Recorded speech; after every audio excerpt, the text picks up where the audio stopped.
All right, we're live. Sorry about the delay there. I was trying to make sure I had everything set up right before I started talking, and the time the start got away from me a little bit there. Well, hopefully you'll get, if you haven't already, definitely take a look at the new Glenlivet 18 short review I just did.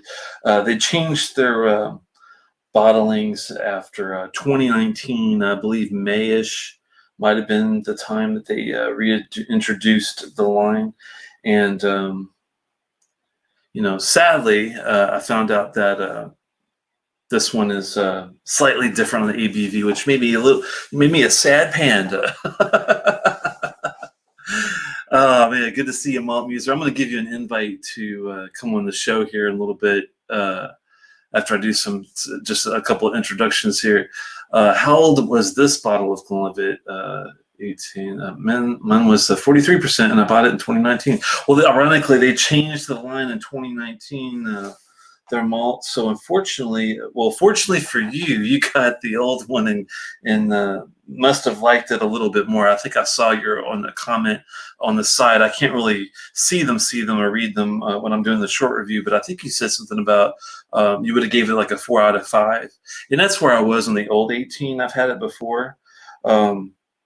This new one, it's not a letdown by any means. It's still a force to be reckoned with. It's a 3.75 out of 5. If you can find it for 115 to 120, I'd say buy it. If it's more than that, I would say pass on this particular one. The other one I heard was going for a similar price, around 115 to 120. What was you paying for it, Malt? Just curious. Hey, Daniel, good to see you, man. Thanks for coming over to the show. Doing pretty well. My allergies have been kicking my ass all day today. So I actually had to just take some time this morning just to sleep in and try to get better. Thankfully, about around like 5 to 6 o'clock, I started feeling a little better. So not so, draining. No fever, no flu or anything else. We won't talk about that for a while. Love the Glenlivet 18. It was a 4.5 out of 5 for me. Okay. Well, they went down to 40%. That's lame. Yeah. That was my beef on it too. Their malt, just couldn't believe it because I had to do a double take. I was getting ready to do the review earlier, and I was all, I went through it and I thought, well, this is going to be 43%, the whole way. And right before I started the show, I'm glad I did another look at the box and then a little double take with the bottle and made sure that it said 40. And I'm like, I got to look up why they changed that, because I had a feeling it wasn't as potent. It wasn't the complexities were similar. The power of the dram just wasn't as solid, I guess, is I don't want to say complaint, but the biggest difference. Because maybe with the water interaction at the end, if you want a pepper bomb, maybe you can't get that with the old one. Maybe this one's more complex with the lower ABV. That does happen sometimes. And the water does, change it a lot. So that could be, $75, man, you got a hell of a deal, because now it's like 120, 115 to 120. That's before tax. That's the bad thing. Also, I was able to get Balcones peated this week. Oh, they use a Golden Promise barley like Macallan and Glengoyne, and it checks in at 65%. Wow, that's incredible. That sounds glorious. I'm assuming Balcones is not a Scotch. I'm assuming that this is an Irish thing, but I don't know anything about it. But at 65%, anything sounds pretty good. If it tastes good, even better. WASA, nice SAE. What? Was a nice say? Oh, was a nice sale. I thought you were trying to talk like Jar Jar Binks. Misa salad, nice sale. That's scary, man. Oh wow, that pollen virus 20 It's a killer, yeah. Hey, Dram, good to see you all the way from California. How is California? Hopefully, you guys are doing good. Probably a hell of a lot better than the East Coast. Have you still been staying in, Dram? And how long have you been inside? Just by curiosity. And what are you drinking? Um, Let me know what you guys are drinking in the chat too. Where did you get this bottle? Tell us any chance it was a UK bottle. No, this was a local buy in Maryland. My wife went to. I She was doing like a liquor order for delivery, and I thought, what the hell? I've been waiting on these two. I've got a Bunnahabhain and Clydach coming, and I have a Kalila 18 coming. It's still not here yet. It's taking forever, and that's coming from overseas. But so she just ran up the street, like the closest liquor store to me, which is literally like 2 blocks down the road. And well, it's not the closest. I'll take that back. It's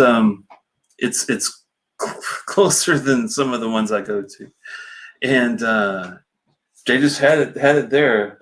But this is definitely a newer remodeling of the line.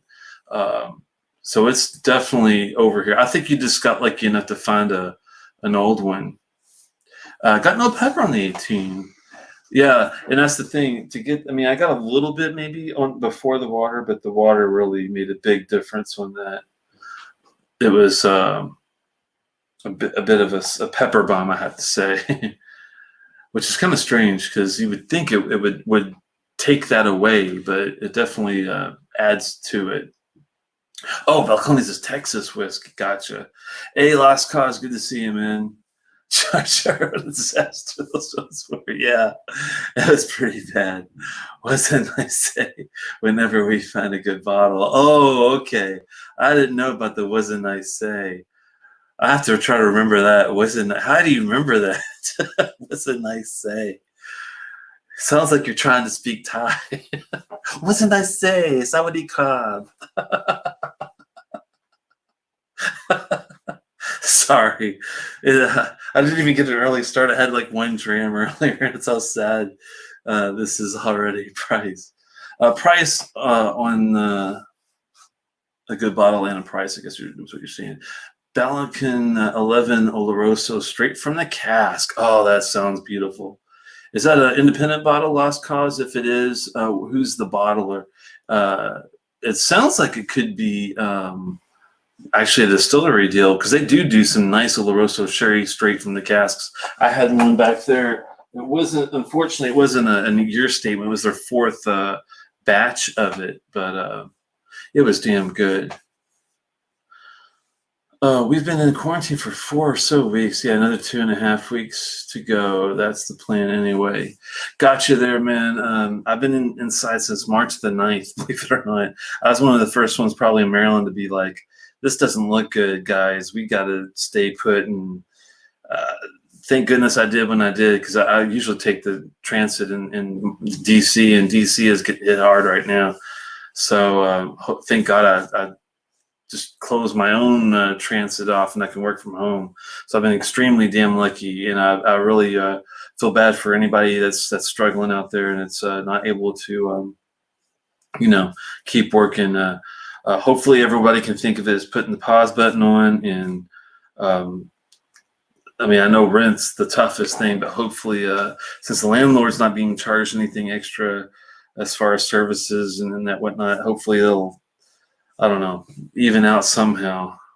Just picked up the Kraganmore 12 cast strength Diageo special release. I have not opened it yet. Slightly peated on this one. That sounds really good. The Kraganmore Distillers Edition is the only one other than the 12, and I do like the 12. The Distillers Edition is okay. It's a port cast, though, and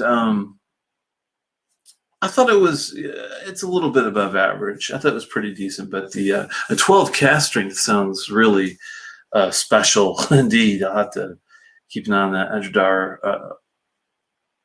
Edredar OB.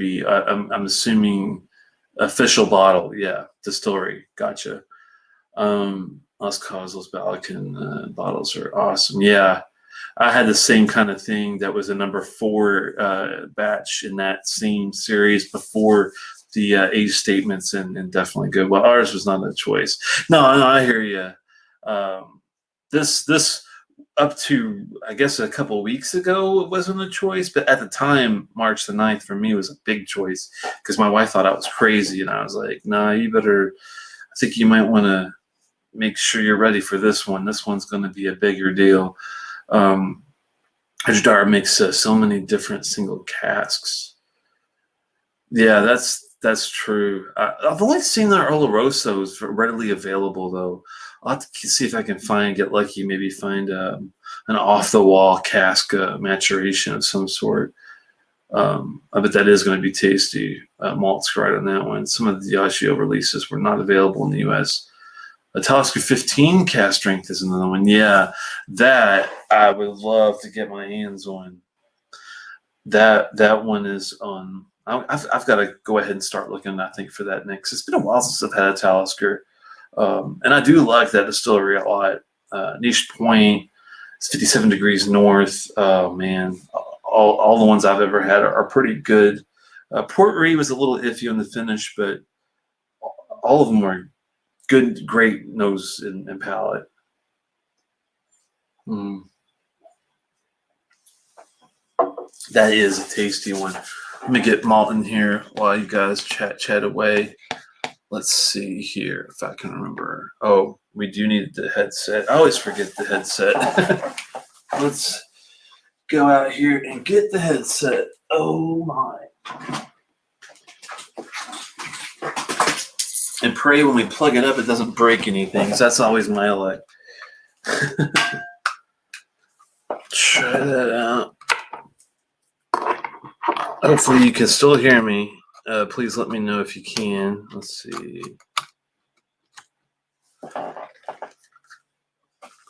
I think we're still good. Let me know if you can hear me okay. It might just be for the audio when I have the guest deal. So let me do an invite, copy, and get it onto Mr. Malt here if we can. Sorry about the delay. Should have had this more ready to go. But hopefully you're having an awesome Tuesday minus all the allergies. My allergies have been killing me. Let's see. Hopefully this will work. All right, Malt, I sent you something. Take a look there, and we'll have to see if we can pop you in on the side. I'll keep an eye out. Grabbed one of those as well. Ooh, Sauternes. Ah, man, now you're talking. A Sauternes cask, Edgewater, sounds awesome.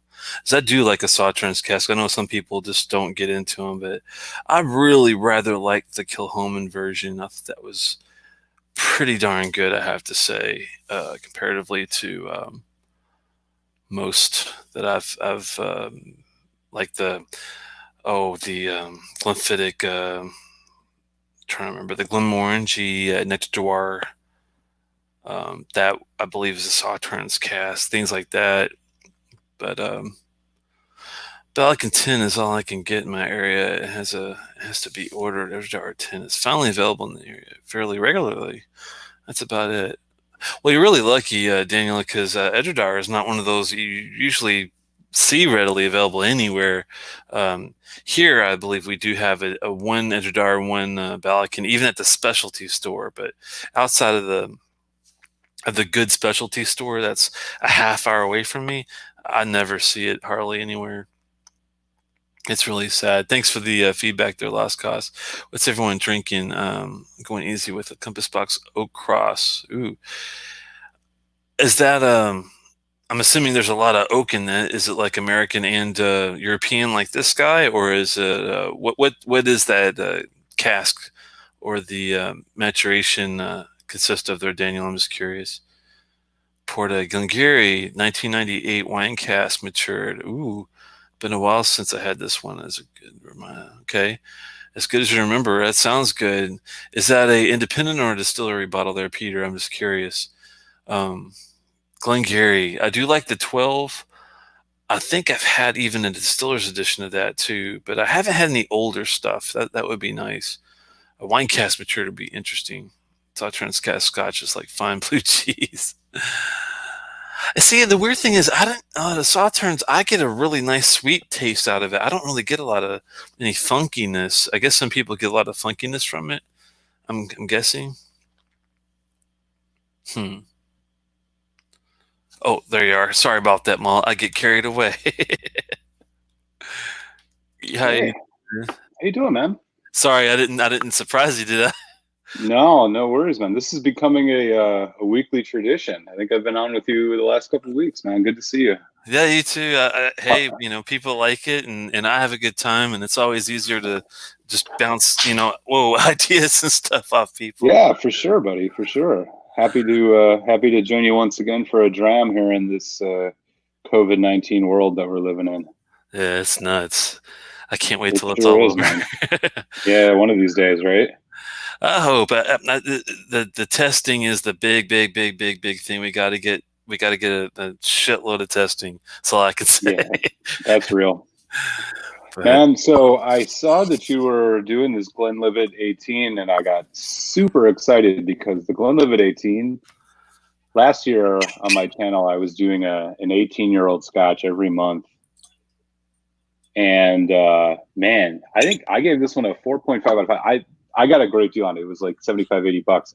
I loved the Glenlivet 18, and for a distillery that, you know, the 12-year-old's what it is. I was blown away by this whiskey in terms of its quality.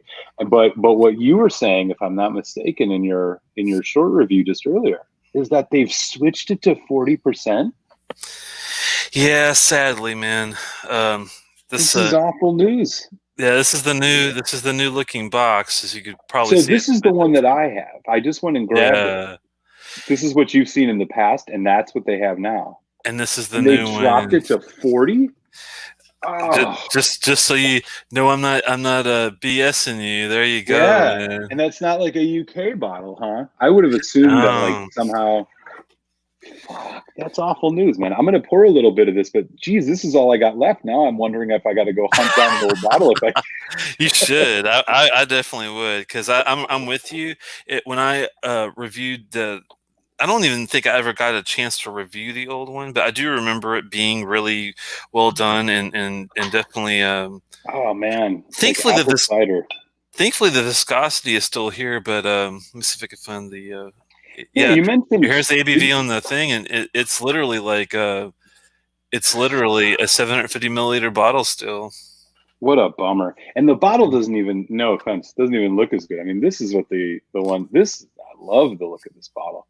I Ah, agree. that's sad. Why would they do that? If it's not broke, don't fix it. I have a feeling they're running out. Maybe they're running out of that Mm, particular year, and they're thinking, well, how can we make a little more? 3% and 3% of ABV is a lot of just. I mean, I would think that would be a lot of what do you call distillate or water in general. I'm not right. sure. They're got to be decanting the hell out of this to make more volume, I'm assuming. But Yeah, if man. anybody knows in the chat, please let me know. Snick, it's a snick. Oh no, that's a new person. Good to see you, Prunish Game Hen. Nice to see you.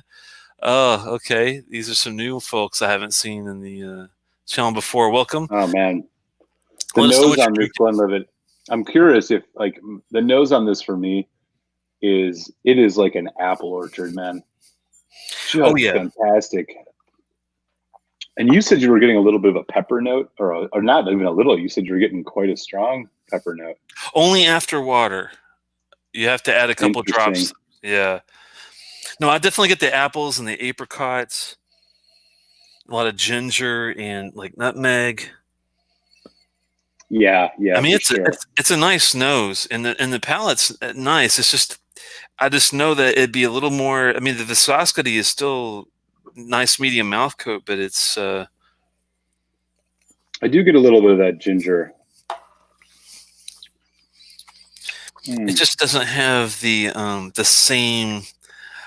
I think the length of the finish is affected by this. yeah. Wow, that's a real bummer to hear. It's a good You taste know, still, but maybe not as long lasting or as potent as it was before, I'm thinking. yeah. What's interesting is like when you started seeing some distilleries, Glenmorangie. You saw their Quinta Ruben went from 12 years to 14 years. I was like, oh shit, maybe they're this is a sign of the times. Things are catching up with what consumers are increasingly wanting.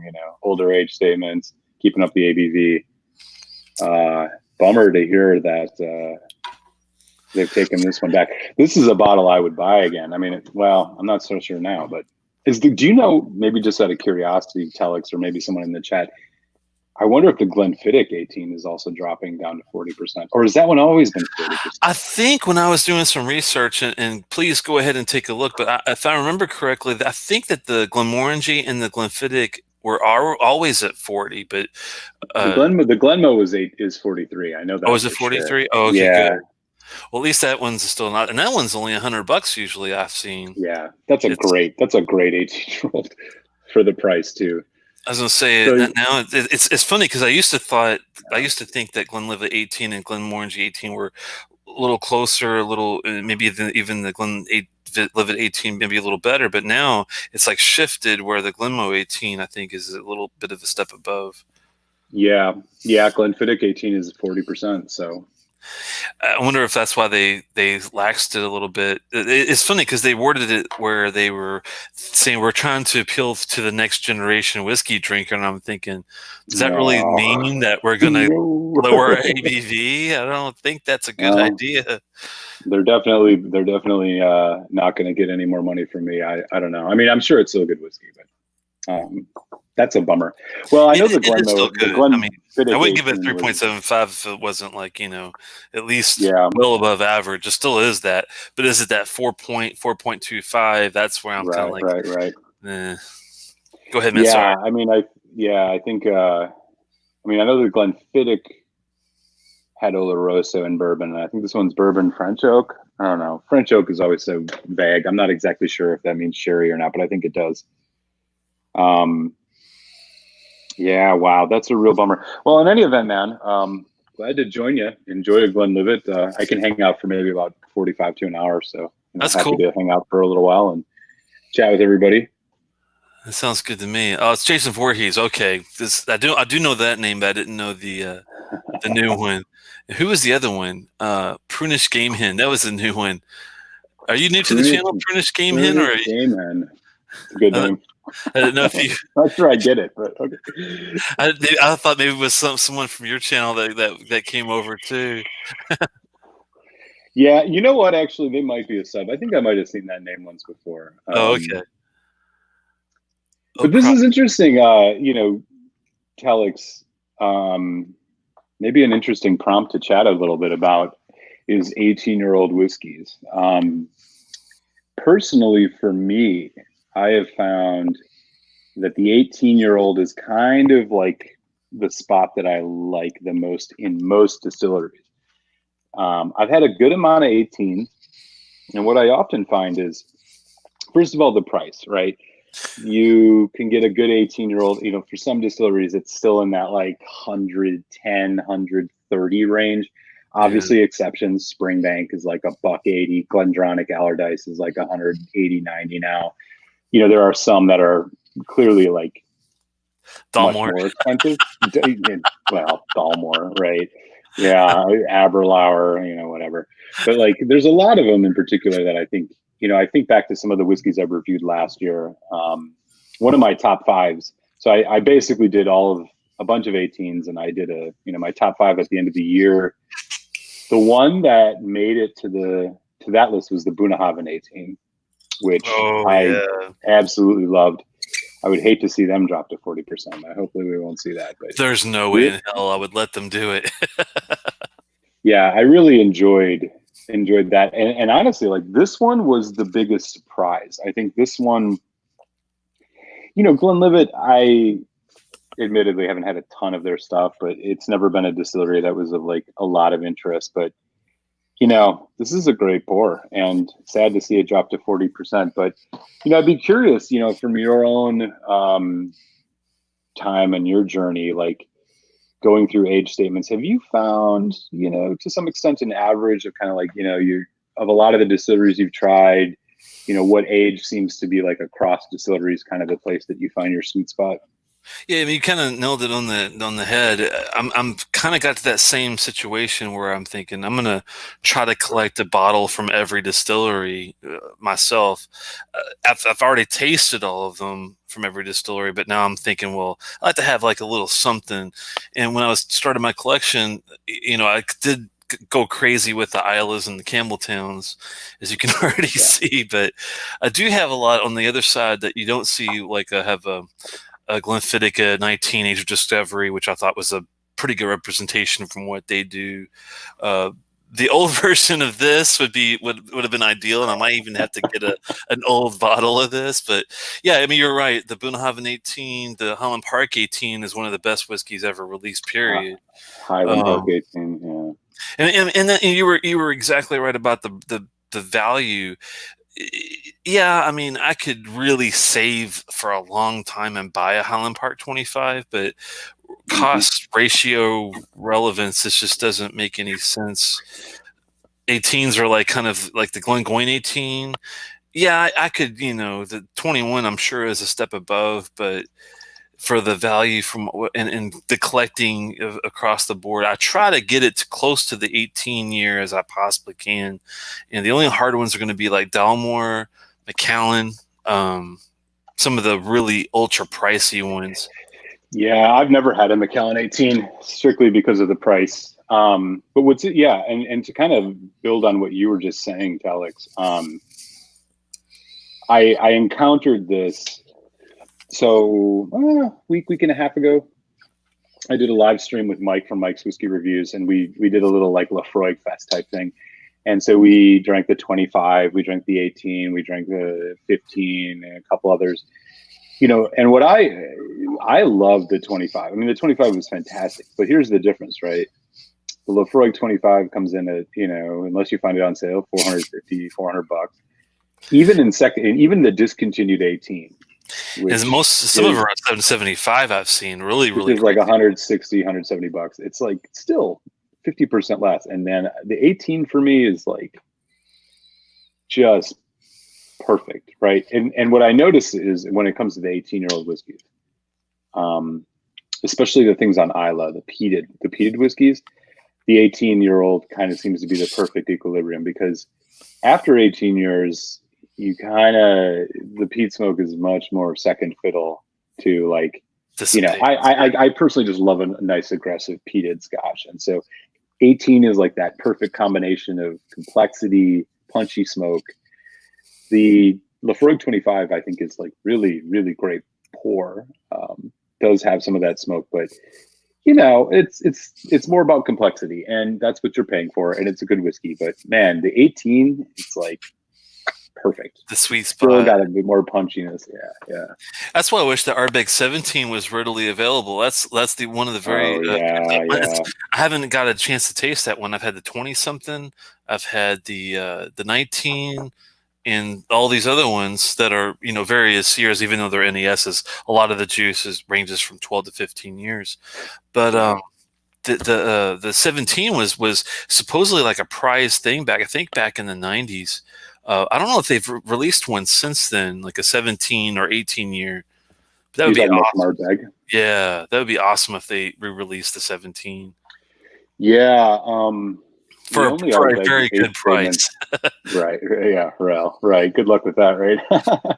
I mean, you've seen these like Ardbeg 19, the 20, the 21, and 23, but God, they're all so expensive. I'd love to try them, but man, $400, $500. I can't honestly pay that much for a whiskey. I've only went over 300 a few times. The 300 for the 19 actually is not that bad. It could be better if they did have a 15. Like that's the only thing I think, since they released that new Wee Beastie, which I need to get my hands on, which is a 5-year, I think it is, or something crazy like that. I know, man. How cool is that? They put the age statement on it. But the 15-year area, minus all the NASs they've done, just to have a core release that is consistently available, you can depend on it being there for you. I mean, I guess maybe that's what the Quarry of Reckon's supposed to be, but when they don't put a year statement on it, I have no idea what I'm getting. Yeah, and some folks, have pointed out that the batch variation on Corey Vrecken and even Ugadal has been noticeable over the last 5 or 6 years. So I recently, I just did a video review I recorded for Corey Vrecken, which is going to pop up in a week or so. But I revisited that. I had had it 2 years ago. I didn't notice much difference. I liked the Corey Vrecken more this time. And Corey Vrecken by far is one of the probably the most intense whiskeys I've ever had. And I've been really enjoying it. And, again, you're right. You don't know how old it is. And so they used to say, I mean, you can read anecdotally on the internet, it was like a 10-year-old whiskey. They mixed Ardbeg 10 and then, whatever the finish in the virgin French Limousin casks or whatever. But I don't know. For I still felt 3 years. Is it 5 years? That's where that's where that spice is coming, because that's virgin Limousin cask, right? But what was interesting about it is, man, I still noticed it had that nice long finish. It had a nice viscous, oily mouthfeel. Everything I expected from it. It's tough for me to say. I mean, I've never had a Corey Vrecken from 2013, but the one I had back in 2017, I don't notice that much difference between the two. Did you ever have what was your biggest, if you can remember? I know there's a lot of whiskey out there to go through, but really the Scotch, has there ever been an 18 that really let you down, where you're like, oh man, what have I got myself into? Maybe not. Yeah, maybe not that extreme, but there's definitely been some that I was disappointed in. Glengoyne 18 was one that I was pretty disappointed in. I found it to be kind of thin and kind of boring. Yeah. And even after 9 months of oxidization, it just never got more interesting. I think I might have gave it a 3.5, and that might have been generous. I think it's maybe more of a 3 out of 5. Can you look at the ABV on that one for me? That one was 43. I'm almost positive. Oh, okay. I bet that's what the 18. The Glengoyne 18 just didn't really do a lot for me. Let me check that ABV. Yeah, 43.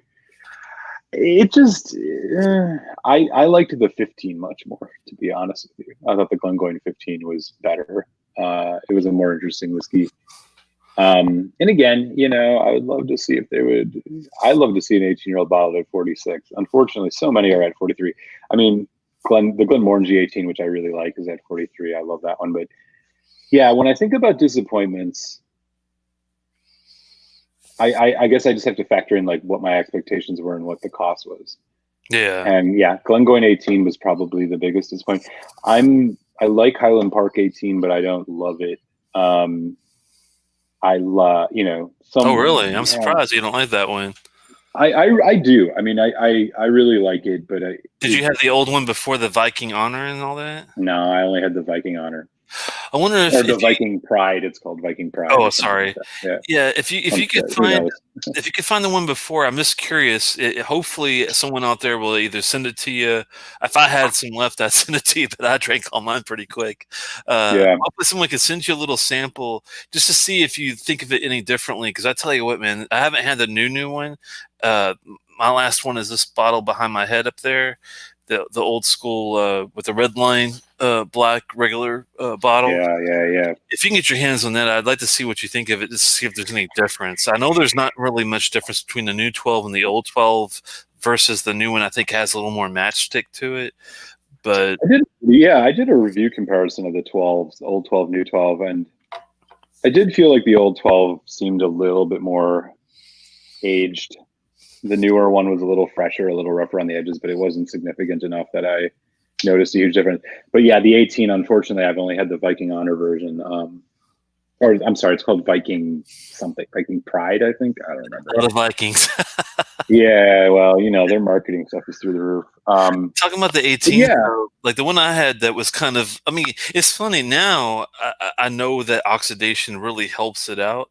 But at the first half of the bottle, I was like, oh man, what did I do? But thankfully, it's not an expensive dram. It's the Glenmora 18, Moray.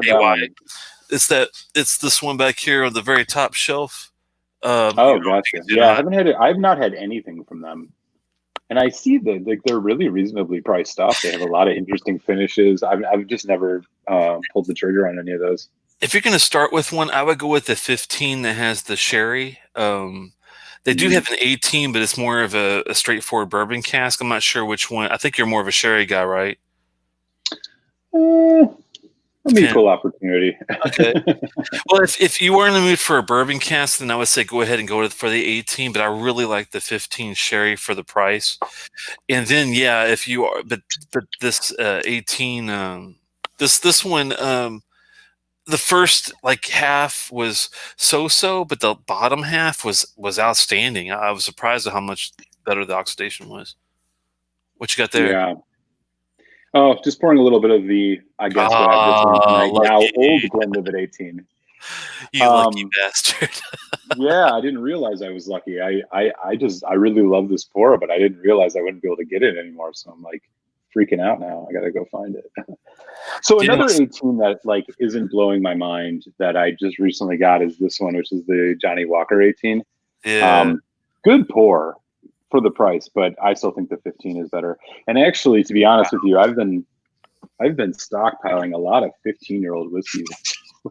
I just got the Glenallachie 15, Old Pulteney 15. I'm gonna in a bit sip some of the Lafroig 15. Just ended up with a lot of 15-year-olds, which I'm really enjoying. But yeah, what a bummer on that that Glenlivet. You know what? Maybe what we'll do just for shits and giggles, Telex, I'll bottle up a sample of this and we can do a side by side at some point. Okay. If I don't finish it out, Yeah, right. I'm pretty no, low definitely I'll too. save you a Yeah, little. I'll save real you a little bummer. bit of this. This is one of my I'll go to the mat for this Glenlivet 18 any day of the week. I think it's great. Yeah, I'll save you a little bit of this, send it to you, and see. Hopefully, you can do a side by side with it, and so I'll do that definitely. That sounds like a good idea. Hopefully, I mean, I don't want to go to the shipping area until things die down a little bit, but hopefully, Yeah, stuff floods up a little bit because literally, I haven't left since March the 9th, which is really scary. yeah. I haven't done shit either. I've got some stuff online, but I haven't hit up my normal shops in South Jersey, so I'm kind of laying low. You know, shit's crazy. Yeah, but yeah, it'd be good to see what you think, like vice versa on that one. But yeah, if you do, I would definitely recommend getting to some Glenmora. But I would, if you do go with the 18 versus the 15, I would definitely pour it in like you were Mm. decanting a wine, and let it Oh, air interesting. out. Daniel was asking what's oxidation in a bottle, and I'm like, well, you know, you really need to let it sit sometimes for 6 to 8 months. Like the Kalila 17 unpeated was the same thing. I hated it for the first 6 months, and until I got toward the end, it was a night day, Dr. Jekyll, Mr. Hyde difference. It was Yeah. crazy. And sometimes that happens with a lot of these whiskeys, in my opinion, at least. Hey, Prunish Game Hen Yeah. just subbed to both of our channels. I appreciate it. Oh man, cheers. Cheers, Cheers Hen. to him. What are Thank you you, man. drinking? What are you drinking there, Prunish Game Hen? I'm just curious what you're drinking. Oh yeah, I see him in the chat. Okay. So you bring up an interesting point, Alex. I've noticed, yeah, like I've tried to be a little bit more conscious and aware of oxidization and leaving some bottles, well, the Glengoyne 18 I let oxidize for quite some time, hoping that it was going to get more interesting. And I unfortunately didn't quite do it for me personally, but I would be curious, like, are you pretty rigorous on kind of tracking how long you oxidize things? And conversely, like, do you gas whiskeys ever? Do you have any whiskeys you gas?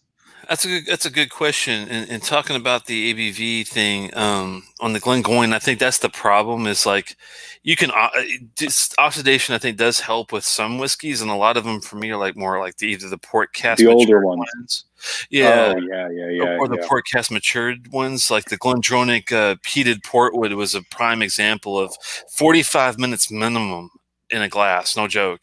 Like the first 30 minutes, horrible. After that 45th minute, though, actually above average, actually like a 3.75, 3.5, somewhere around there. But Right on. before, I would have gave it like a 1.75. It was that bad. Wow, that's Yeah. huge. And same thing with Kalila 17. Before oxidation, I would have gave it a 2.5, 2.75 at the most, and after 4.5. I mean, that much of a difference. Huge. Wow. Yeah, so I think I don't know who asked that, but to answer your question, the combination of letting older whiskey sit in the glass for a while, or leaving the bottle, getting it down to that, almost halfway, and letting oxygen work its magic can really bring out a lot in an older one for sure. And it's not I just the old ones. It's also like some of those port Yeah. cast, weird cast mature ones you might not like out of the gate. Like if you're not a big fan of a Marsala cast matured right off the bat, let it sit for a little while, come back a half hour later or 45 minutes later. Go ahead, man. Yeah. So yeah, do you gas any of your whiskeys? Do you use Oh, like wine preserver on any? it's funny. I do have that stuff ready to go. The private preserve is the one I went with, and Yep. the funny thing is I don't I don't usually have stuff last that long to gas. So it's like, Yeah. I mean, there are some things I probably could, and I'm thinking like after maybe a year I probably would if I let something sit for longer than a year, and I think I might have a couple bottles that might be getting to that area. um and the lifespan of any bottle is 5 years, and I don't know, and maybe you can help me with this, how, like, if the lifespan of a typical bottle of whiskey is 5 years, if I do gas it, how much more time do I get out of that? Do you know? Yeah, so that's a good question. So first, what I've always heard is that the lifespan really is like a year, depending on the level. But my guess is that this is a somewhat arbitrary science. But what I do know, and what I think has been pretty much validated as far as I've ever heard and read, is once you put the Coda wine preserver on it, I mean, it's good indefinitely. I mean, I don't think there's, of course, until you open it again, so every Right. time you open it, you gas it again. From what I've heard, the wine preserver stuff will keep a whiskey at whatever state it was when you gassed it for forever. Or at least until long enough, right? Let's put it that way. In 20 years, 15 years. So, like, I like you have a bottle of the wine preserver, and actually, when I first got into Scotch, was much more judicious about gassing whiskeys because I was very hesitant to spend a lot of money on Scotch, and so when I got something expensive, I was like, I got to make sure this stays good. I'm much more liberal about it now. I do have a few whiskeys that I've gassed. Brooklady Blackguard 4.1, Ball Blair 1990, which is the 25-year-old. When I was drinking those and they kind of reached this place where I just thought they were as perfect as they were going to get, I added a little bit. And, I don't know. I think it was really more something that came out of inexperience and scarcity mentality. Then now I'm just a little bit more like, yeah, whatever. It's So my weird. I mean, general feeling on it is like, yeah, it probably, I mean, it works, but does it matter? Right? well, I Does it mean, really matter? Right. if I wish I mean, hindsight is 2020. That phrase, and it's the same thing with whiskey. Like now that I think the preserve the private preserve stuff is really good for people that already know what vintage whiskey is not going to um, get any help from oxidation, and it's a tough thing to do unless you've been doing this for like 20 years, where you've tried every version of, if you're a huge Ardbeg fan, for example, you might want to gas the Supernova 2009, and maybe the Ardbeg Mm-hmm. 19 Trevon, but you're not going to gas some of the other ones because you'll probably go through those within a year, like you said, or a couple of Yeah. years. But it's the ones that like I've got an open bottle of the Lagavulin Fischl from 2018.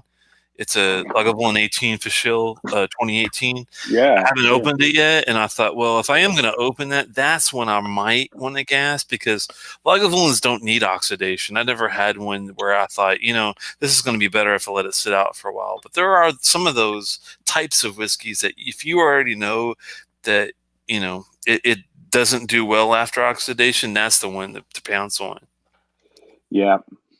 Yeah. So I noticed somebody just asked in the chat what gassing whiskey is. So I grabbed a bottle. So Yeah, that's the same grab. exact stuff I use. Yeah, this is called Private Preserve, right? You see, it's got these little straws on the back, and basically what it is it's inert gas. I think it's nitrogen and argon, and essentially what it does. It's extremely light. Isn't it weird how light the bottle is? Yeah, crazy light.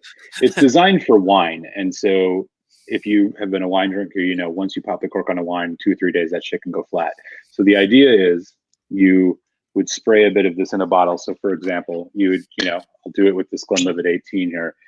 You basically get your wine preserver, a couple quick sprays, and then close it.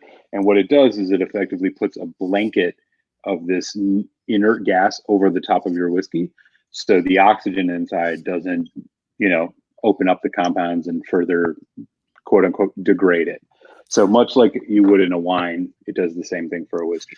I would say maybe like a year or two. I would say like let's say the 5-year rule is actually pretty good and it's the kind of a standard. I'd say you probably get a year or two afterward. Does that make sense to you? Yeah, I mean, I've heard that it works indefinitely, but once you open the bottle, you have to redo the gas. And so a bottle of this stuff is like $7-8. You can get it on cheap. Amazon or Thankfully, whatever. And like, yeah, I mean, it's nitrogen, carbon dioxide, and argon. So in other words, like it's just putting this blanket over your whiskey. And what we know is that oxidization, much like it does in a glass, it breaks down those molecules. They separate. You get more aroma, more full range. But eventually, in a bottle, it'll break down to the point where it goes from being ideal to being less than ideal. So the theory is you put gas on it when you find it to be perfect, and then you're saving your great whiskey for however long. But I don't know. People probably have opinions about this one way or the other in the chat, but my general feeling is like I usually don't have bottles open that long enough. That's like the thing. But some of these guys, like Dram Dude, Dram, let me know if you use this. I think you might already, because I know he has an unbelievable whiskey collection.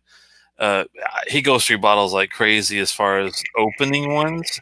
I think he's the type that goes through, like he'll open a bunch, but he'll like sip it on like 20, over time. And I usually do have that, I guess, that many open. He probably has like 50 or 60 open, that kind of thing. So for people like that, it would make a lot of sense that once you want to like gradually sip many, many different bottles over a long period of time.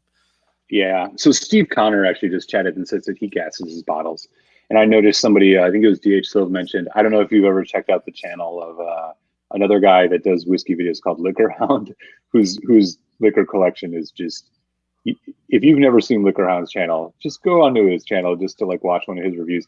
He literally has like an industrial shelves just filled with bottles all across the back. Like it'll blow your freaking mind. Like I swear this guy must get his hands on everything.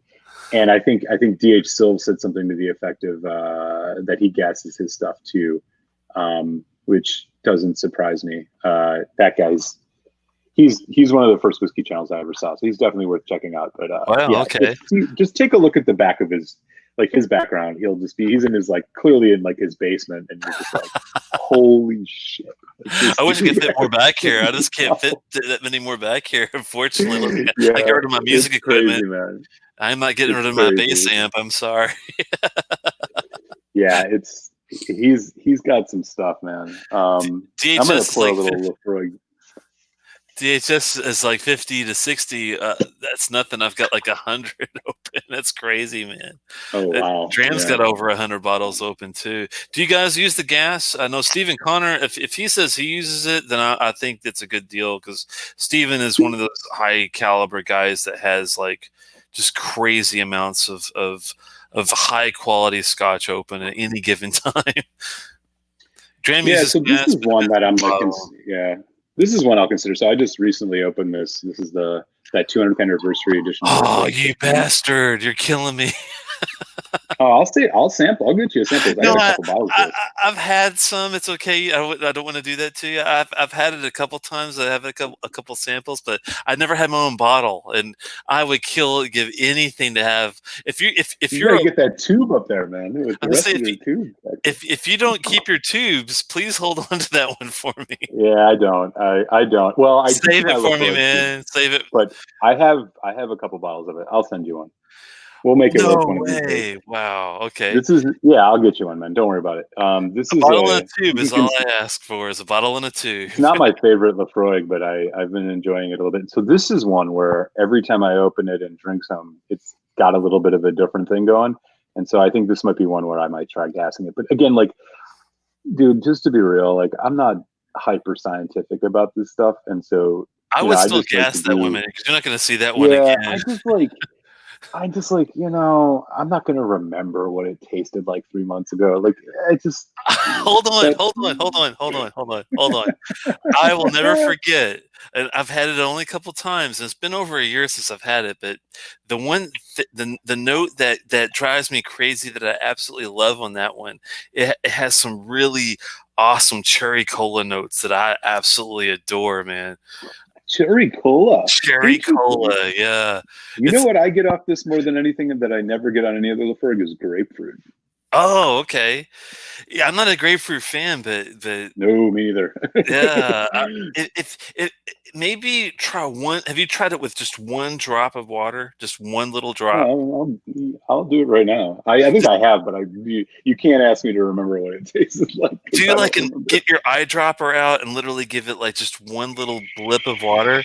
I'm just curious if you get any of these cola notes, man, because I love. I don't have an eyedropper. I have like a small little I have a little bottle with a little dropper thing on it, so I'll just kind of. Oh, that's cool. Just give it a little drop, and I'm just curious to see if you can get any of these cola notes, because that was my favorite thing. Just hold on, you gave me an idea. Let me pull out something real fast here. Oh man, that's so funny that you say that, because that's one of the rare dreams that I'll never forget that I really loved, and that I've never had a bottle of, which is crazy. 1 second, the 15. I should probably just put that in there. 2 short sprays and 1 long cap it. Yeah, that's pretty much it. There's not much to it. Let me see if I can bring this open real fast. Oh, here we go. Just to see if you got any of this. Special thanks to Dreaming of Viola. I had a guy actually that goes by Dreaming of Viola on Distillers send me the I've seen him, yeah.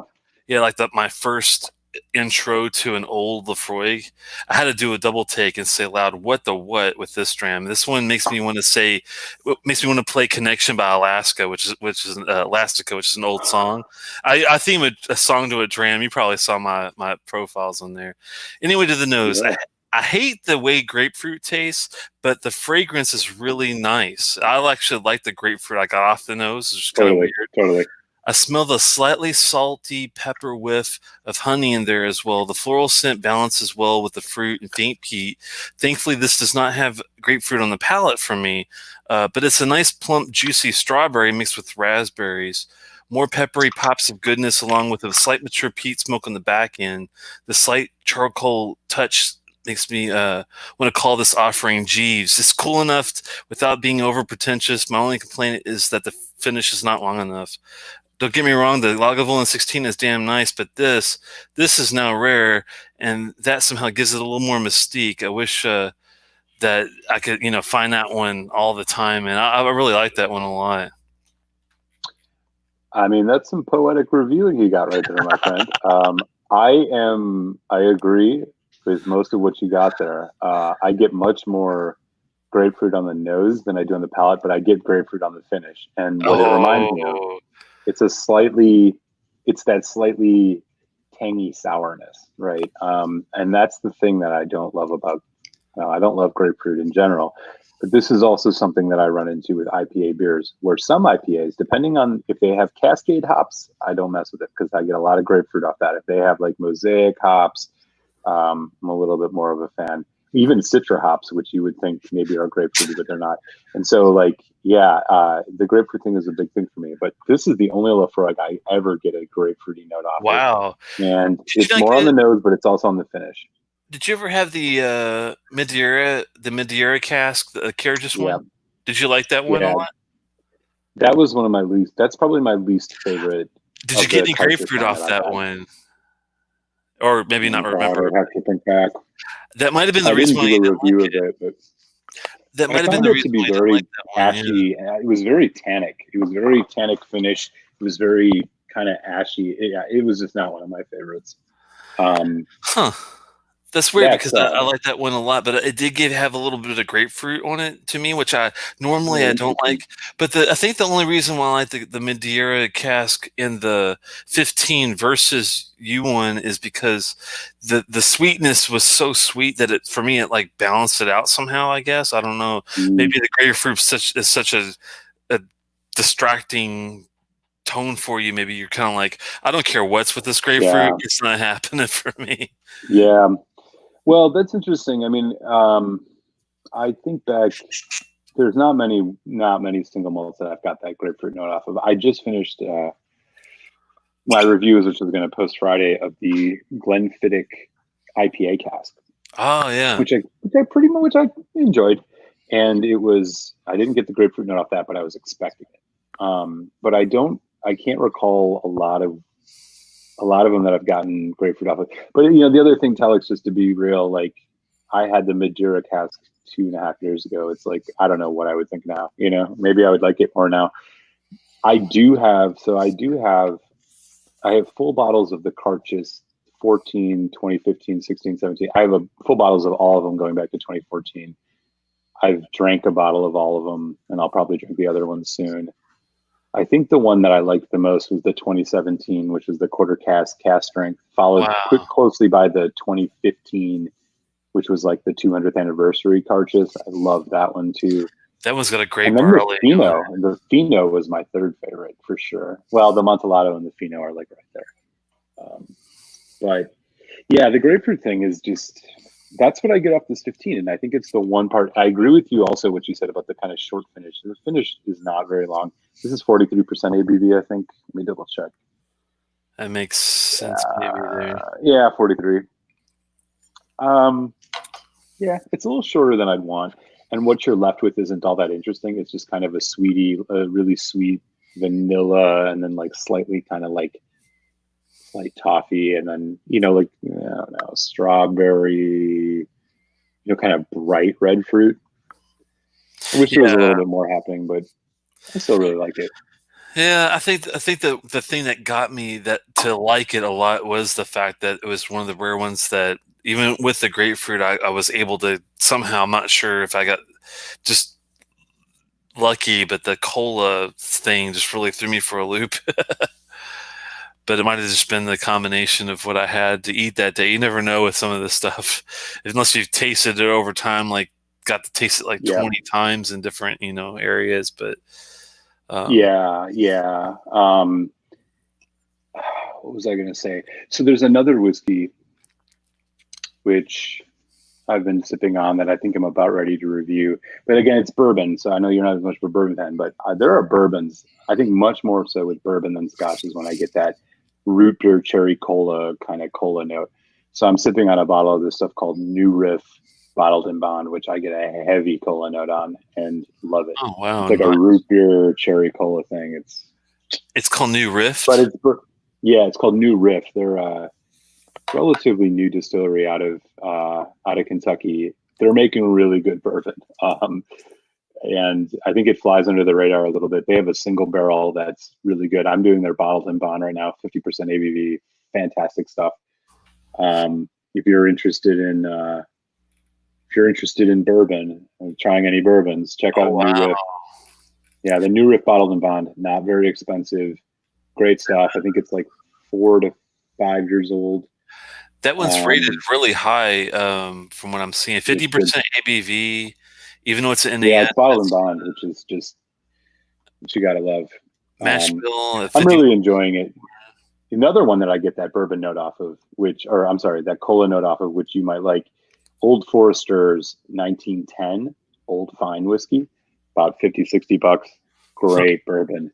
Great bourbon. Yeah, the Old Forester Old Fine. They also have a 1920 Prohibition, which is cask strength. I think that one's also got a bit of that cola note too. I really enjoy both of those bourbons. Yeah, that new riff, Bottled and Bond, is supposed to have new charred American oak casks in it. Opened in 2014, so they're a pretty new distillery, but they do 65% corn, 30% rye, and 5% malted barley. Yeah, it's a high rye mash bill for sure. And dude, I like high rye mash bill bourbons because I like the rye.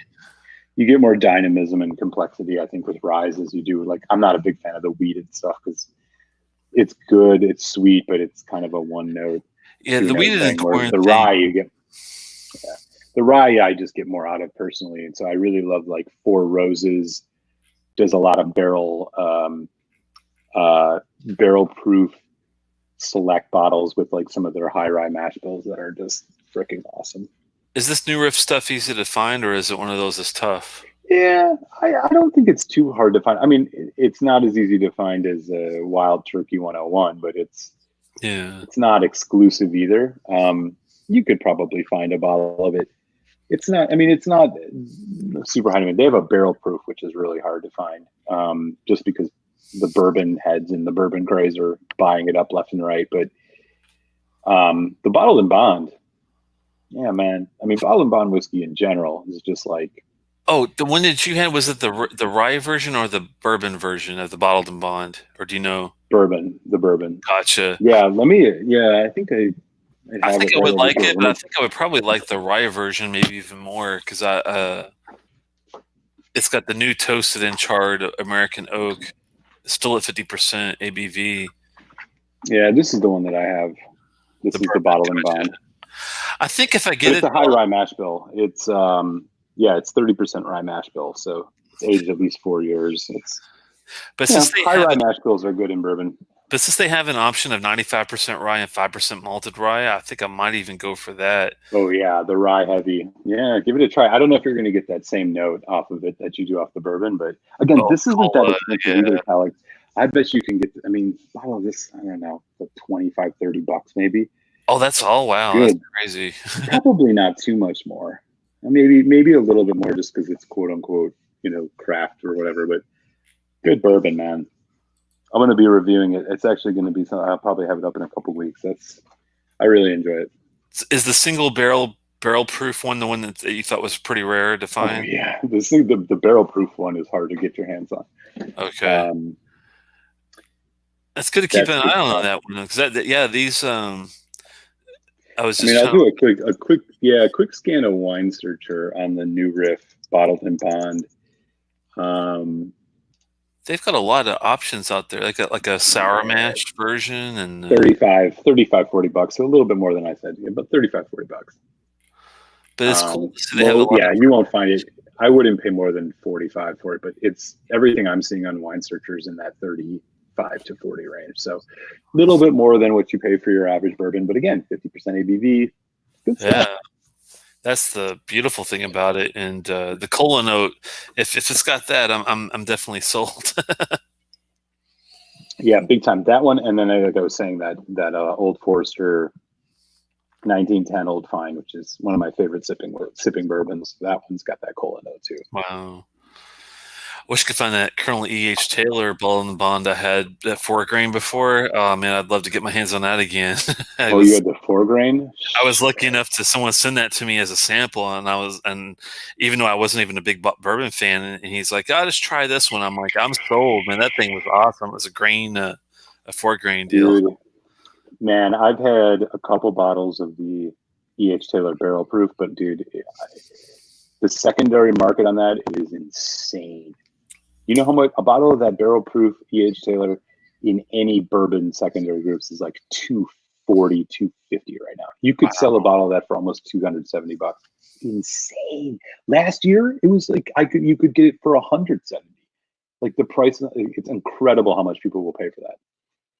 It's good stuff, but if you don't mind, I'm going to give an invite to Stephen Connor to join us. Yeah, totally, man. I'm going to be on I can stand until about 10:30. So Let me just send it out to him real fast.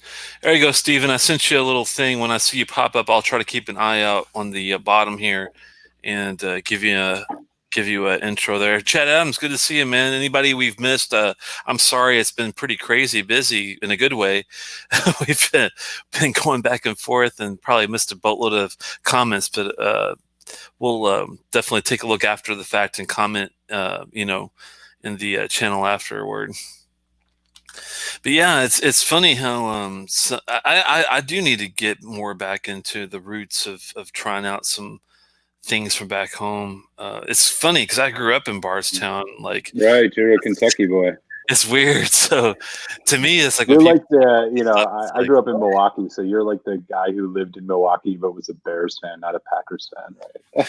there you go. And I was a Bears fan because in Louisville, where I'm from, that's the only team we had was the Bears, pretty much. Because the Colts didn't even exist at the time when I grew up. yeah, definitely. There was no Tennessee Titans. Those guys were in Houston, the Oilers, So we had nobody but the Bears. But thankfully, in 85, 86, they were kicking ass pretty much. Yep, I'm totally with you on that one. There's everyone. Good to see you, man. How's NASA? Hopefully, you're doing well. Hey, Everwind. Do you know Everwind personally? Personally, yeah, he works for NASA down in DC. It's funny because we work less than about a block from each other down in DC. When I'm there in the office, I don't have to go in that often. Even before all this happened, I would go in for a couple days a week. But on Tuesdays we would try to meet it up and have like a Subway or like a deli thing. What do you got there? Oh man, this is the one I just posted my review of. Kalila 11 cast strength Berry Brothers and Rudd. Good. Oh, nice. Oh man, 55%, brother. 55%. This is wow. And this is cheaper. This was cheaper than Kalila 12, the distillery. Regular one. 30%. I got this at Total Wine for $52. Isn't that crazy? In Jersey, I was just like, there were two of them left. I'm like, I'll take both of these. And I'm not a huge Kalila guy, but this one has changed my mind on Kalila. Man, what a great pour. I can imagine. It's funny because the Berry Brothers and Rudd, they threw me for a couple curveballs, but they were distilleries that I didn't really know much about, like the off the wall ones. But for the ones that you're more familiar with, they probably do a pretty damn good job with those, I imagine. Yeah, I'm just scratching the surface of independent bottlers. Like I really kind of where I'm at in my whiskey journey, I'm kind of getting into that place now where I've had a lot of the distillery releases and I'm starting to try indie bottlers. So I have, got this Berry Brothers and Rudd, Kalila. I have a Ballblair 21 from Gordon MacPhail that I just got recently. A couple boutique whiskey company. I got a 14-year-old. I got a 14-year-old Port Charlotte from them. I have a nice 15-year-old Bowmore. I get 20-year-old Altmore. Yeah, I got a couple ones. I mean, they're only those half bottles, but still, man. I'm part of this group called we have a whiskey group in Philly called the Philadelphia Whiskey Society, and so we actually had a rep from that boutique whiskey company come through and like do a whole thing. We got to try like a 12-year-old Ardbeg, a 20-year-old Isla blend. They had a whole bunch of great stuff. But yeah, I'm really getting into the starting to just dip my toes into the proverbial independent bottler water. I don't know a lot about a lot of indie bottlers, but Berry Brothers and Rudd, Gordon MacPhail, there's Alexander Murray, Adelphi, a couple others that starting to look at those a little bit more with a little more sharpened focus.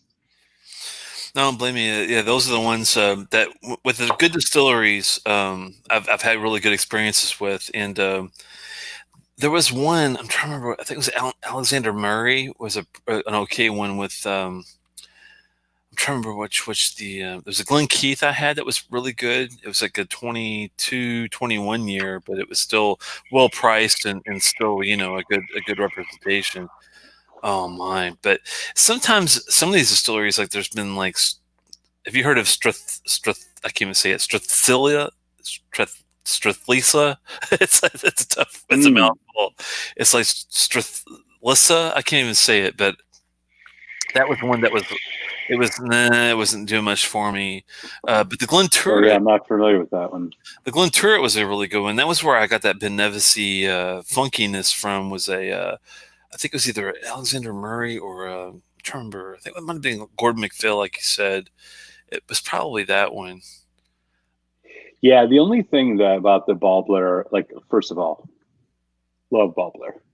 I don't know much. I know they've switched over to their age statement stuff now. They're not doing the vintages, which I've heard mixed reviews of. But I heard a lot of good things about this Gordon McPhail 21-year-old. The Ball Blair, but the only thing that bugs me about it is 43%. I was just like, I have a 25-year-old that's 46%. But I've heard it's just a great pour. So I had to scoop it up. It was less than $100. So I was like, 21-year-old whiskey, come on, I'll do it. But for the most part, what I often see, bro, is like, for example, like this Glenlivet, 11 years, cask strength, 55%, unchill filtered, natural color, and it was like less than $60. I was like, fuck yes, I'm buying this. There you go. Like, I had to do it, had to do it. And so, yeah, I don't know. I'm sure I'll run into a few that are misses, but we'll see what happens. I see Steve. The journey. I see Steven, but I have to add him to the stream. I don't see any video on him though yet. Hey, Steven, if you can hear me. Oh, there you go. Hey, how's it going, man? How's it going? What's going on, guys? Man, loving that background you got going there, buddy. Oh, thanks. Looks like a place I want to be. Yeah, this is sometimes just bring a cot in here and just lay down in here. Are you still? Where are you streaming from? Do what? Oh, where are you from? Oh, I'm in Nashville. Nashville. Tennessee. Oh, right on, Yeah. man. Cheers from West Philly. Oh yeah. Yeah, Philly, the Eagles. Yeah, I'm not a Philly native. I only wear this hat because it was a gift. Oh, God. I won't pretend. I'm a Milwaukee boy. Boy. Packers, Brewers, Bucks. But Cubs, Bears. What's wrong with you, man? Get out of here with that Cubs stuff. Wrigley Field North. That's what they call our stadium. It's embarrassing. I don't want to hear. Looks like all three of us have the quarantine beers going. That's good. Oh, this has been going for a while. Good to see you, though, man. How have you been held up in Nashville? I know you guys had a hell of a problem with tornadoes recently. Hopefully, that's kind of getting rebuilt, right? Yeah. I mean, it's not right now, really. I mean, it's a very slow process due to what's going on with COVID. But it's really bad. I mean, it's the tornado came through about 4 blocks from my house, and I live in East Nashville, and right on. Yeah, it's a very slow process, but we're doing the best we can. It's a very close-knit community over here, so it's it's kind of a double whammy with the tornado and this COVID. Luckily, I have some friends that their business was destroyed by the tornado, but they're at least getting insurance proceeds from it, which they wouldn't be getting if they were shut down for COVID. So, you got to look at a silver lining somewhere, I guess. That's true. Ain't that the truth? Hey, man, I love East Nashville, by the way. I had a friend who lived in East Nashville for quite some time. God, if I could remember there was a bar in particular, I'll have to think about the name of it, that we used to frequent quite a bit when I'd come visit. Oh, yeah. I love East Nashville. Nashville. I've been there many times. I bet you have, man. I bet you have. Good stuff. I got family in Knoxville. Oh, yeah. So they used to commute back and forth. Yeah. I just came back from there. There's a big ham fest. I'm a ham radio operator on the side. And you know where Morristown is? Mm-hmm. I was out there for a big ham fest out in January before all this stuff was going on. Right after New Year's Day, they had one out there. I was driving back, and I had a hell of a speeding ticket on 81 in Virginia. It was a nightmare. And I had to go to court in August for that, by the way. Isn't that insane? Oh, man. Yeah, Some of the laws they have out there on Virginia are crazy when it comes to reckless driving. Because if you're going 80 and a 70, it's reckless driving in Virginia. Yeah, dude.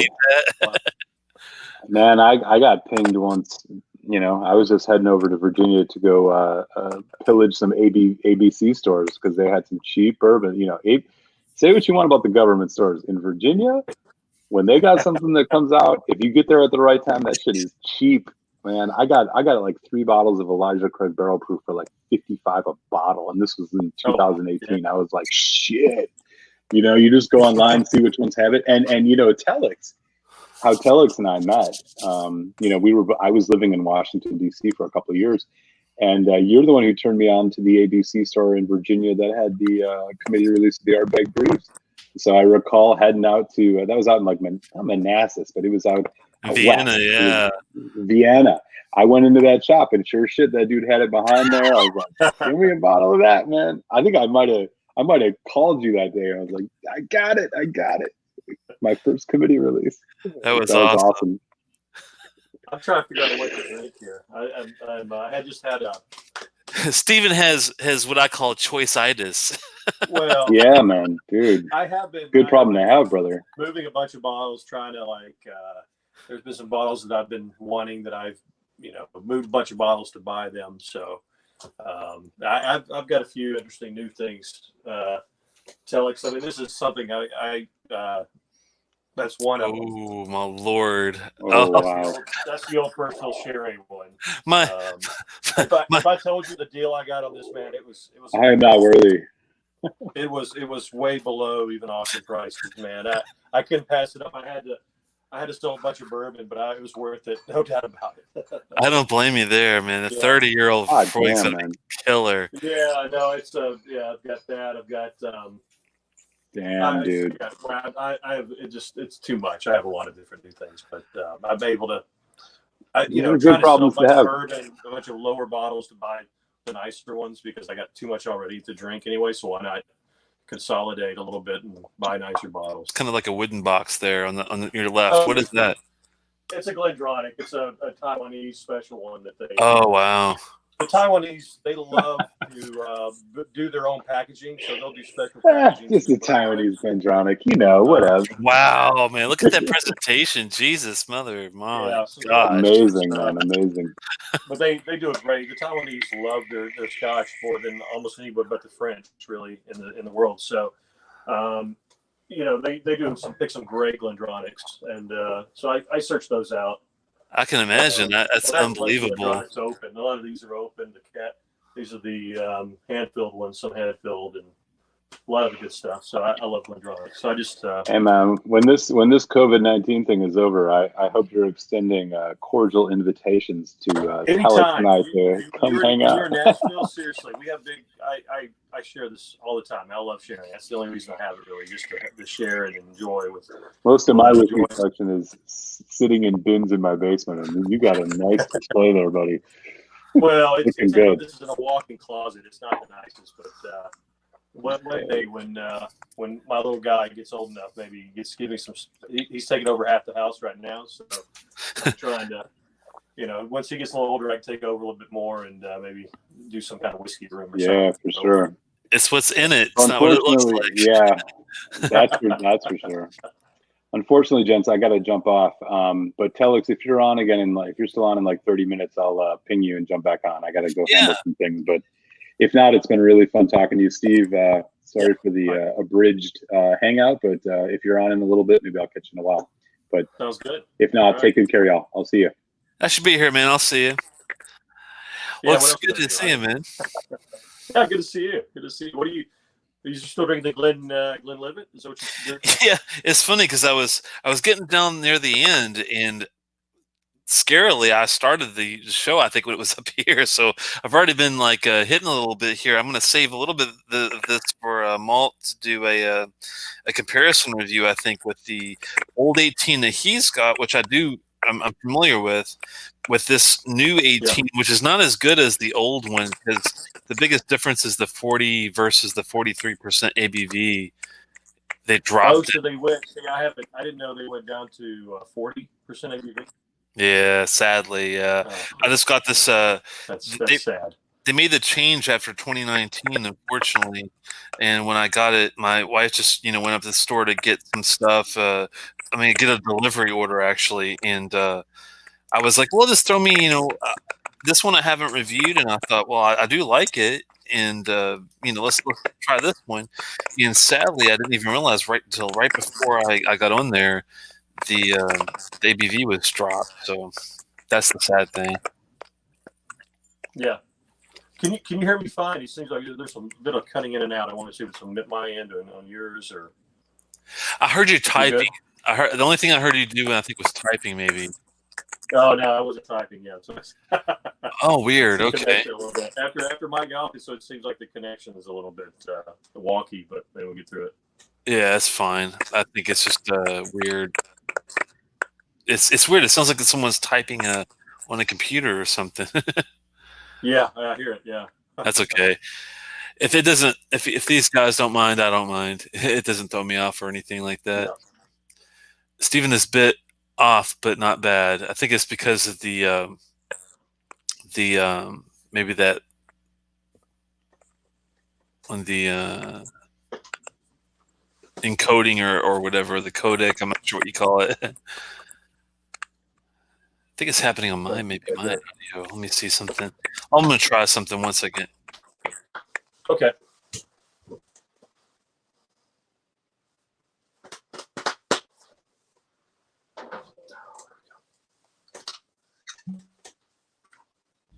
Are you still there with me? Yeah, I'm here. Okay. I think I still hear a little bit, but it's not that big of a deal. Hey, nice to see you there, Everwind. I'll see you next time, hopefully. Might be Maltmeester typing. I don't think so, because he's not in the chat anymore. I think it's because it's happening after I'm speaking, so it's probably my end, but I'm not sure what's causing it, unfortunately. Oh well. Anyway, what are you pouring there? I'm pouring this fantastic bottle. It's a Ben Nevis. It's an IB. Let me get it there. It's a 21-year-old Ben Nevis. Oh wow. It's 52. Yeah, this is a South African. Well, it's a Jewish company that's based in South Africa that is done just a very handful of picks, and this is one of them. And I'm a huge Ben Nevis fan, I think I've told you that before. Me too. I mean, I've only had a few options from them. I've only had their distillery, the 10-year, and really nice 15, and I think an independent bottling of some sort, but it wasn't very old. I haven't had anything older than 15 years, I think, at this point. But I'm sure it's glorious, as good as their 10-year is. I think I love did you have the cast strength 10 or this is standard 10? Standard 10 and the 15, I believe it is. Yeah, the 15. Let's see, was it? Hold on, I bet it was probably.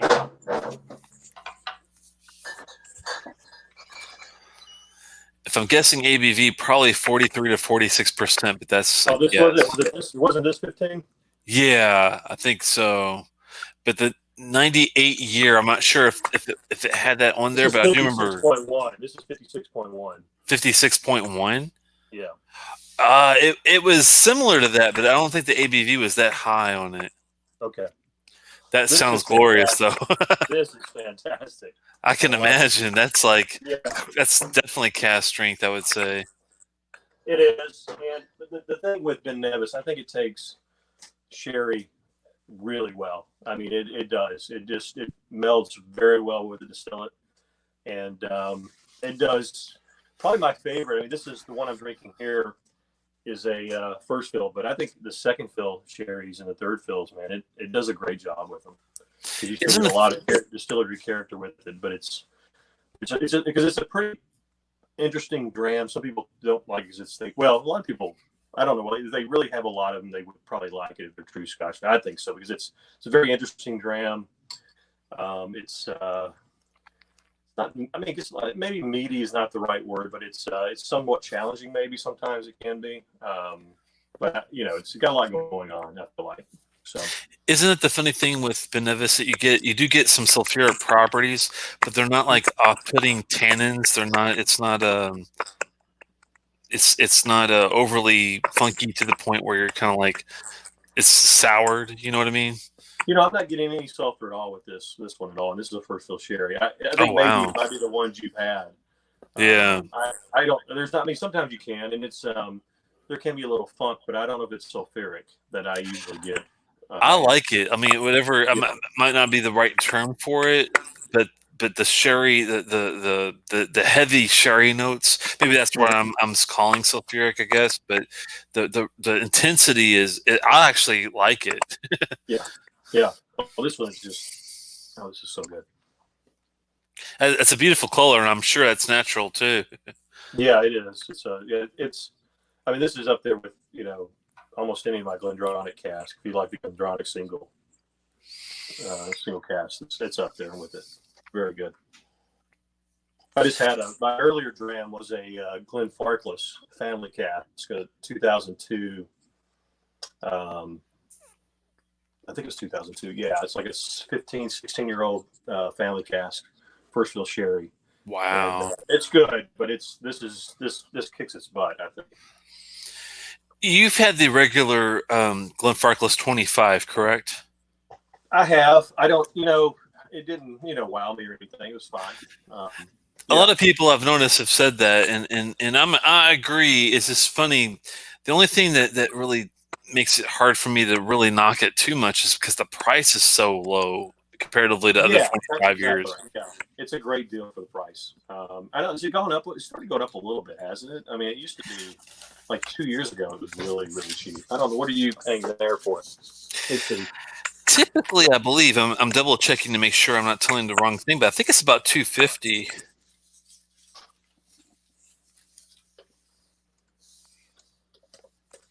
Does $250 ring a bell for you on the? It sounds like an older price to me, but $250. I take that back. I thought it was a little bit cheap. Even that's probably about right nowadays. That sounds maybe about right. I actually take that back. They have a 25 here locally for $170. Believe it or not, $170. That's probably like a no-brainer, I would say, right? Yeah, I think so. Yeah, that's a great deal. That's an incredible deal. The 17 they had for $90, which for a 17-year for $90, I mean, even though Glenfarclas is kind of like Glengoyne to me when it comes to the thinner mouth feels, but yet the taste is still pretty damn good, I have to say. No, the family cask is the family cask is not. It's a different animal than the OB, the other standard line. It's definitely a lot thicker on the mouthfeel. You would like those a lot.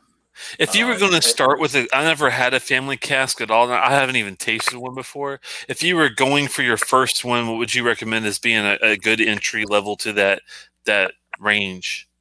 They make so many. I mean, they put out, I think at least, spring, fall, winter. I mean, they put out a lot of different ones.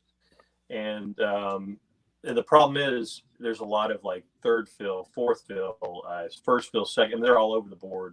Might have different, so there might be some bourbon cask even. But you've got to kind of, I would definitely recommend a first fill sherry. First fill sherry, okay. That's what they're known. Yeah, if you can get any of those, that's the ones that I have. Are first fill sherry. What is the entry level? If I was looking for a first fill sherry, what is the price range on the family cask? Well, it depends on the age. Like the lower end, I would consider entry level. I think I paid. They're not terrible in price. I mean, it's not the best, but they're not terrible. I don't have a ton of them because I'm a Glendronach fan, but the ones that I have, let me grab. Like, can you get one for like a few $100, like $300, or do you have to go to the $400, $500 range? I think around this one I have, this 15, 16-year-old, I think it's either 15 or 16. I think it was around 300, maybe right at it. That's not bad. I did buy these overseas. Like this is the 2002. Great presentation. They do all their presentations. I mean, it's solid work. I do like that. Yeah, 2002. Comes up like that. Nice. 57.8. Looks like an old arcade case. yeah, it does, doesn't it? Yeah. That's a really nice color. Do they? I'm sure they don't color their stuff at that point, do they? No, none of these are colored. Winter of 2018. So I've had it probably since early 2019. Sherry butt. So it's a first fill sherry butt. Cask number is 3773. I jumped on this. I probably got this from Whiskey Barrel, maybe. Nice, yeah. They don't ship anymore to. I don't think they're shipping out to the States. I do have. Hopefully that changes soon, right? Yeah, I hope so too. I've got few more, but this is probably the big one that I have. This is for my 50th. This is a 72. Oh, God bless, dude. Yeah, You're bringing out the big guns on that one. I got a good deal on it. So I mean, it's Look how dark that is. Well, jeez. It's colored bottles, so you're not really getting a true, but it is first fill sherry. I bet it's not much different than that. Yeah, it's probably right. It's lower proof because it's 44.7, but it is. Hey, it's 1972 for God's sakes. Yeah, this is just 39 years old. It's before I was born. I mean, that's hardcore there, dude. Yeah. When were you born, if you don't mind me asking? Well, 72. Oh, you were born in 72. Okay. Yeah, I got it for my my 50th. So you got 3 years on me. 75. Yeah. That's going to be a big one, dude. My goal is to get my ass to Scotland at some point. There you go. You should spend it over there. That would be great. But I'm definitely open. You should come down, and we'll have some of this for my 50th. So. Oh man. And I've got a That'd few be more awesome. that I have too. That if you want to for this is another one of them. But that's for the 5th year. Oh man, natural cast strength 23 Mortlock, 59.4 limited edition bottle. Oh wow, it's like one. That's like that's a 72, right? So 140, 466 of like. Do you know how many they did in that range? Was like only like 500 bottles, 600 bottles or so, or? Well, I mean, this is probably not that many. This is not true. I don't know what this was aged in, honestly. Off the top of my head, I did know. But still, man, that's beautiful, man. I can only imagine. I bet that's a savory ball of goodness. Oh yeah, meaty, I'm sure. Hopefully, meaty. But, yeah. Do you when you look at Mortlock, the old school like nice bottles like that? Do you get some the Nevis properties from it? Yeah, I mean they're very similar, somewhat, but not exactly. I'm a bigger Ben Nevis fan from what I've had, but I love the IB Mortlocks and higher ABV Mortlocks a lot. I'm not as much into the more modern ones that are lower proof and put out, and I think they're too expensive for what they are. To my, I mean they're fine, but I'm not gonna spend that much money on them when I can get something I like better. For some of these guys that save up for a couple weeks or a month even to get that $200, $300 bottle, it's almost worth it. It sounds like to save a little longer to get maybe that special family cast, that type of bottle. It sounds like. I mean, I think it. I mean, I don't know. I mean, it depends on what you're looking for, and it's almost. I have a lot of local guys here that have a lot of good collections, so we're almost in a arms race sometimes. But but it's all about buying getting your great scotch too, and drinking it. But it all depends really.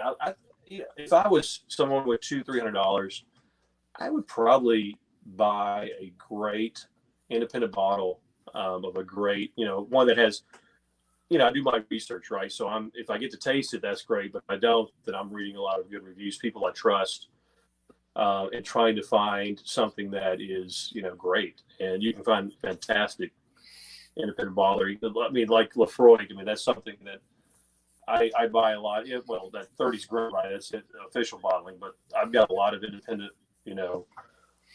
bottles that are highly rated, that are fantastic. I've had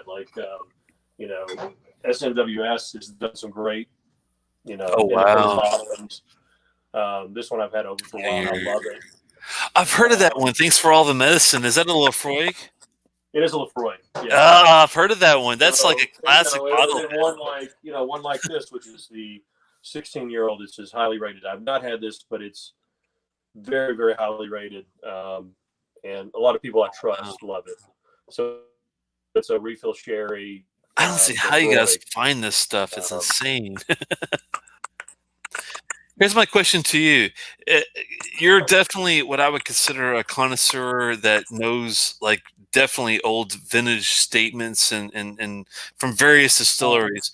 When someone like someone new comes along, like Kilhoman or Elisa Bay or King's Barn or some of these newer, how do you approach it? Do you even bother with their inaugural releases, or do you just wait it out until they get at least a 10-year, or how do you approach like these new distilleries?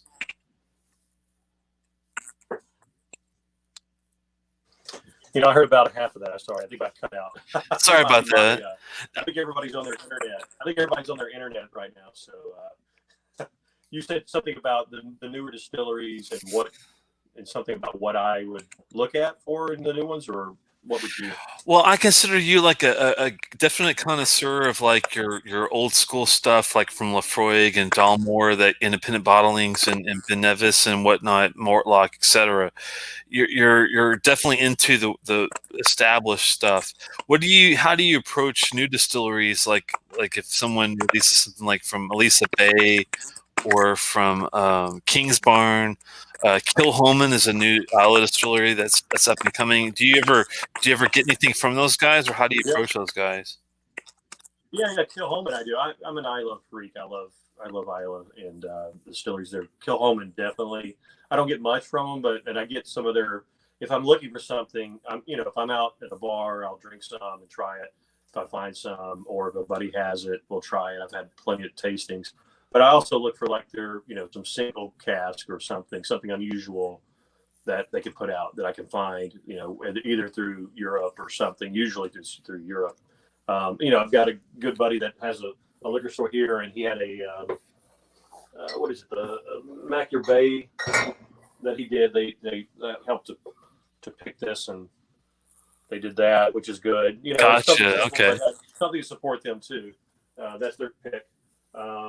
Have you by chance tried either an Elisa Bay or a King's Barn by chance? I have not. I've not tried. I take that back. The Elisa Bay was the one with the kind of more modern bottle, right? I had it as a sample, so I'm not sure what the bottle itself was, but it's pretty modern with maybe a big silver top, and maybe somebody in the comments can let me know if I'm thinking right on that one. Those are a couple of distilleries that actually do pretty well with their inaugural releases. The Elisa Bay I liked, and the King's Barn I liked. Right. The Aventuric, not so much. I haven't had King's Barn at all.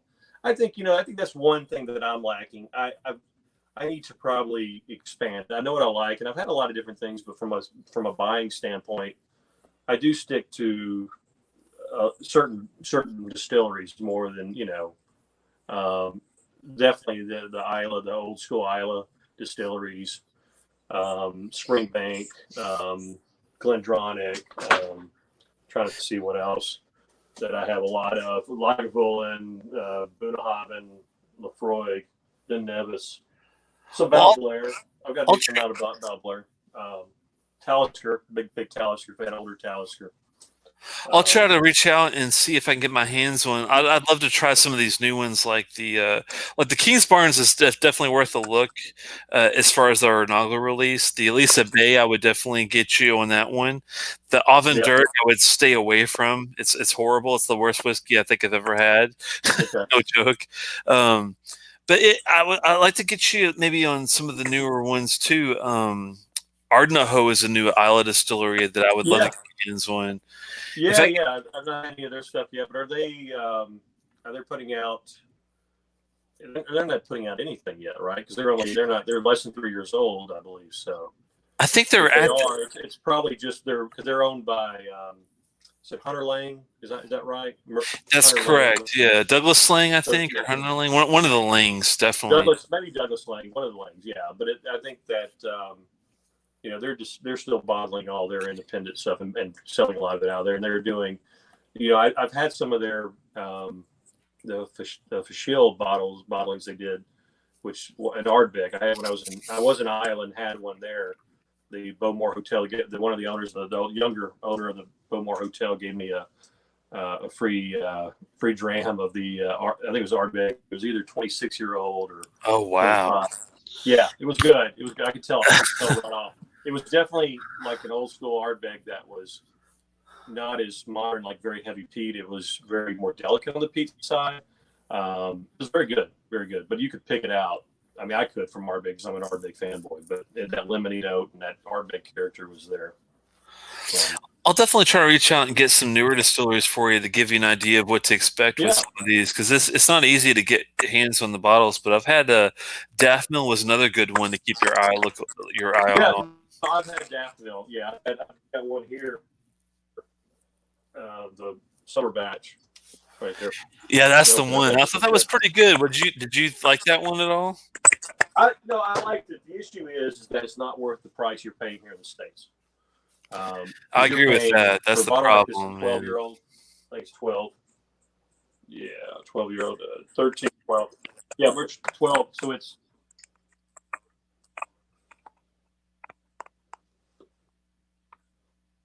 I think I lost you. You still there? So the problem is you're paying like $230 a bottle. That's way too much for an inaugural release, that's for sure.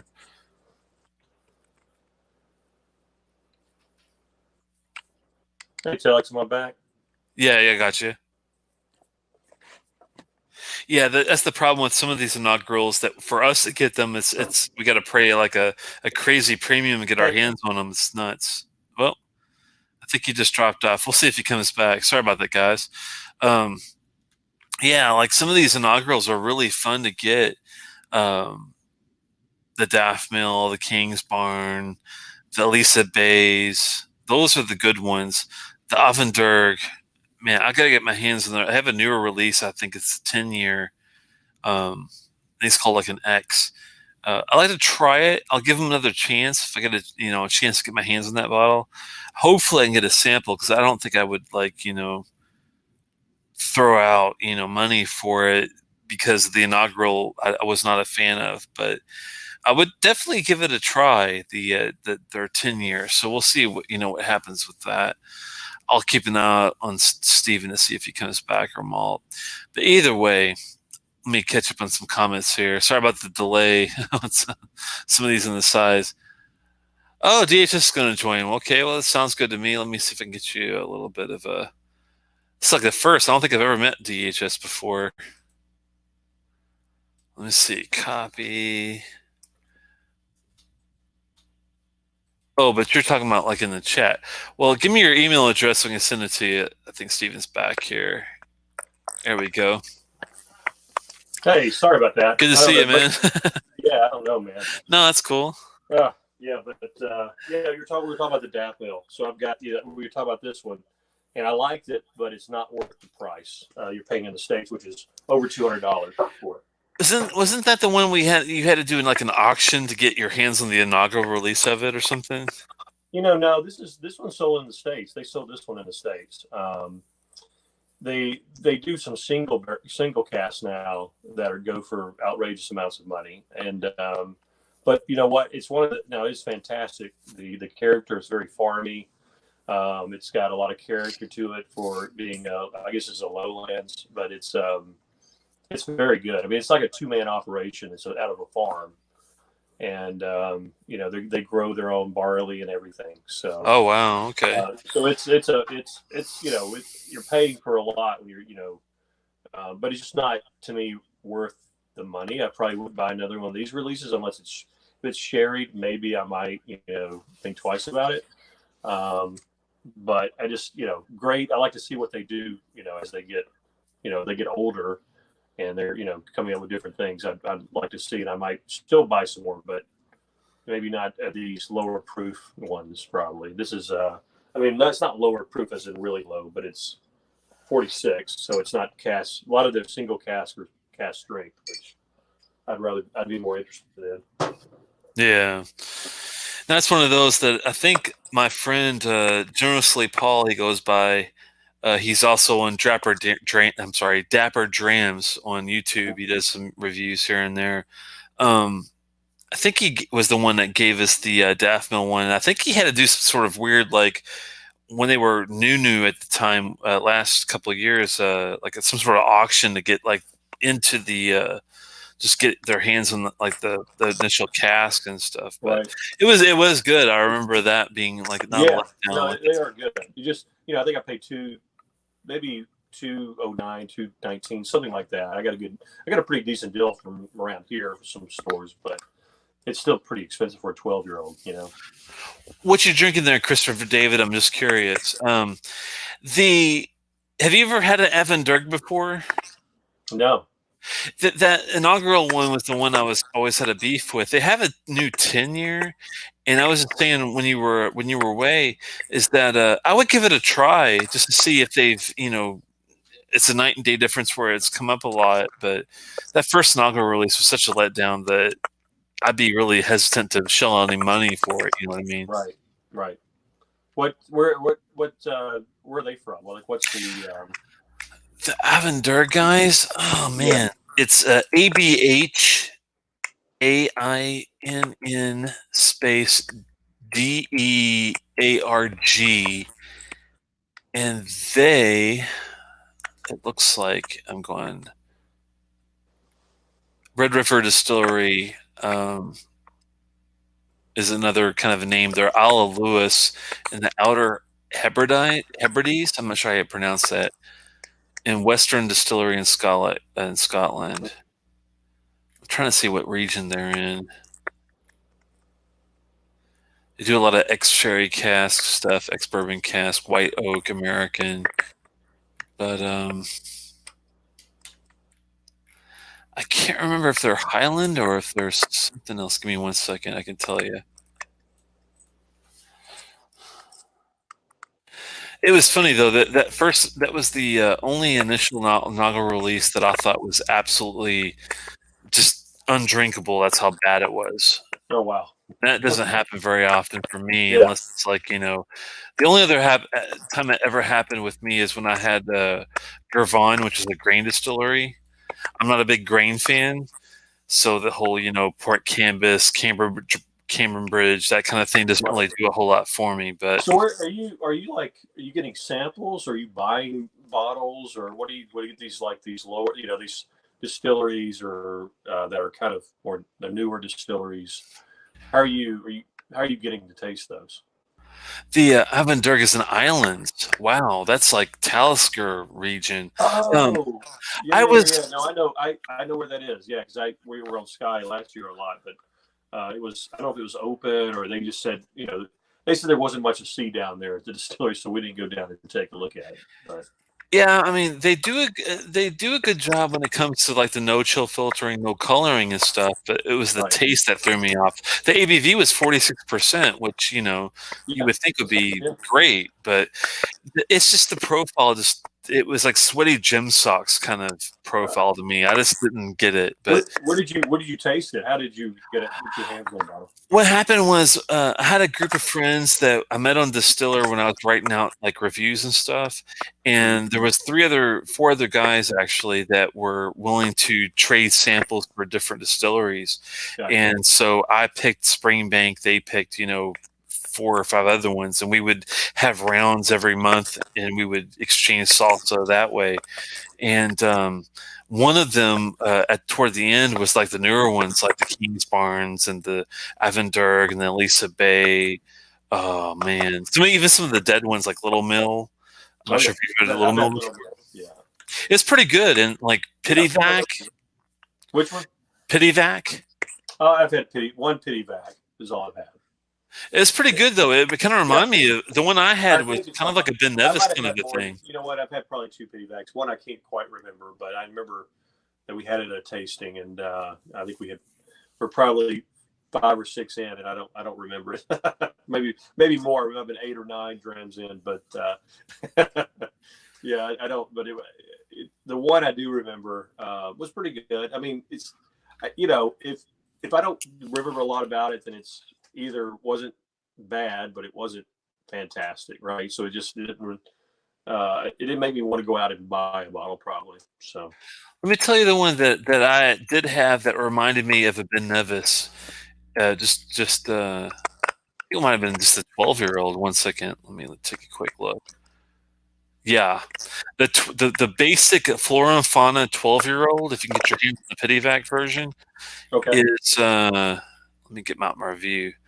On the nose, it was nectarines, tea, tannin, sulfur, apricots, and peaches. The palate is awesome with dark chocolate, raisins, figs, more sulfuric tones with toffee.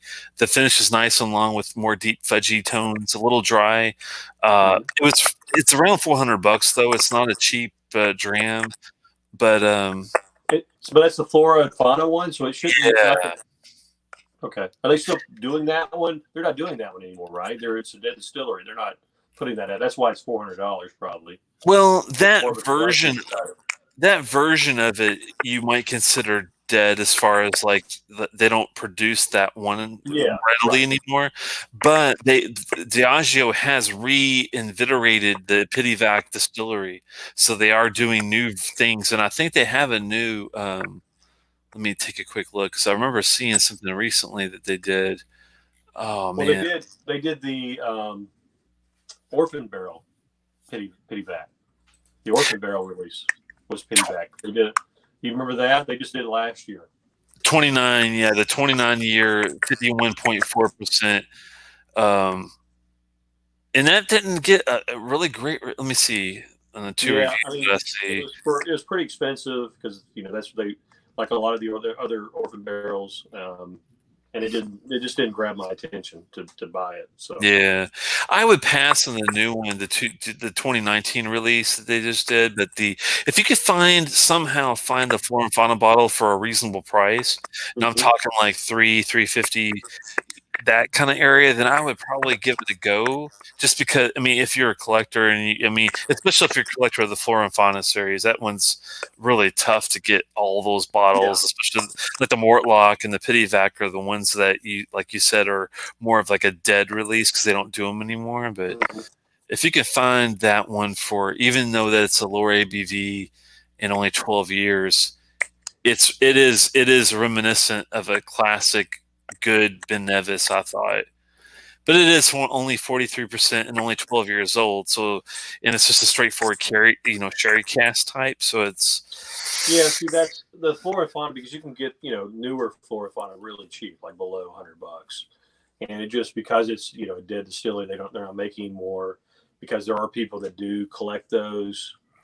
It'd be tough for me to spend that much money for a 43%. Flora and Fauna bottle that is colored probably too. They color theirs too, the Diageo, the Flora and Fauna. So that would be tough for me to pull the string. Yeah, it's not worth that much. I have a lot of bottles, but I am very particular on what I buy. Like I mean, my last purchase. Well, I just purchased one because I sold a bunch of bourbon. My bourbon I'm getting low in my bourbon, but I got a Kalila 35-year-old, the Diageo for 2018 release, the cast strength one. So I'm excited about that because I've heard really good things on it. But I've got to, it's got to be good reviews, or I've had it, or people I trust. I'm so picky nowadays because I've got so much. You get so much, as you do too. You've got so much. It's just, especially these times. I mean, I'm trying not to buy a lot. If I'm buying anything, I'm trying to sell some things to buy it. So I don't blame you. It is tough that's one of those really tough to walk the line. Like Pityvac it's not, please don't think of it as a dead distillery. They are revamping it. Yeah. But you're right with the fact that this version, just like the Mortlock Flora and Fauna, that one they're not making anymore. So that's the only reason I could justify like a $300.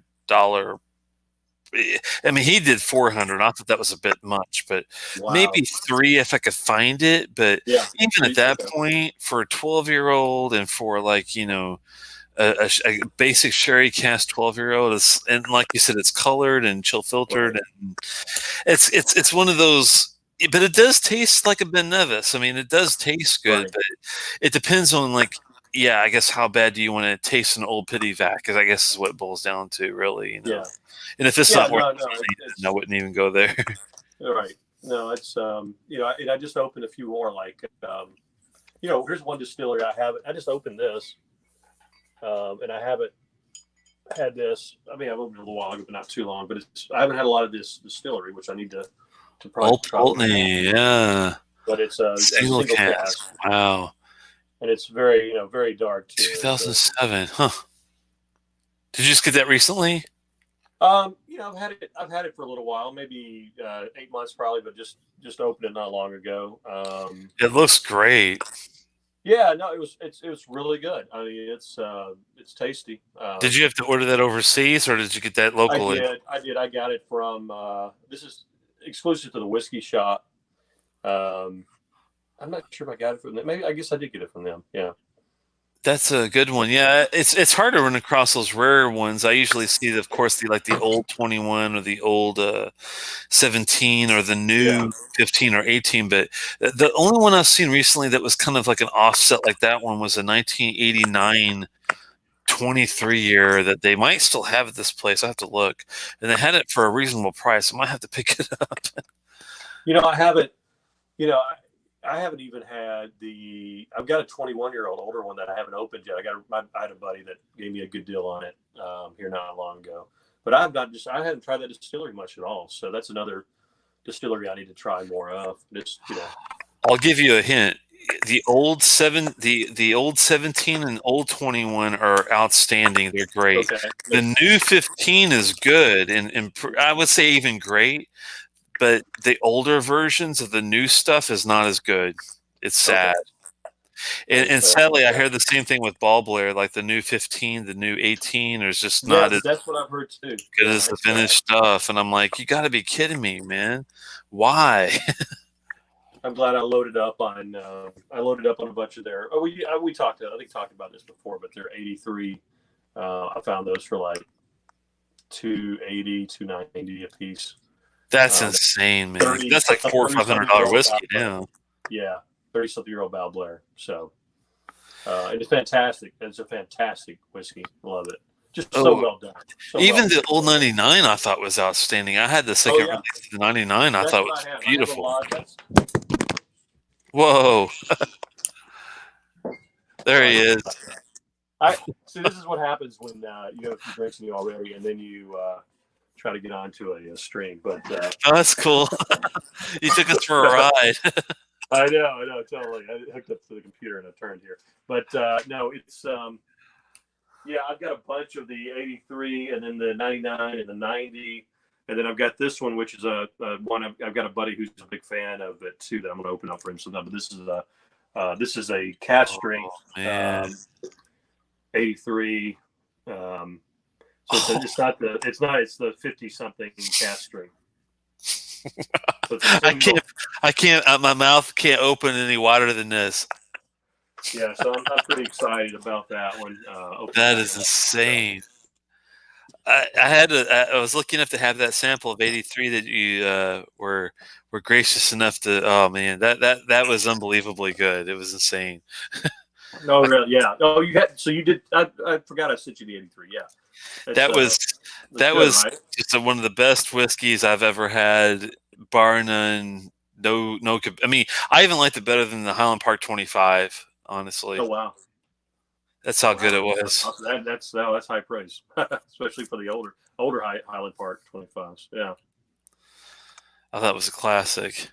Yeah.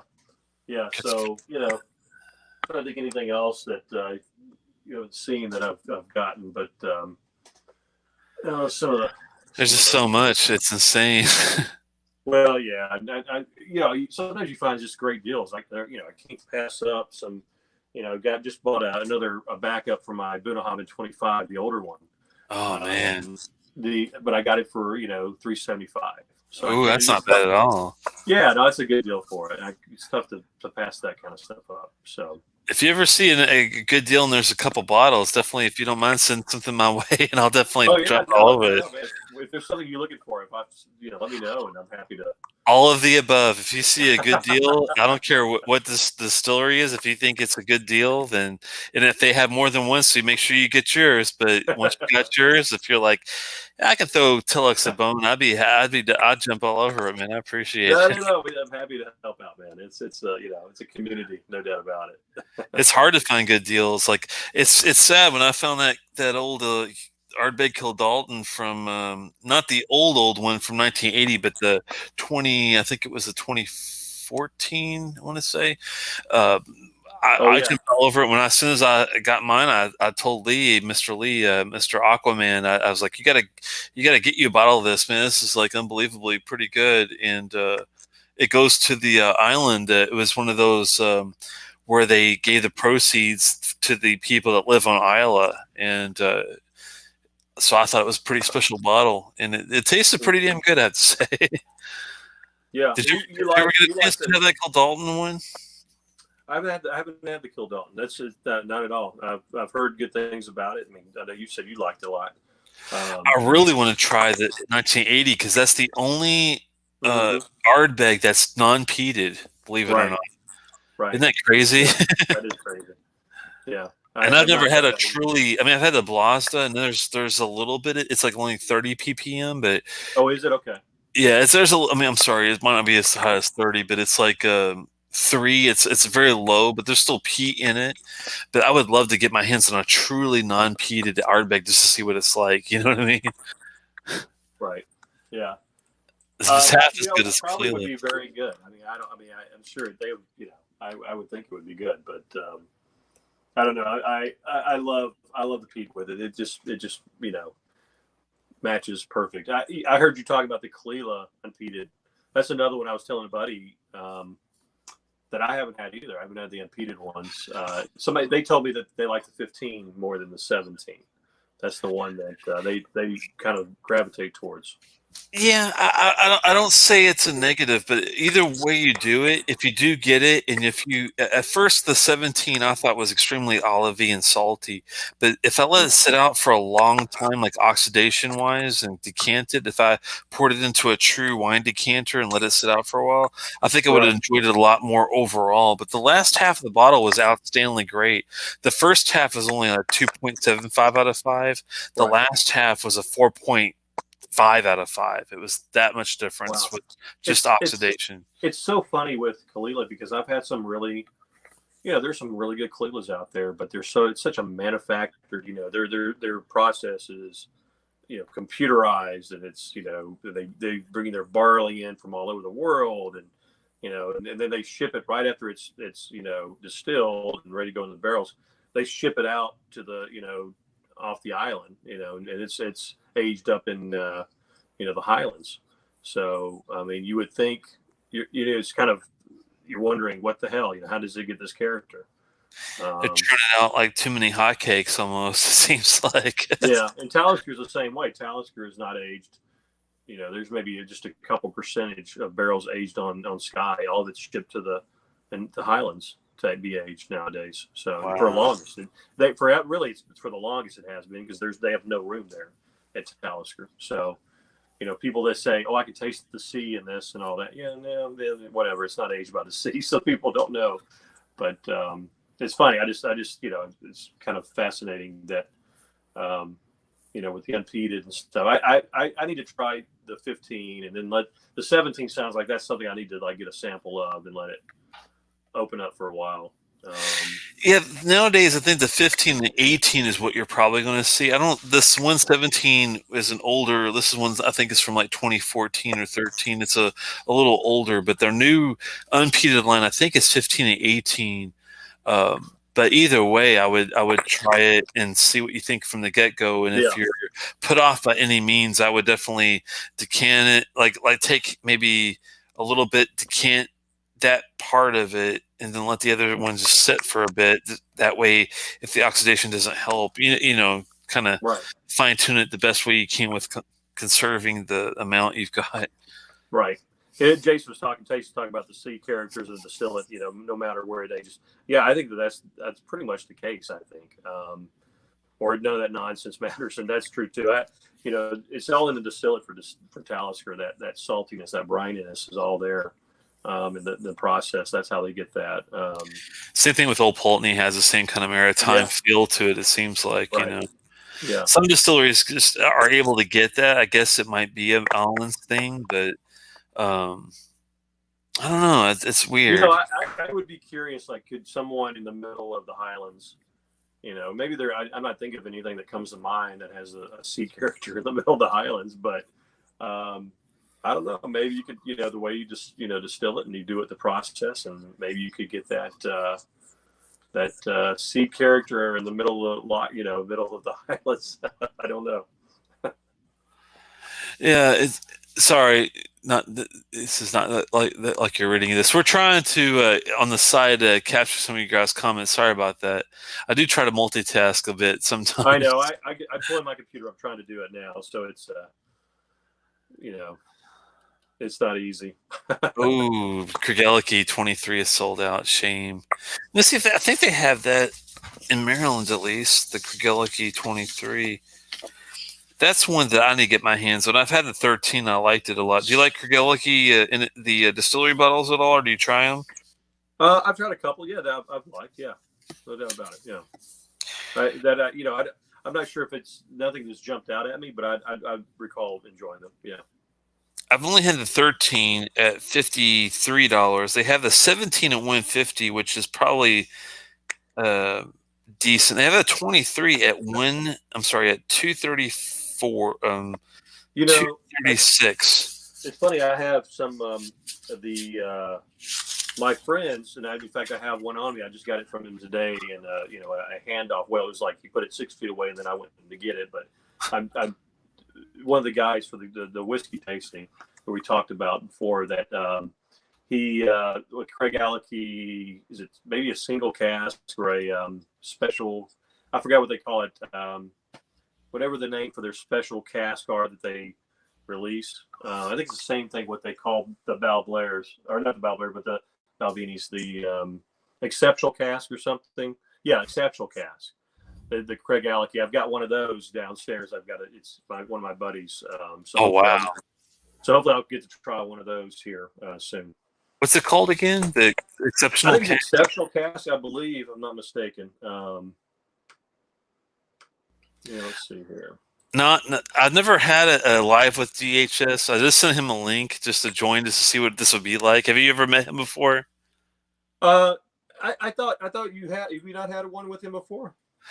I don't think so. I don't think I've ever seen him. I know his name's Dustin, and I've talked to him off and on for a long time, but I don't think I've ever had him on live before. Oh, good. Yeah, bring him in, man. I talked to him a lot from the chat. It's be great. Okay. Yeah, I'll look for him in the bottom when he joins. But I'll have to get my eyes on the exceptional cast for Kregeliki. Yeah, see if I'm Kregeliki exceptional cast series. Here we go. He's already here. 1 second. Let's see if we got this right. There's DHS. How you doing, man? Hey guys, how's it going? Good. Thanks for joining. I'm going to take a little break. I'm going to be right back. You guys do your thing. I'm going to get me into the pour because I'm going to save part of this for Malt Muser just to compare with the old 18 versus the new 18 while you guys chat. I'll be right back. Dustin, what are you drinking now? So we were talking earlier about the independent bottles on here, so I went and grabbed a couple. Yeah. So I just had a pour of this guy right here, which is a Royal Lochnagar 19-year ex-sherry bud. Yeah. Yeah. So I finished that, and so I poured a 19-year Royal Lochnagar recharged sherry cask. So what's the which one do you like more? Is there both of you very? I'm sure. What's the? Well, what's funny is so when I first got these, I liked this bottle better. I got these a little bit apart. Yeah. I liked this one better, which was a select by a store right by me. Oh, and nice. I thought it was easier and better. But I'll tell you what, tonight the other ones give me more sherry character. Huh. So This one's kind of coming in second, but they're both good. And I paid Where- one. Where are you located? So I'm in Cincinnati, Ohio. So Yeah, just that's over the what I river thought. from Kentucky. Yeah, okay. Because we talked, I thought you were Cincinnati. It's cool that you have stores up there that do picks of scotch. I don't. In Nashville, we don't get that, so it's not. That's awesome. Yeah, well, and I don't know really what it means by when they select it. Like, because the Cadenhead, they're single barrels, and I know for a fact that this You're store did right. not I've never get- seen a Cadenhead. I've maybe have I? No, I haven't seen a Cadenhead picked for a store or anything. Yeah, that's weird. Well, and I know for a fact that it says there were 528 bottles of this, and I know for a Yeah. fact that they did not get 528 bottles. So I don't know if like they just picked which barrel came to them and they put a sticker on there. Probably so. Yeah. So on YouTube, you're looking perfect. Here on StreamYard, you're upside down for me. I am really. Yeah, you're upside down. I don't know what's going on, but it's pretty crazy. Like it's no big deal, and like I said on YouTube, you're good. So Okay, hold on. Let me see. Maybe it's what because I put. Let me try this. This maybe it should make a difference, but maybe it does. Does it? now you look good here. Let's see what happens on YouTube. Let me pull it up. I'm like, I'm getting a little dizzy here looking at you, Steven. How's it going, Dustin? Nice to meet you. I don't think I've ever had you on the channel before.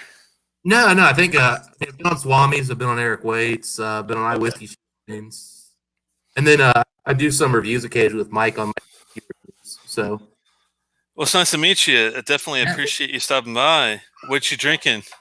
so we're just talking about this. So I've got two different Cadenhead bottles of Royal Lochnagar 19-year. Oh, nice. They're both ex-sherry. They're both bottled within like a month of each other. And they could not be more different whiskeys. It's crazy. It's funny that you chose that because I was trying to find something I had open that I haven't reviewed yet, but I have enough of that I can have a few drams of, and that's the Royal Lochnagar 12. Hey, It's not near as good as a 19, I'm sure, though. Unfortunately. yeah, I'm not gonna brag, but yeah, it's a little better. I can imagine. This is that. Do you know if there's any difference at all between the Royal Lochnagar 12 that they normally release versus this Game of Thrones type of thing, or is it the same juice? I'm pretty sure it's different juice between those two. But Oh, I did wow. Okay. Game of Thrones. Not as good as the Lagavulin or the Talisker or the Oban or some of the other ones they did for that series, I'm sure. That Klein Leash was honestly my favorite.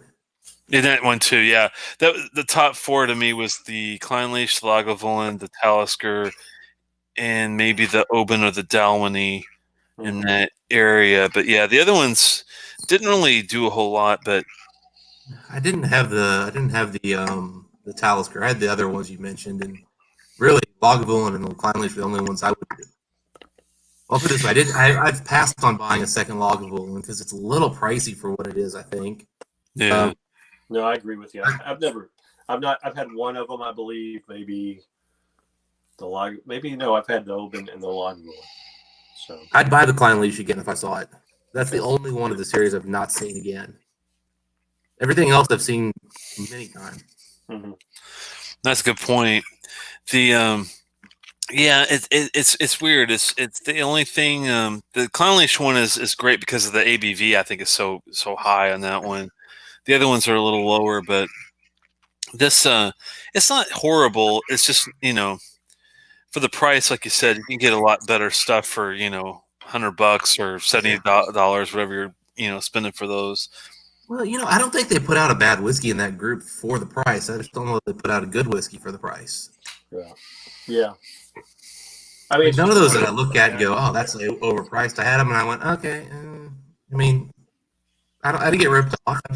Unless you paid secondary or you paid like markup, then you got screwed. But if you just paid regular especially when price, they first came out, it was a Oh, yeah. The Klein Leash was the one that everybody wanted because it was the one you couldn't find anywhere really. So that I got the lucky. Oban, maybe it was the Oban. Was the Oban too that had Oban was the one that got crazy because it was in the black canister and everybody loved that black Yeah. canister. I'm wondering if the Mortlock one's worth like a look, because that's the only one I don't have that I'm thinking about trying to get just to finish off the. I'm not worried about the White Walker and all that crap, but the regular series, I'm thinking maybe I'll try to get the Mortlock 15, but for the price, I'm not sure if it's worth it or not. I was gonna say, what's the price for you? Because I think here it's about 150, which is Oh wow. Yeah, it's about the same, I think. that was just too much for me to even think about it. And I've not had I've not had Mortlock really, so I don't know much about the distillery. Usually, it's a meaty characteristic. It's usually a nice savory whiskey if you're in the mood for like sourdough, more of the savory aspects. But comparatively to the 18 or 20 euro that they release nowadays, for the price, I'm just not sure. Yeah. Well, I mean, it takes sharing very well to me too. I think so. This is a good one. A Cadenhead's 29-year-old Mortlock, which is nice. really, and this was really cheap. I mean, I think I got this at auction. I mean, this is kind of crazy, but like for $180. I mean, that's hard wild. That's great. Yeah. What's the bottler on that one? Is it Caden's head? Oh, no wonder. Well, Jesus. Yeah. I've never seen a tall Cadenhead. I've only seen these little like stub bottles. Yeah, the stubbies. Yeah. I mean, I've seen those bottles like online, but I've never seen them. This is UK. This is an auction, so yeah. Yeah. But, and I've had this one. This is my second bottle of it. So it's very good. Very good. Do you have a favorite auction house, Stephen, that you like to go through? I've done the Scotch whiskey auctions on like the iPhone, app before, but it's the only one I've ever dealt with. I used to use a lot, and I use Whisky Auction, whisky.auction.com, and I used one other Whiskey Auctioneer maybe, but Scotch whiskey auctions was kind of my main thing that I used because it had definitely they're the biggest. There was sometimes 6,000-7,000 bottles for one auction. That's where I got my Ardbog from. I took the spin and went that way for it, and I was really happy. They folded the box for me, and it was all packaged nicely where I could rebuild it. And I mean, I had one. I did have one. The only time, knock on wood, because I need to knock on some wood on this shit. But I had a bottle break. I had like 8 bottles being sent to me, and one it was a Bowmore, the Verschill. It was the 2019 Verschill bottle, 15 ounce, and it broke. I mean, thank God it wasn't some other bottles that I had shipped over, but it's but they replaced it the same day. I mean, they're not replacing. Oh wow! They refunded my money, all of it, the same day. So because you buy insurance and everything, you had to buy insurance to get it over here. Now, how does that work with the auction? Do what? Sorry, because a lot of times when you have stuff shipped from the UK, they're not really legally shipping it. How does that work with the auction? We don't have to talk about that right now. No, just go to the auction because I'm assuming they're doing stuff on board. Well, because I get it shipped through Texas, so it's legal. It was legal to go. They had a process that it was legal to go through Texas. It's a weird it was a long process. They would ship it to another place, and then the other place would have to bring it into Texas on another shipper, and then they would go to an office, a kind of a sister office for my work, and then I had somebody there that would ship it to me in Nashville. So it was a process. Gotcha. But you got to do. That's what I've avoided. I avoid buying stuff overseas. Actually, the first time I ever bought overseas was during this whole coronavirus because first time ever I'm actually at home when the whiskey go up. So I'm like, oh, well, that's not so bad. Mm-hmm. It's well worth it, DHS. I think. I think it's a godsend to be able to order from. I mean, I usually do from Whiskey Exchange. It used to be called Green Welly. There's like a Tidenham place that does really good whiskey. Green Welly they used to be called another called Tidenham.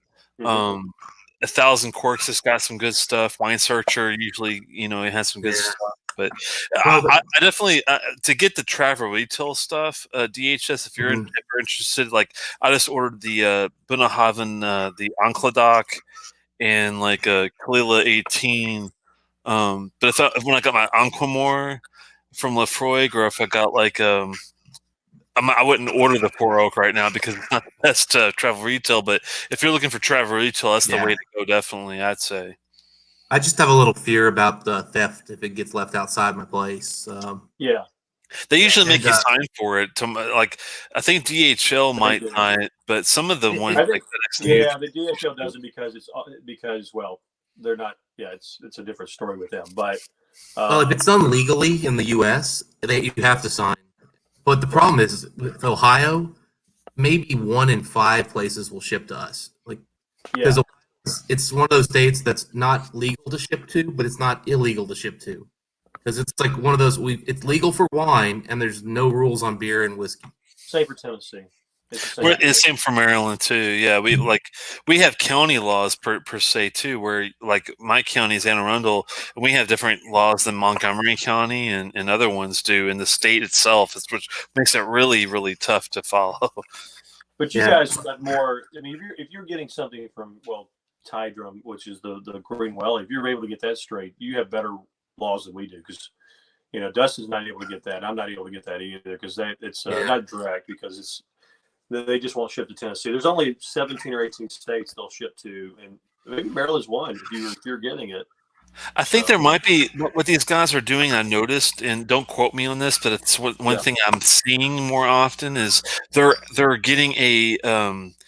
It might be from a whiskey exchange, but they'll get a place in New York, for example. Like mine's coming from Connoisseur Wines in New York, so they're offshooting it from the UK to New York, but you're ordering it from a different state that way. And I think it's how they're getting around a lot of these issues. Okay. Yeah. No, I have seen that back in the older, like 2 years ago. But I'm surprised that they're still. But maybe in Maryland, it's just every state's different, right? It is. It's just every state has got their own draconian laws or outdated laws.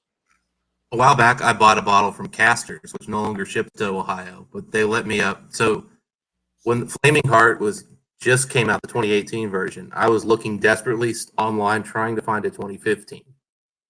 And I found Casters had this jacked up price on Flaming Heart for like, $50-$60 more than the 18 was going for. Mm-hmm.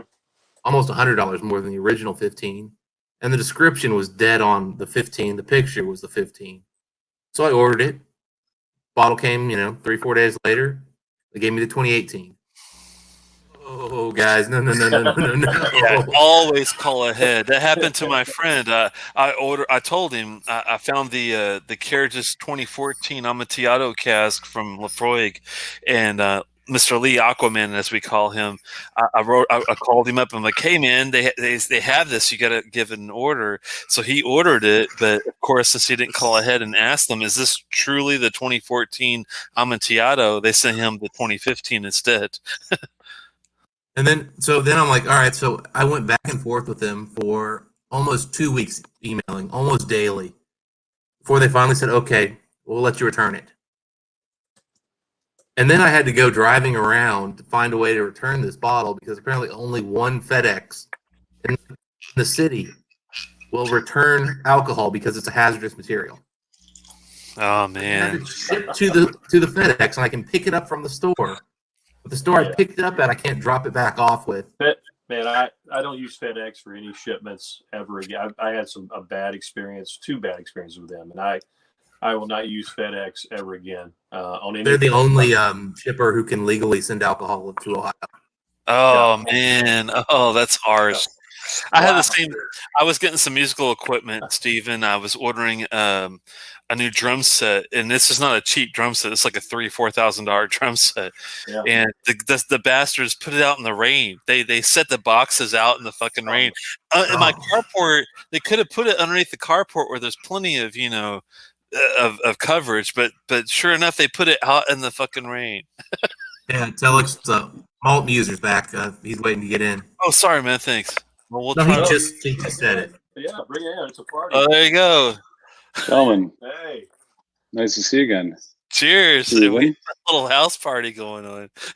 yeah. Dude, still live and in the flesh. How are you, comrade? What are you sipping on? What's everybody sipping on? I don't know what's going on. I got some real Lochnagar 19-year Cadenhead that I'm probably going to go back for a second round on. I have been sherry all night, so I'll stick one more time with the Buna 25. Ooh, Nice. Good call there. even though he's doing the 19-year-old, I'm just doing the 12-year-old from the old Game of Thrones series to see before I do the review proper what I can get into in that one. Yeah, hey, I Steve, am, have you had any of these? I'm doing the Port Charlotte MRC01. This is a Cavalon. Oh yeah, basically it's a store pick over from the UK. Hey, okay, let me Oh show you. man, 2010 MRC looks really good there, Malt. This One is roughly an second. 11-year-old. Pretty This is good. 11-year, almost 12-year-old sherry cask. There we go. Can you show the bottle there, DHS? Well, the bottle doesn't show up very well on the screen here. Oh, I can see Cavalon. Okay, gotcha. Yeah, but like, this is like the boxes they come in, which for Cavalon's actually like their cheapest box I've ever gotten. Oh yeah. Selection. Okay, gotcha. What do you think, and what is it running at? Dustin, I've got These are 35 different Cavalans, so yeah, I'm a big fan. nice. But have you got Wow. any like these selections, Steven? I do. I have. Well, a lot of this is all selection here. These are all. This is a selection bottle, and I have a rum selection, and then I've got virgin oak. But all of these, most of these are selection, especially these. Yeah, okay. Yeah, because selections are so much cheaper than the regular bottlings. I mean, they're night and day cheaper.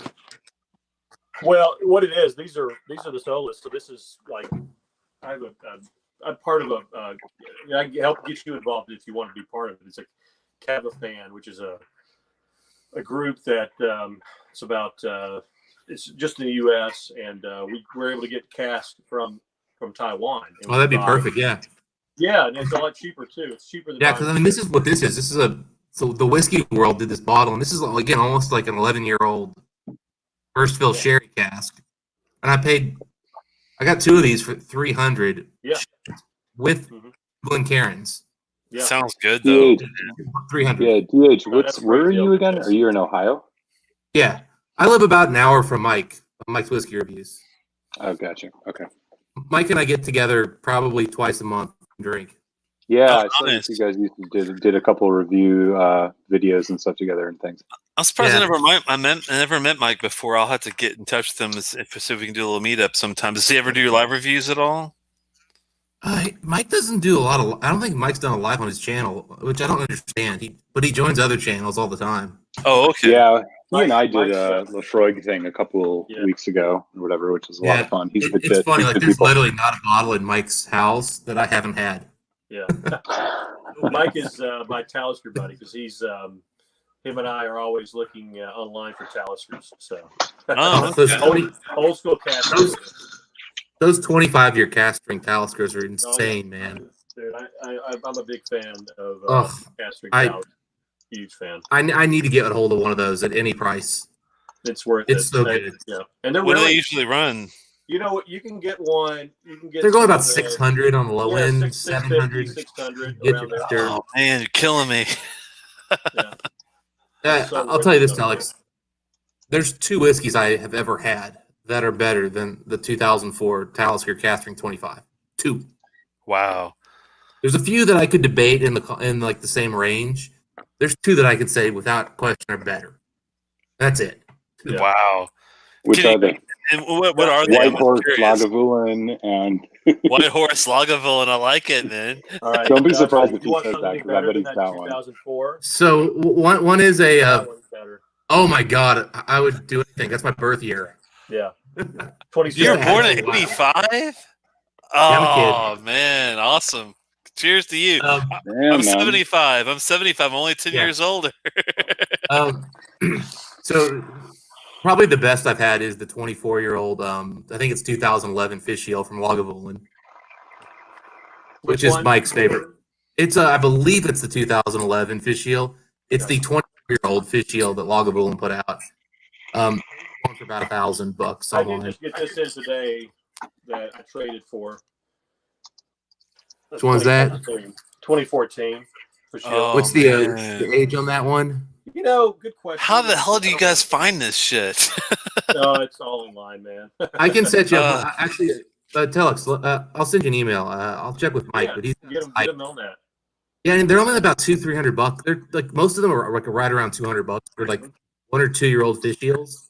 You get more expensive if you go older, but they've got a lot. This was a little bit more expensive, but it's a Yeah. it's a one of the highly rated ones. But it looks like it's let's see, 19. It's only 19-year-old. Oh, Wow. okay. I know that one. Yep, I've had that one as well. Good. But the other one, Telex, I've got a Cadenhead first fill sherry butt, 28-year Highland Park. 28-year Highland Park. Oh my God, man! First fill sherry butt. It's the sister cast of this one. They make Killing me here. They have 3 of them. The one's a 28, 26, and I believe a 26 Highland Park Cadence They head. did My 25, God. 7. But they did 3 of these, and these are fantastic, man. These are dark, so sherried. That one's actually light compared to the mic. That's light compared to the 28, and that thing is dark as heck. Yeah. That's unreal. Yeah, I'll be honest. So I'd never actually bought a Highland Park, other than I think I'd had like an NAS Highland Park. I'd never really had Highland Park before, and I was getting ready to buy some whiskeys, and I walked by and I see a 28-year cast strength Cadenhead, and I'm like, Yeah. and I literally just set down like 4 bottles I had in my hand, and I said, "You're coming with me, and I can't afford anything else." That's awesome, man. Those are fantastic. My buddy has the other ones, the other 2. So we're going to have a tasting of all 3 of those. Nice. It'll be awesome. And I think there's a couple different bottlings of the 28s and the 27s and 26s, because it's not just one bottle that made it over here, or one barrel. Yeah, this was. Yeah, you said that you found those Fisio Lagavulins online for less than 200. Are you? What's your shit? What are the places you check? I mean, do you just use Wine Searcher or 1,000 Corks? Or No. I've never been able to find any of those at that price. I would assume they were from like overseas, but they're overseas, and you need to talk to Mike. Talk to Mike. He's got a guy. All right, I'm gonna do that. He's got a guy. It's a website. Mike's got a guy or 2 involved with the Whiskey Quests. And there's a guy through Scotch Addict that Mike's good friends with. I know who you're talking about. He mentioned him to me. I know exactly who you're talking about. Yeah. So there's and he constantly asks me about bottles off him, but he asked me about the most expensive bottles for the age I've ever seen, and I'm like, Mike, should I do it? And he's like, well, I'm debating it and this, and I'm like, nah, if Mike's not in, I'm not in. Hey, Dustin, who's your top 3 distilleries? I'm just curious. If you had to pick a top 3 of distilleries, do you have like your favorite 3? I'm just curious. And how long have you been doing this? I mean, I know you're younger, but it seems like you're pretty well versed with a lot of this stuff. So have you been a long time? I mean, like I said, 8th grade, I had my first whiskey. It was a Pappy Van Winkle 20-year. That was come on, man. Shut up. That wasn't your first whiskey. He's from Ohio, man. What do you expect? I'm from Lexington, Kentucky. Yeah. I mean, how do you even know your bearings with a whiskey like that? I mean, you literally like cancel out like 89% of bourbon with that. That's amazing. Well, keep in mind though, at 8th grade, trust me, it was just a hot, fiery bomb. Well, right. I'm Otherwise, joking around, but yeah. But my dad was a bourbon drinker, and he wasn't a con by any means, but I think he just had like his best year ever. And the guy was like, "Oh, this is the best bourbon out there. It's $70." And my dad was like, well, "Okay, give it a try." Those were the days, apparently. So I got into I got into bourbon. Around 18, 19. We started trying to get a hold of stuff. I remember when I was probably freshman year of college. I sent my dad into the store to pick up a Jim Beam White Label for me, 6 year for $7, and he came back with an ancient 10-year. Came with a for $9 and said, "I covered those $2 for you. Here's a 10-year-old bourbon." And I'm like, "Holy crap, this is better." So I drank a lot of bourbon, and then I got into Scotch, and I kind of cut back on the whiskey for a while and really got into craft beer. And then I never stopped picking up whiskey. It was just one of those I always kept 15, 20 bottles. 40 to 100, to maybe I had a $200 bottle occasionally there. And like anytime I worked overtime and stuff in my early career, I would just go and buy $100 or $200 bottle with the overtime money. Like, so it's just pure like, oh, I just got made extra money. I'm going to buy some whiskey. Yeah. So I mean, I've been drinking since 18 at least. Wow. Do you have a favorite 3 distilleries? Like if you Scotch wise, do you have a favorite 3 on I Scotch? mean, we got to go Springbank.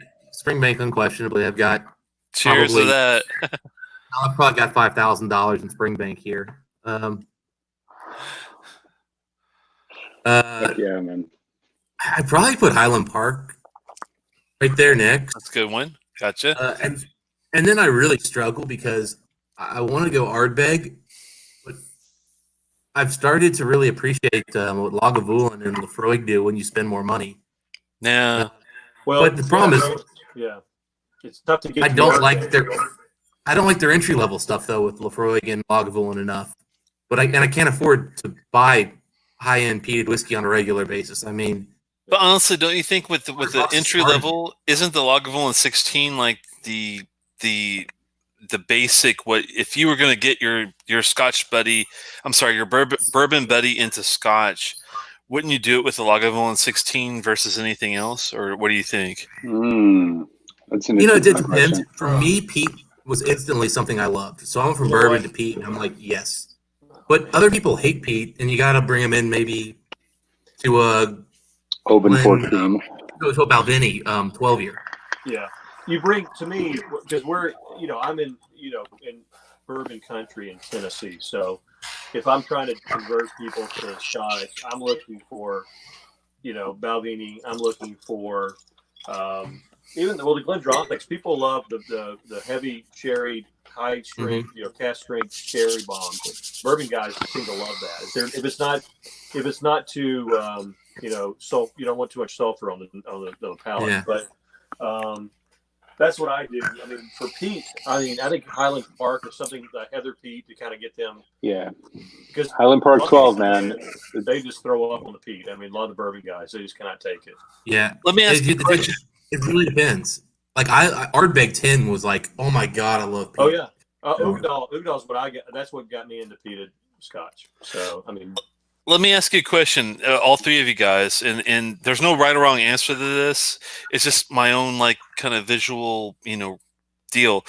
Why is it that you would not gear someone toward and I'm not saying it's a good representation of Lefroy, but what is it why you would not go for the Lefroy Select? I'm just curious. My initial answer on that is you can pay $5 more and get the 10. Good example, yeah. $5, maybe $10 more, and to me, it's night and day. Quarter cask. I mean, but here's the thing, right? The question with that is if it's to somebody who's never had a peated whiskey before, they're not going to be able to tell the difference between the two. But I still, yeah, man. I mean, Lefroy 10 is still $40-$45. The Select is what, $35-$40. Yeah, just grab the 10. You feel the same way, Dustin? I'll be honest.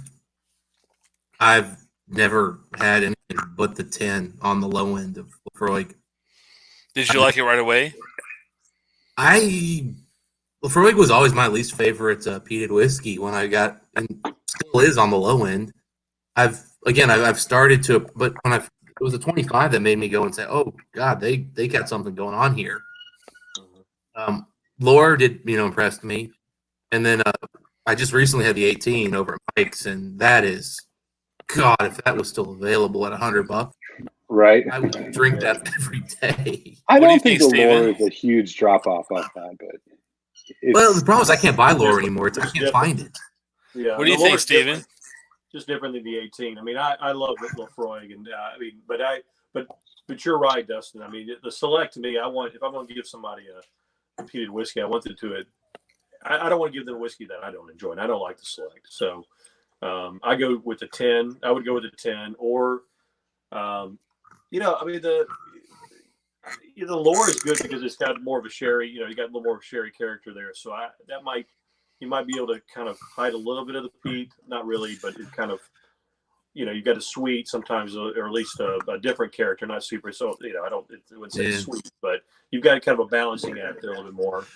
What do you think of the quarter cask? Were you a fan of that, Stephen Connor? I'm fine with it, but I mean, I don't have any of the if you consider low end, what I have is the Yeah, I'm looking for something price point because, of course, the Lure is like a great, whiskey, but the first guy is not going to want to throw $130 out there for, their first Lafroig. I don't want them going. Yeah, I agree with all three of you guys. I don't want them to do the Select. I think the Select is a waste of time. But I'm trying to prove to them why to go with the 10 or the 10 cask strength or the quarter cask or even the triple wood. Yeah, like See, I'm going Port Charlotte though. If I'm going. if the question whiskey is like, what is the whiskey, the peated whiskey that somebody who's not into peat should have as their first experience? I almost feel like you go a little with bit Lafroig more... though, with Lafroig, what would be Lafroig the first specifically. Lafroig you would give somebody? Yeah. Okay, got it. Okay, that's a different I feel like question. you do 10 or you do triple wood. Either you want to bring them that sherry or you want to I bring agree. the Yeah. bourbon. And the thing is, I think find so that on that. sherry and peat can be really polarizing for some people. And so some people are going to love it, some are going to hate it. Yeah. I think Lagavulin 16 was probably the first expensive peated whiskey I ever had because of Ron Swanson on Parks and Rec. Yeah. Yeah. Because I'd been drinking I'd gone through all of like the Johnny Walker stuff. I'd been through Chavez. I'd been hitting Glenlivet. I'd had a 21-year Glenlivet before I ever got into really peated whiskey. Right. And I spent $200 on that. So I took the path that I knew. I enjoyed it. And then it was like, oh, there's this peat stuff. And I'm like, what's that? And then I went, oh, this is awesome. Yeah. Me and a couple of buddies. I've never been a fan of the 16. Never have liked the Lagavulin 16. Never liked it? Nope. Did you actively dislike it, or were you just indifferent? No, I'm I just curious. thought it was fine, but I'm not. I don't want to buy a bottle. Yeah. I mean, Well, I'm Was it the first, surprised. right? Yeah, was What it did like you the pick, first though? peated whiskey you had, or where was it in your Yeah. experience of peated whiskey? Because I think that might it be... was further down the path. Yeah. I started with Ardbegs. I started with Lafroigs, and then went to Lagavulin. So, and then I love Lagavulin. I've got a ton of Lagavulin, but it's more different ones. The 12s have been happened. Last time I opened Do what? a Distiller's Edition, first half of the bottle I thought was garbage.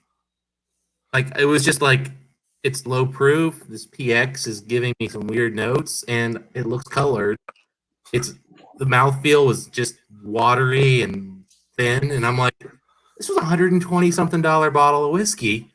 This is not $100 whiskey. And then after I ignored it for like 3-4 months, and came back to it, and I had it again. I was like, okay, oxidation has kind of brought some stuff out here, but it's still just not $100 whiskey. Yeah. I mean, the You've 16, got I've never bought a bottle of 16. I've never bought a bottle. I've only had it in a bar. 2 bars. That's all that.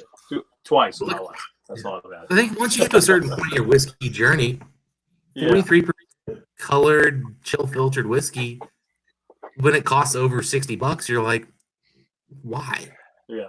I kind of agree with you guys both on that. And Telex, you probably have similar feelings. Like I really enjoy the Lagavulin Distillers Edition, but I enjoy it at the $80 price point. Like there are some places where you can find it still to this day where they're selling it sub $90. For me, like if you've had the 16, the PX is like, I know there's varying batch variation. Like sometimes the PX is a little heavy-handed. Otherwise, it can be a little harmonious, and kind of like what DH Silv said, like oxidization does a lot to that. But when you see that shit for like $120, it's like, oh, man, I'm seeing Lafroig 16 for over $100 now. It's like, That's insane. crazy. That's crazy prices. If you could Yeah, get, there's no way I could if you could find the Lagavulin 16 for $80 and the Distillers Edition for like $100, then you're fine. But yeah, anything above that is just insane. But yeah, I have a soft spot in my heart for the 16 and the Distillers Edition because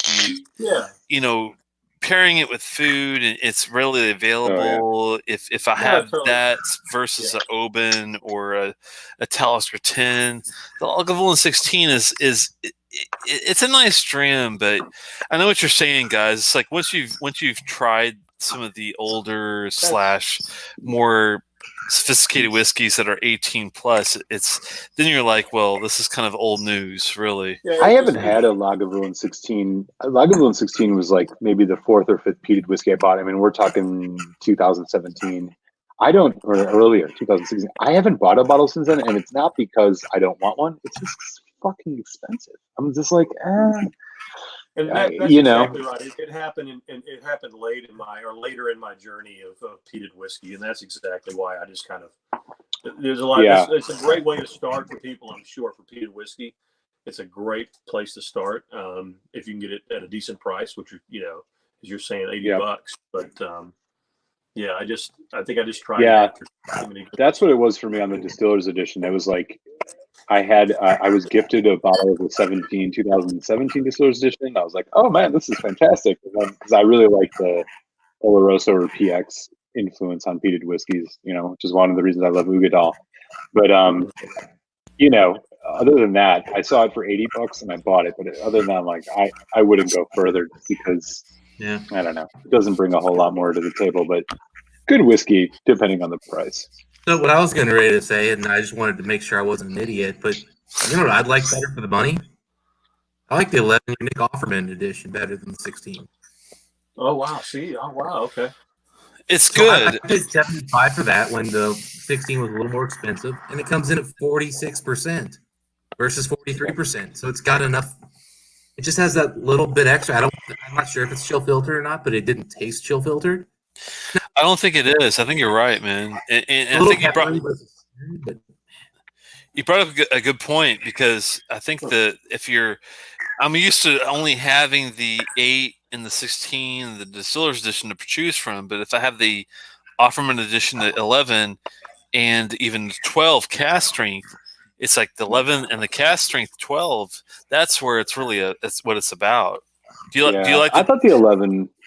Yeah, I thought the 11 was solid, if not like somewhat unremarkable. Like it was good. And again, it's a price question. I think I got it for $65, and so I thought it was on sale, so it was a good price.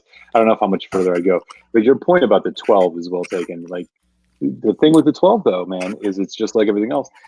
Man, I'm seeing that it's like $130, $150, and I'm like, man, like. So it's good. The strength though is cask But strength. dude, I could get but you get a Corey Brecken for 90. Kentucky. You ready for this? I love certain vintages of the 12 is the 2017, the 2015, the 2017, 2015 are just awesome. Now the 20, it's a $200 bottle now, here. Kentucky. Yeah, 200. See this one. I haven't had this one. 200. This one. But that's and by the way, God. They're all claiming it's tariffs, but no new 12-year made it to America this year.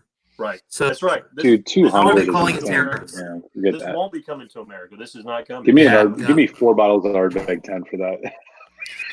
200. Dude, this is 200. I don't know about that. I have to disagree with that one, but it's But I bought. This I need to buy those. I bought this for 80, maybe 85, 90 pounds. So I mean, it wasn't terrible. What's that in American dollars there, Steven? Add 30 cents. 100. I mean, right now it's 25%. I know, like, because I buy way too much overseas. Right now, the exchange rate is 25%. It's plus shipping. $1.25 dollars to £1. So that was 125 ish. 125. That's not bad for 130. Is what I usually see the 12 cask strength bottle, which is down here, the old one. I don't have the new one yet, but that one's about 130 to 140. It seems like for cask strength. I have a bottle of the 2018 Lagavulin, the 12, which is fantastic. But man, I got it just out of Glenlivet. It was like 110. But man, dude, seeing that for like 100, is that $150 whiskey? It's cask strength for 130. But there's a lot of cask strength. It's worth $130. Some of them are to me. I'm in for 150. I'm in for 130 easy. 150 is iffy. Yeah. 130 is where I would draw the line. That's definitely. I will tell you this. So when I bought these from the UK. I don't know if you guys follow the exchange rates, but one of the reasons why I bought this, I caught these right when for some reason when this whole coronavirus thing was hitting, the dollar-pound exchange rate dropped to 115. Yeah, I'm like, buy. I bought a few things too then. Yeah, and then the best thing was the 115 hit over the weekend, so like you had like 2 days to think about it. You didn't have to like jump on it Like, oh god, What was what did the shipping run you on that? Did you get multiples to like reduce the economies of scale type thing, or? yeah. So I bought 2 bottles. It was 50 pounds shipping or something, which Yeah. and with 2 of these, and then they also threw in a free Glencairn with each bottle because it was their store pick. So I paid $301 basically. Shipped to I my know door. It was there. It was there Tuesday morning. That's reasonable. Yeah. I know Tuesday places that are morning. shipping free. I know places in the Netherlands that is shipping, and it's a little higher in price, but not too bad. But they're shipping free shipping to the States during this coronavirus. Have all three of you had the Vino Barrique? I'm curious if you have, what did you think of it? Because I actually did love it. It was a 4.5 out of 5 for me. This is one. I put this up against this certain cask. They're all single cask, right? Right. So I have. Look, you're talking to. I mean, I have more Cavalan than anyone in Tennessee. I have 14 different casks of Cavalan, of Vino Barrique. He's the crazy man. I love. Cheers. This is one of my favorites, and this one right here, this cask is one of my favorite casks of Vino Barrique ever. It is so much complexity in the nose. I got to get that again. I'll send you. Look, I need to get all you guys. I'll send you a sample of this one. It's fantastic. I will say, so I've got a bottle of it, and so I would say it's definitely a step down from the fancy box Solstice I have. This is a Solus. This is a Solus, but it's but I'm talking the fancy box ones. You what? But you know the fancy box ones, right? You're talking about the gift box. The gift box with the kit. Let me go get them. I'll show you because there's a different, like they're premium tiers. I have only had one Cavalan, which was that ex bourbon, and it was at a whiskey tasting, and I was like, "Holy shit! It was a soloist." If you have a chance, malt, I would definitely recommend, as Stephen will attest, that Vino Barrique is insanely good. It's insane. Go ahead, man. And they're all single cast, right? So you got to find. There's some better than others, but there are some incredible ones out there. And there's the different years. Like if you look at, like I've got a few. I mean, I collect these things a little bit too much, but I've got some old original first year Cavalan. Oh wow, man, that's old school there. I have one of the only. Let me see if this is it. There's a couple here. I have one of the only 60% ABV ones because they didn't make these only 60. Yeah, here we go. Oh wow, damn! Original first year. You can see 60 on there. I don't know if you can see it or not. Holy shit! I trust you on that one, man. ABV. Yeah, and this is these are fantastic. The original years, it's like the sherry ones too. They used fantastic casks when they first came out, and these are fantastic. Now they started. There was some down period of a couple of years that Cavalan had. The casks weren't up to snuff as much, but they've gone back in the last probably the ones that were. Yeah, probably the last few years have gone back when they bottled and they're better cask. So, yeah, you're talking about these. With like the fancy medallion on the neck. Yeah. Oh yeah. The Mezzanilla and the Moscatel. Yeah, that's what I've got right here. Yeah. I'd say Moscatel is one of the best whiskeys I own. It's up there. Any of the special caskings, I have to check that out. My favorite is the Manzanilla. Yeah, me too. My favorite of those that I enjoy. That's my really. favorite. Yeah. And these are Taiwanese whiskeys, correct? Yeah. They are. Yeah. So I want to say, Steve, you correct me. I believe these are around 6 years old in general. Whereas the Vino is about 4 year. Do what now? So I believe these tend to be around the 6 year mark, 6, 7. They all range, man. They range. Like that's correct. Yeah. And then the Vino's a little bit more like Vinos 4. that are picks. They're picks that we've done. Okay. That were 6 to 8 years old. I've got a virgin oak that is only 85 bottles in the cask because of being a bourbon barrel, and it is it's one of the oldest Cavalans they've ever done. It's around the 13 year. 13 year. Yeah. Yeah. That's not a bourbon cask. That's a virgin cask, which would be a cask they would put. What the hell is that? Was that the bottle thing? That's the badass box right there. Yeah. Holy cow! Things looks like a coffin. Yeah, okay, yeah. Holy It's the 2 bottle thing with the glasses. Yeah, I've seen that before. That's awesome, man. This is the Pedro Jimenez and the Manzanilla. Oh, Isn't that amazing that Taiwan alone, a little island that China wants to own, is like the spot for that distillery? It's insane. yeah. Yeah. They do a great So job. how is the PX? Because the PX runs like $200 more than the other ones. It's not worth it. It's sweet. It's too sweet for me a little bit. It's still good. It's still quality. It's just a little sweet. I don't. If you like a sweet dram, I mean, if you like a sweet dram DHS, Yeah. I'm not sure if you like a sweet dram, but if you like a really good sweet dram, it's good. It's Yeah. damn good. Yeah, it's really sweet, but it's good. It is good. I mean, the PX version of these. My favorite is the Vino Barrique, the Fino, and the Manzanilla is my 3 probably tops. So love you know, the I actually. So we've got a Fino near me for about $3.75. I've had it a couple pours out of it, and it's good, but I just haven't pulled the trigger. Yeah, I got these for $2 something, so that's why I bought them. So, Yeah. but you got to get them overseas. You don't buy them. The problem here in the States, they're way too expensive here in the States. Yeah. You got to get them overseas. You know what I paid for Buy this them guy right here? overseas, yeah. Want to know what I paid for this one? How much? $2.25. Yeah. Sure. I It believe was that. half off, literally half off, and I'm like, That's please. crazy, man. That's well That worth was your lucky day right there. What was that for that one? What was that DHS? What was that one? That was the Muscatel cask, which Oh, is actually okay.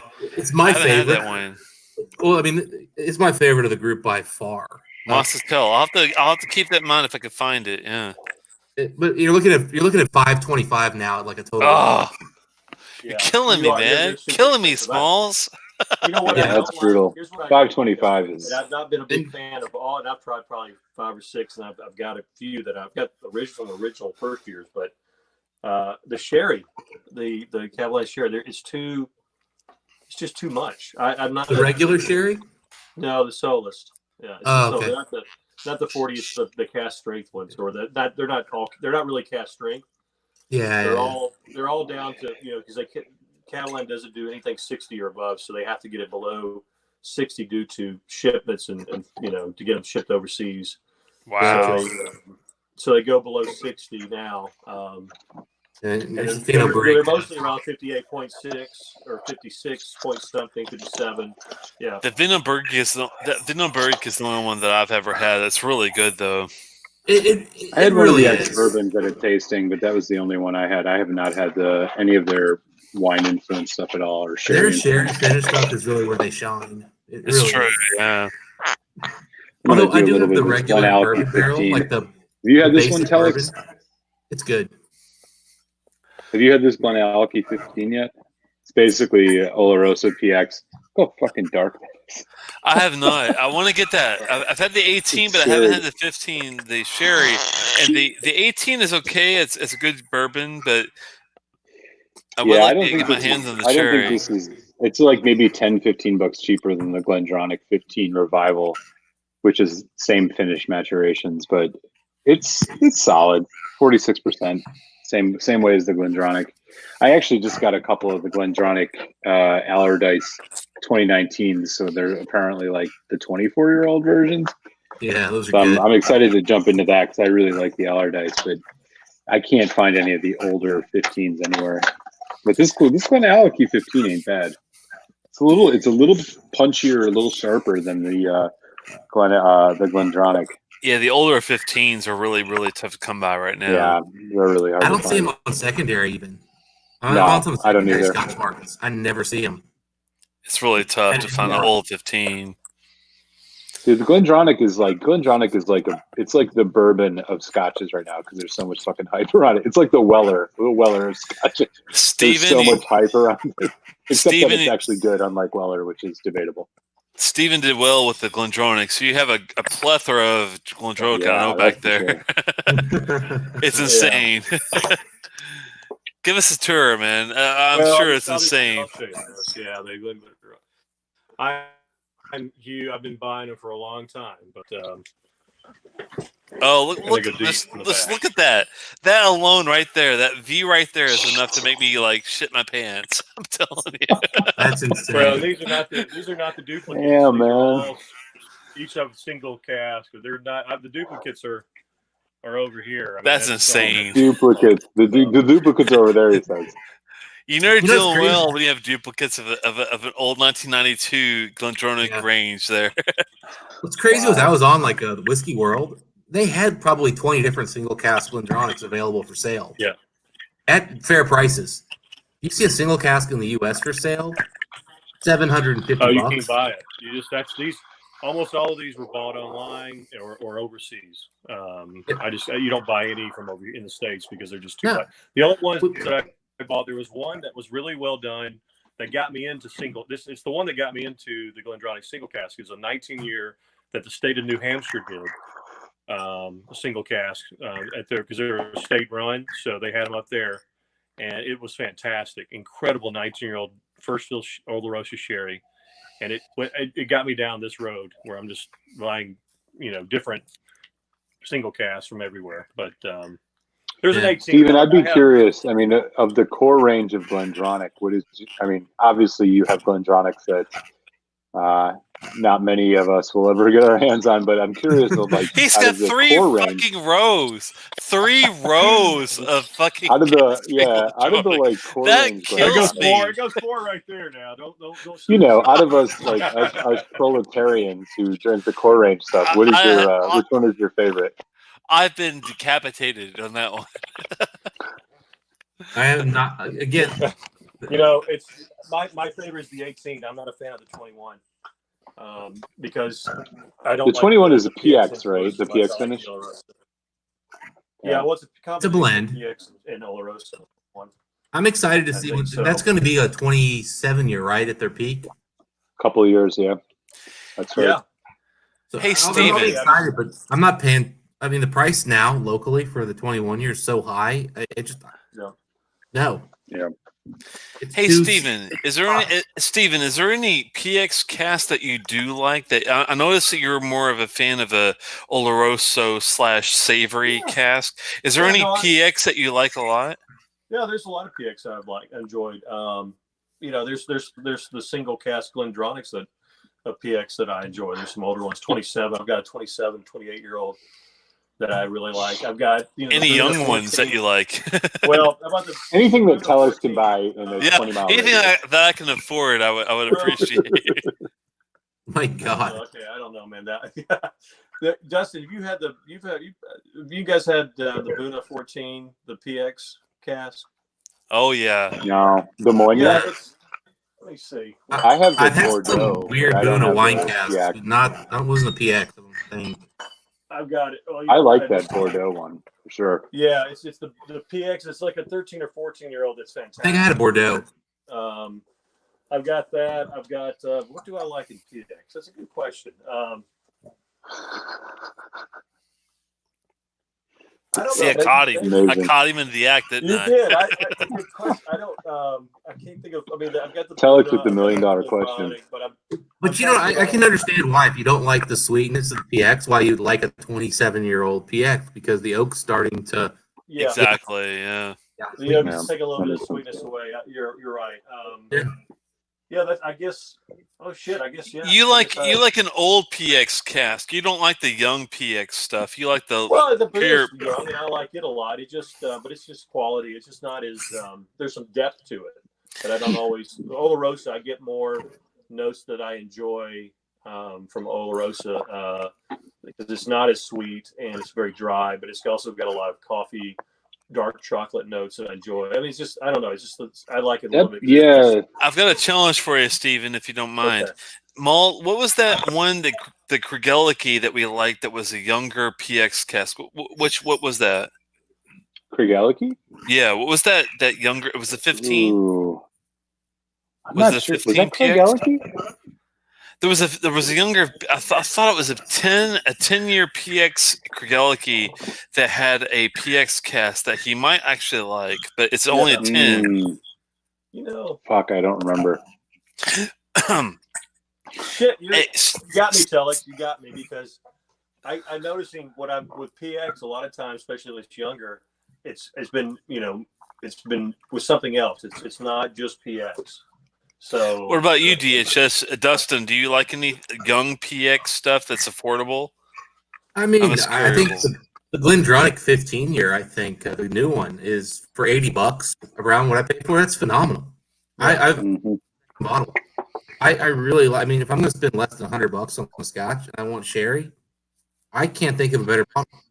is that a combination Oloroso and PX? It is. It is. Yeah. That's why I like it. Yeah, that's interesting.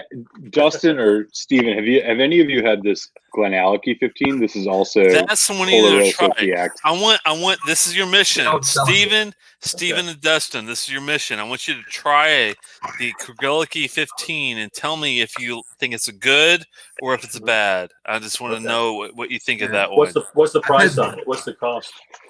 So it's actually coming in a little bit cheaper on average than the Glendronach 15, which is essentially the same maturation. I think you can get 75. Yeah, It's only $75, guys. Come on. Well, That's it. It's I mean, the amusing. thing is, we don't 75. get We all got 75. we don't get any Craig Gallagher. Times are tough, Alex. Come on. Yeah, I've had one Craig Gallagher, and it was at a whiskey tasting, and somebody just had it out. A 12-year they brought over from the UK. Yeah, 12. That's a tough point for DHS. It's hard to get him good whiskeys as far as like a selection of different distilleries. So hopefully we can find a way to get him like some Glenlivet 15. I'll see what I can do. Yeah. I've seen this on the shelf. So yeah, I'm not too far from you, DHS. I'm in Philly, so I'm like, I've seen this on the shelves in Jersey and stuff. I think this will probably be something you'll see popping up sooner or later by you. We've got one of the largest stores in the country, in Kentucky, but it all comes down to will the distributor sell it, and then prices get really bad sometimes because Right. they'll go out of their way to like get something brought in through the distributor for them, but they got to get it like through essentially secondary market up for distributors, and that jacks the prices for us. So, which is why I paid $800 for a Springbank 25 recently. How much? Wait, how much? 800. Oh my God. Oh God. I'm dead. Man. I strongly prefer buying from a retailer though than online and having it shipped, especially at those prices. Like, I just don't want to, because I've never seen a Springbank 25 for less than like 600. Oh wow. Just got this one. Hold on, Springbank 25. Let me see something here. Yeah. Hold on. I did pay. I paid $600 for this one online. Which one was that?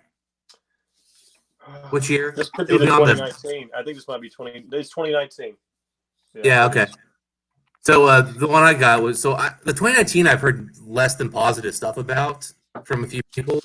Yeah. And the 2018 was exclusively sherry casks, which is why I was like, okay, I want that. Oh yeah, right. That's a good thing. Yeah. However, have any of you had any of the? Let me tell you, these are the oldest sherry casks that have ever been that bottle's ever been in. Like, there's very little sherry on that bottle. Oh, really? Yeah, they tend to on the 25s use really tired casks. He's right.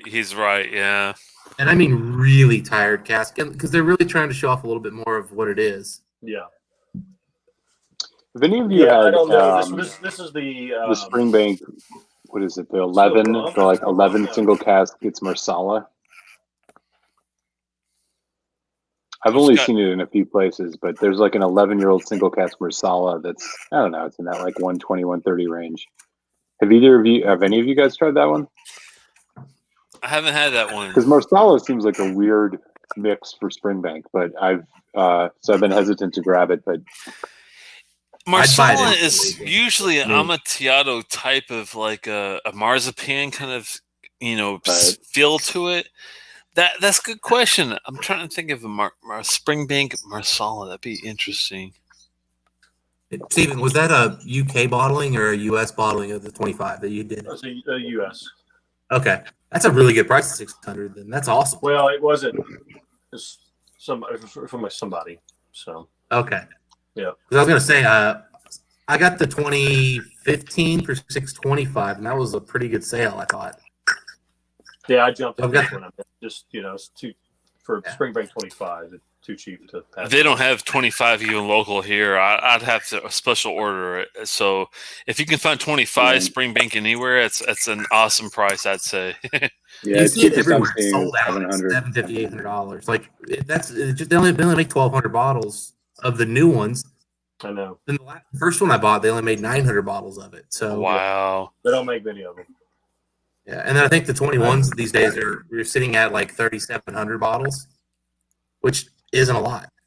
It's not. Justin, what's your like Springbank? Since you're a big Spring, and I'm a huge Springbank. I love Springbank. What's the bottle? What is the bottle you've had of Springbank that you just love? 15. The 2019-21 year was really good, but I've got a single cask of fresh sherry 19 year that's probably my favorite. Yeah. Then I've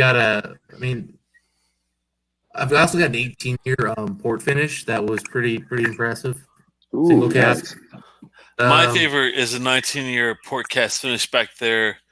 It's a really beautiful bottle. 300 bottles of that one. Yeah, Is it a single cast? Man, Yeah, it's like let me get it. Yeah. 1 second. I just love their 15. I have a couple bottles of the 2016 release of the Springbank 15, which I just fucking love. 15 is great. It's just such a great pour. I don't do $100 this. bucks. I don't do this often, but I've got a 19-year cast strength. It's a 19-year port cask, only 252 bottles, May of 2016. It's really damn good. This is the bottle to get if you can get it. It's $300 plus, but if you can get it, that's the one, I think. Yeah, 120 bottles of this. This is my second bottle. It's incredible. I can't match you guys with a single cask, but I will do this is the 15 from 2015. I like I'll it. pour a little bit of this one. That's funny. The old black bottle. And the older ones, man, that's a great bottle. Yeah. You know what's funny is everybody seems to be liking the new bottles of the 15, but I like the old one better. Old one's better, yeah. I The old agree. one's cleaner to me. If you like the Springbank funk and you just want more funk than you can take, That's the way I look Dude, at the it. 15 is Definitely. loaded with the funk. Probably. you want way more funk than the new bottles. The new bottles are funkier. Really? This Interesting. one here. Yeah. It's kind of like Pete. If you want the young Pete, you go with the younger bottle. If you want, it's that kind of thing. Yeah. Yeah, this is with the old. Yeah, this is that old label. Look at what Steven's got there. Look at that thing. Oh my God. Jesus. Yeah, this one. Come on, my buddy man. opened his, Society stuff. Yeah, well, this was bought from. Oh, you know what? Actually, no, I will show you my favorite Springbank. I just thought of it. Yeah. Look at the color of that thing. Yeah, malt. This was malt. What's the UK site? Forgot the one you can't buy from anymore.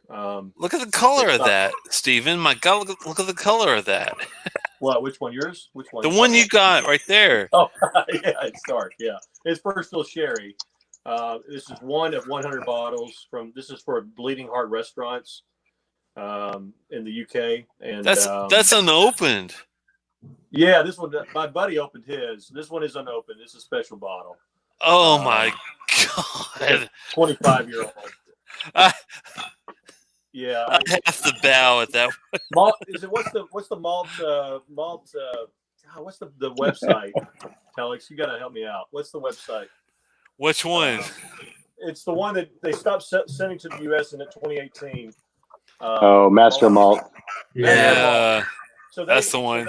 There's 200 bottles. Master Malt had 100 of them, and then this whiskey, this restaurant had 100, and this is the one from them. He's got two 21-year-olds. Look at that shit.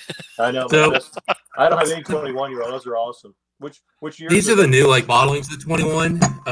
And there's an 18 and 19. But nice. You ever find one of these? Ooh. What is that? You ever find one of these? It's a 21-year single cask. Oh, nice. God Nice. Bless, man. That's oh my awesome. God, single cask? Are you kidding me? It's a 2014 bottling. And Got a little Scotch I have a corn 20 going on. single cask, but it's down in my cellar. I got to go find that thing. It's a 20 49.8 single. It's volts. mostly sherry, but man, wow, the Here's a 21. 21 geez. single cast. That's awesome. insane. Those are great bottles. this was incredible. He's got some left. I saw some juice in there. Oh my god! I'm gonna taste this so bad I can scream. All right, I got another 21. I'll show you 21. This is one I got not long ago, secondary, but Star Kicker, Oh wow! fresh sherry. Look at the label of that shit. That's old as hell. My god, 14 of 120. That's insane. Oh, he pulled out the 25. Oh my god. So that's a pretty Ooh. good fresh Oh, sherry. 225s. Oh This is back no. when this is the older bottle, and they only did 900 bottles. Oh And this one is no. port Dude, pipe. that's good. You got And if you can find anything with port pipe finishing on the old Springbanks, oh my Oh God. yeah, that's the die for, because That's the Springbank way is the to, only distillery that can do the port cast matured in a great way. In my They opinion. finish it in the port cask, and it's just incredible. This, however, is the worst box ever made. Like it is Yeah, all genuine. their boxes are so thin. Oh my god. Yeah, oh, Yeah. Look how much juice he It's has in there. Oh my god. Look how This much is open juice for is in 5 there. years. That's a lot of juice, man. Come on. It's the best smelling scotch I've ever smelled. Literally, I would just open it and smell it. Definitely need to share some samples, Dustin. Definitely. Oh my This is- god. This has been shared. My heart both is of- about to pounce. You guys know Keith Malted Man Cave? Yeah. He and Mike have both. Oh yeah. Oh, Malta Man Keith has had that. Oh, lucky Both of them. bastard. Keith is he's a cousin or brother-in-law. I don't know, cousin maybe. But one of my great friends here in Nashville. It is his John Burgundy. He's been on that show. His show. Mule? a lot. Yeah, Mead Mule. Yeah, he's one of my good friends here in Nashville. Damn, lucky. So Keith, Mike, and myself, we've got a text chat where we text each other probably a couple times a week at least. Yeah. And we meet up, at least once a month, every month.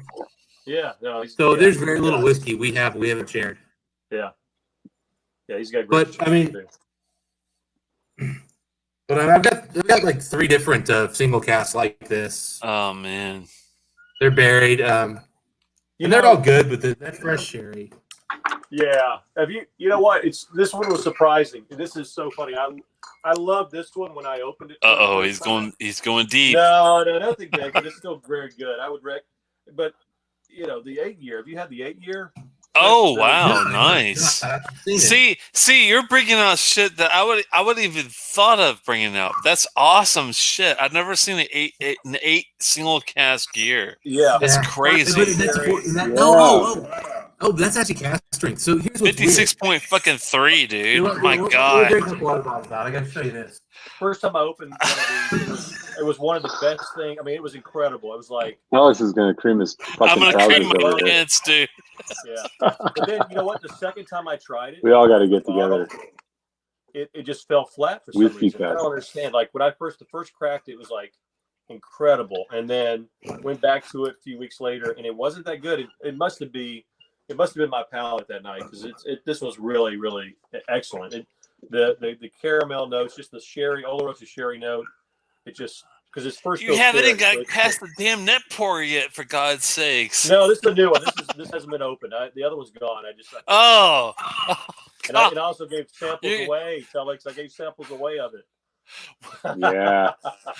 What does Red Fox say when he's going through his heart problems? I'm coming to join you. I'm coming to join. I'm coming to join. Was it Martin? I forgot the name. Elizabeth. I'm coming to join. Elizabeth, I'm coming. So Here's an 18-year single cask, fresh sherry. There you go. That's the great. one. 18. But here's what kills me. Yeah. 46%.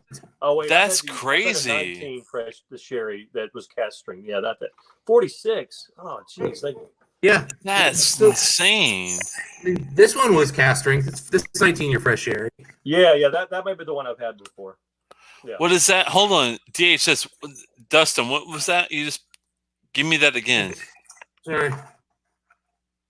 This is 19-year cast strength. First fill. Spin it around for me. Well, this is where you can see the details on the back. Otherwise, you just see that. It's 19 straightforward, like a bourbon cask. No, this is fresh sherry. Oh, okay. First fill so sherry 19. Wow, that's crazy. And then we got this one is fresh port, 18-year. 18. Nice.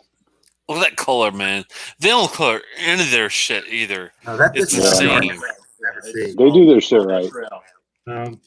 That's what I love about Springbank. They don't color anything. They don't chill filter anything. It's all exactly what you expect. And they got that funk, man. You just can't get that funk out of any other fucking bourbon or any other Scotch.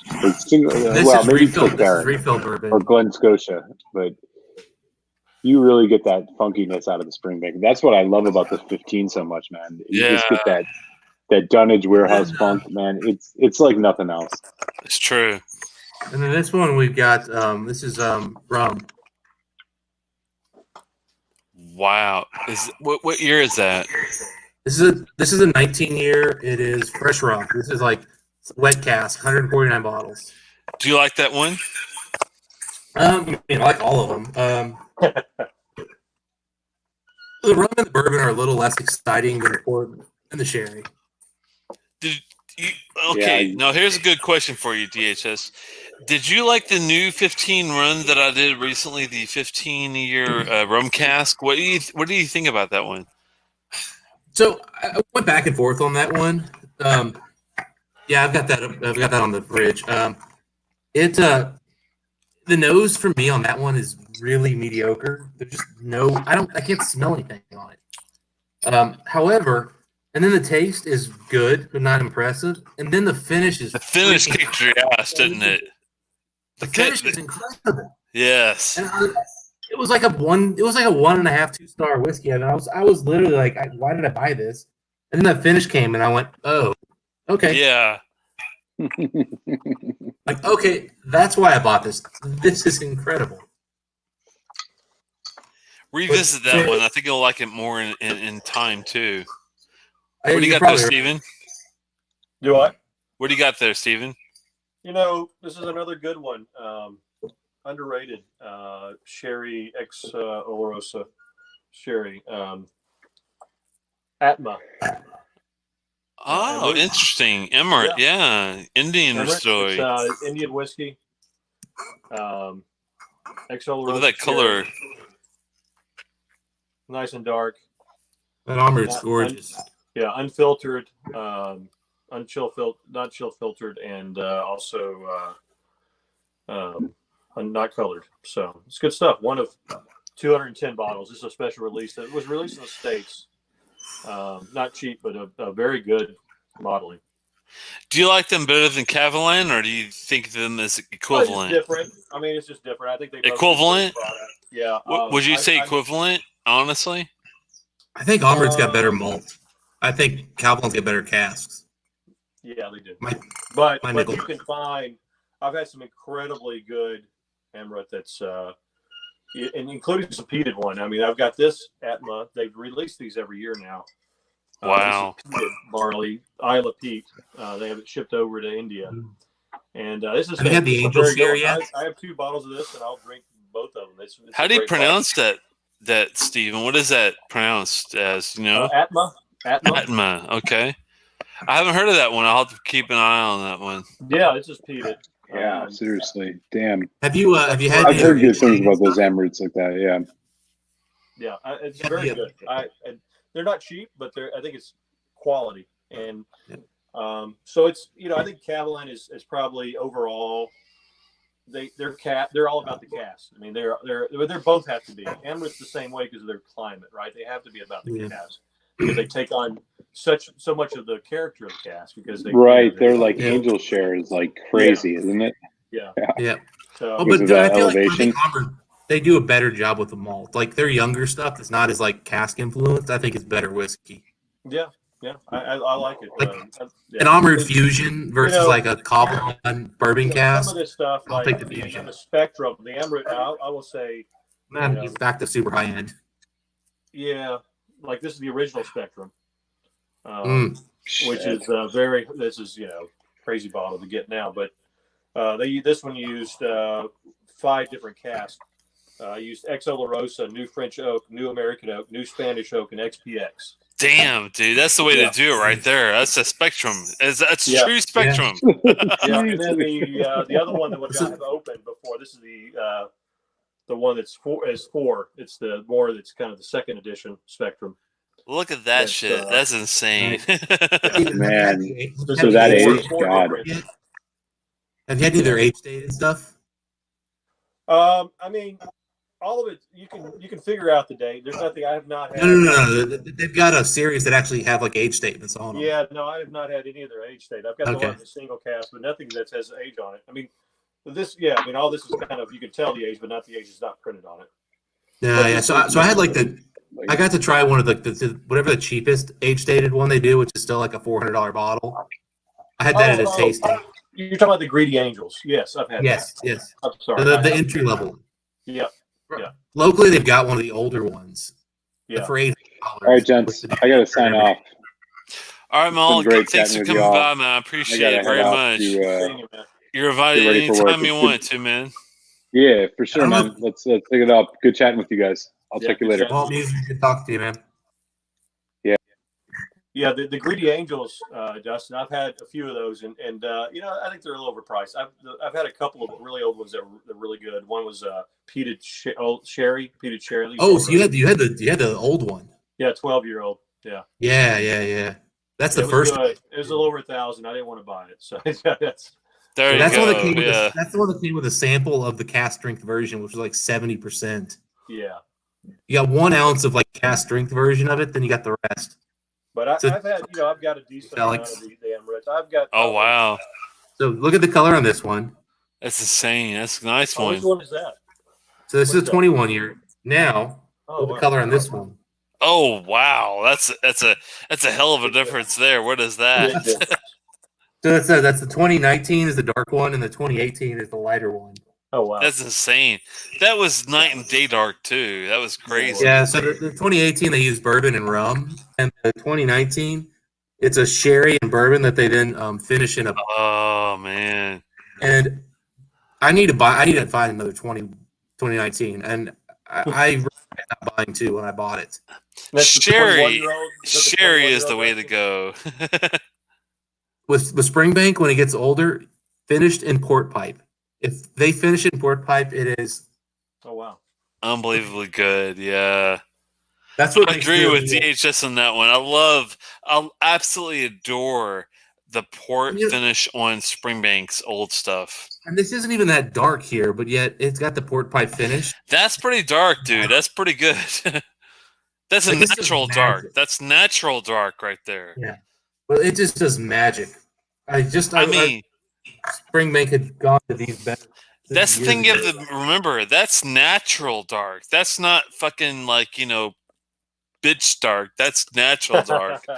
yeah, but this is twice as dark, and it's 18. Oh, look at that shit. Yeah. And that's 46%.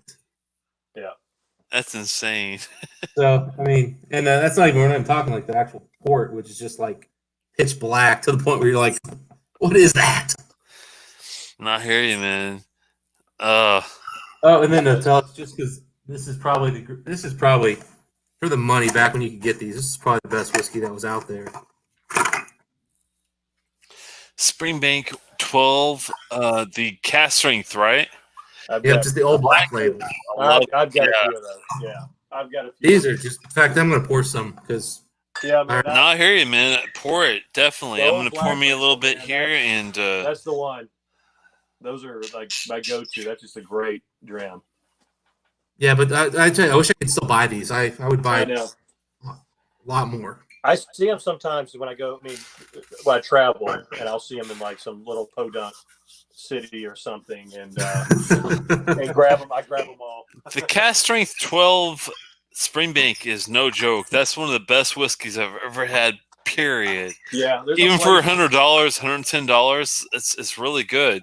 you know what? There's a Prices place these right days have now. gone up. I think they're still here in town. I need to go to the store. I don't buy from them because they mark up their bourbon to like astronomical prices.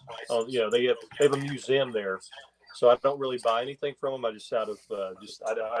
I just don't want to. But they do have. I believe they still have 3 bottles of the Cask 312 old Black Label. Buy them all, man. Yeah, I need to just suck it up and buy it. That's the way to go is Black Label. That's what I because go they're the old to. price too. They're the old price in the 80s. Wow. So, Steven, you're a bourbon guy too? Do what? You're a bourbon guy too? Yeah, no, I am. I mean, not. I've gone. I mean, I have a good selection, but I'm not. You know, like a lot of people around here got crazy. But I do love bourbon. Look at that. Yeah, this bad boy. Yeah, I've had the first one, which I didn't love. Is that the second? This is the second one, which is the best bourbon. I've heard the second's a lot better. Yeah. Yeah, I've got 4 bottles of it. Wow, dude, my God. That's awesome. You're a fan. That's definitely.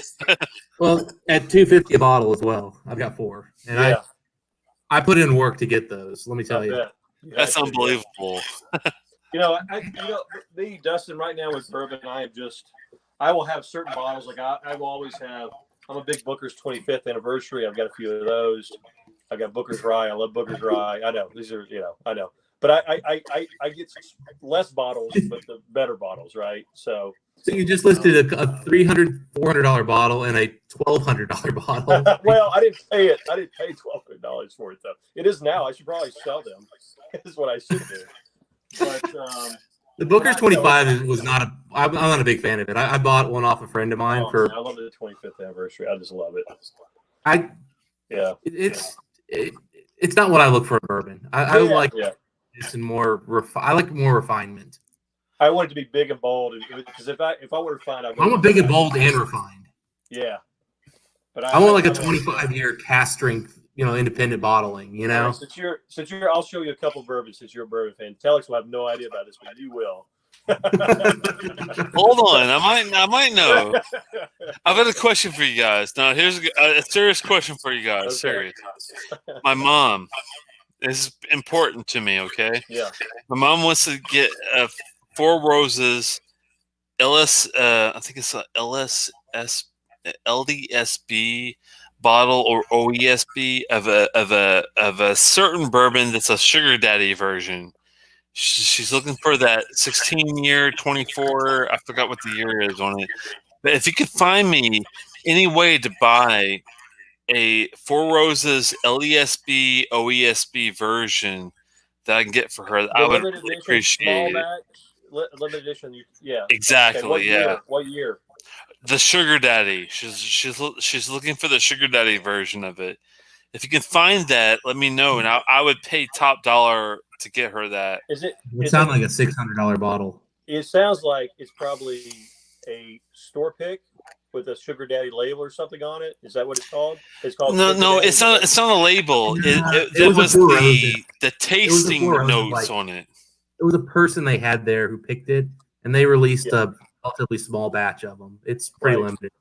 Yeah, it is limited. It's like a 14 or 16 year version. If you could find that for me, please let me know, and I would definitely buy it. I just don't know where to get it for her. I'm sure between Dustin and I, we could probably find it for you. If it's out that would be awesome. If you guys could let me know, send me an email at telex@outlook.com. Yeah, and let me know what it is.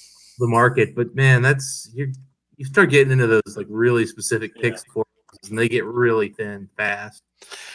This is for Mom, man. This is for Mom in Louisville. You know how it is. It's all about that. It's all about that, but I don't mind that. Yeah. As long as I know where to get that from, then I'm cool with it. But I don't even know where to go with that to get that. But it's a OESB, I think it's called OESB. It's a 12 or 16 year. It's somewhere in that. It's called the Sugar Daddy. It's either KOQ or let's see, wait, K. I'm getting a little intoxicated. KOQ or what's the other one? OBSK.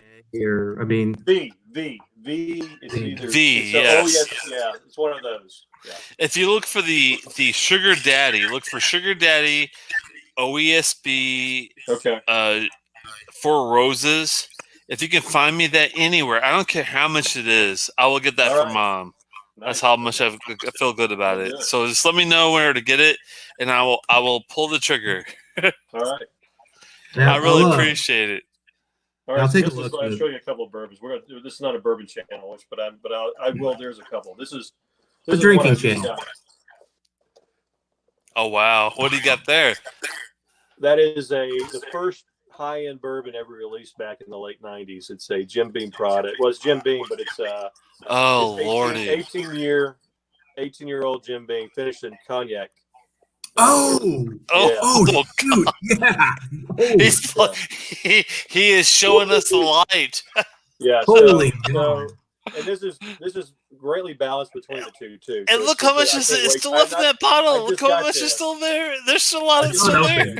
I just got it. That's a $4,000 bottle. If I told you what I paid, y'all would just be like, "What?" It's called Distiller's Masterpiece. I don't shame you in any way. Over under no, because 6,000. This originally cost. This was Over the first under time, 6. like I said, first time in 1999. I think 98, 99. This cost $250. Oh God, man! And I'll tell you what I paid for it, and you're gonna shit a brick. What do you? Okay, wait. What do you think I paid for it? That's what was the first cost and what was the time? It was $250 in 99. 99, 250. I mean, I'm they thinking turn 8,000 right 600, easy 600. I'm gonna go with paid about 9 for it. $600. What? Get Telex. When did you buy that? Like about a month ago.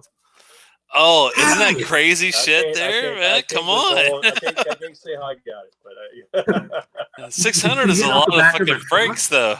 Get off the back of a truck? I mean, Jesus. Yeah, I know. But then, okay, I'll show you a couple more bourbons that I got there. Oh, my. Wild Turkey. Oh, Wild lordy. Turkey 17. This is the Japanese. Oh, my Lord.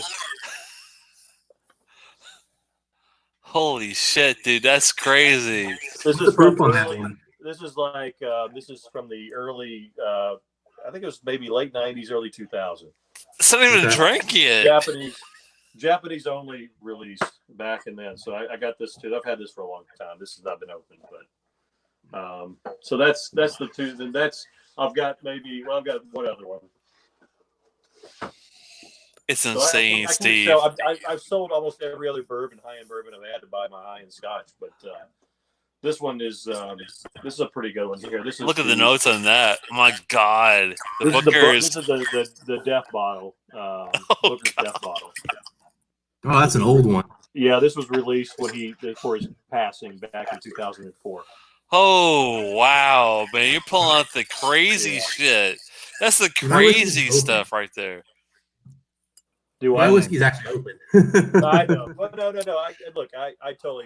And by the way, Telex. What do you got there, Dustin? What is that? Look, that's the King Kentucky. I'm just showing. I've got plenty of high-end bourbon open, but it's just 2014 stag. I've got plenty of high-end bourbon open. Yeah. But this is barrel. Let's see here. It's bottle 29 of 112, aged 15 years, and I don't see the barrel on here. But it's barrel number 3. It's the 3rd barrel they released. Yeah. The problem with this, I can't find myself to open this example, this Wild Turkey 17, because what it's going for, it's almost. I hope the bottom does fall out, so I feel better about opening it. Honestly. Oh, yeah. That's why I open everything. It's the second I walk in the house. I literally just open it. I'm done. I know. But now when I look at what these things are going for, I'm like, oh man. And plus, I am a bourbon guy. Don't do it, Steven. Don't do it. Don't do it, man. Don't do it. $1,000 right now. Don't do it, Steven. $1,000. $600 to $1,000. Don't do it, Steve. Don't do it, Steve. I know you got crazy stuff in there. You know what I need to do? Here's what both you guys would appreciate. What I need to do is Get rid of that Wild Turkey 17. Get a Port Ellen or a Brewer or something is what I need to do.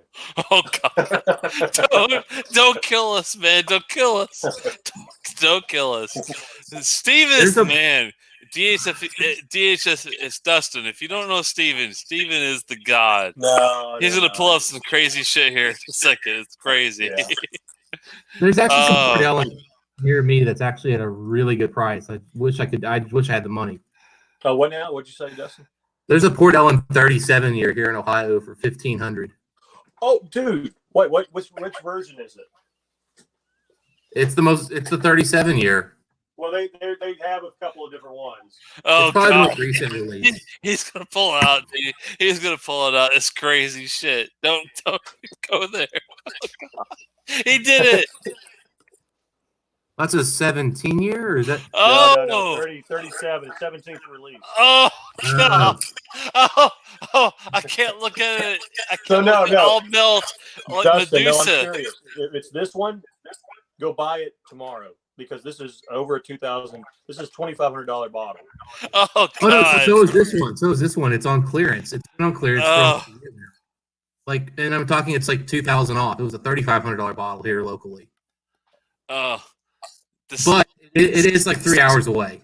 Okay. Steven, don't that's the Medusa bottle. I'm gonna designate that, Steven. I'm gonna designate that as the Medusa bottle. I'm not allowed to show that at any reason for any time. Well, you know something crazy. So we were talking about Mike earlier. He got 3 bottles of the Ardbeg 23 and 3 Ardbeg 21. $275 each for the 23 and $250. Wow. Is that just Ohio clearance prices? So they did a clearance. The thing is, though, the Ardbegs never made it to a shelf. But Mike knew I'm gonna find those. He knew one of the distributors, like the high up guys, and he told him, "Yes, I will buy every bottle you have." I would give 300 easily for a 20 something. Ardbeg. I would give that 300 easily anytime. The 23. The 23. There's one by me I can get for 500, and I've almost done it twice. I should just do it. It's good. It's good. I mean, yeah. I love the 23. I've got a 25. Hey. I got a 22 year. It's good. You've had a 23. Okay, I was about to wanted to trade some of that Springbank for a 23 Ardbeg sample. I've had the 23 a couple times. I've got a 22 at home, but the 23 is so much better than the 22 for me. Personally, I've got a 23 open. I don't have the 22 yet open. I've got the 21. I like the 21 fine. People kind of they don't appreciate that one. I like it fine. It's not. I haven't had the 21, but I've heard nothing. I've heard the 22 substantially better. It's probably the least of the 3. And the 22 is not worth the price. The 23 is worth close to 500. 23 is the only one I have multiples of because I think it is very good. Question. Do any of you have the 17 Ardbeg? 17. 17. That's a loaded question. Telex, which one? I'm sorry. Let me give you 1 second here. I didn't know there were. There is.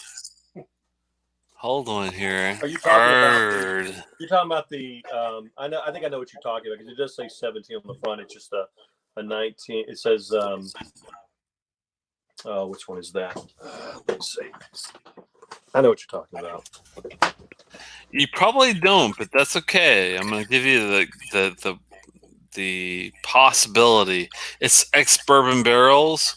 It's an old 17, 40% ABV. It's low ABV, but it's an old, obscure Ardbeg 17 distillery bottling. That's what I'm looking for. 17. Yeah, I have not had that one. That's a rare one, fellas. That I wish Ardbeg had a 15 and a 17. That would be awesome if they had that.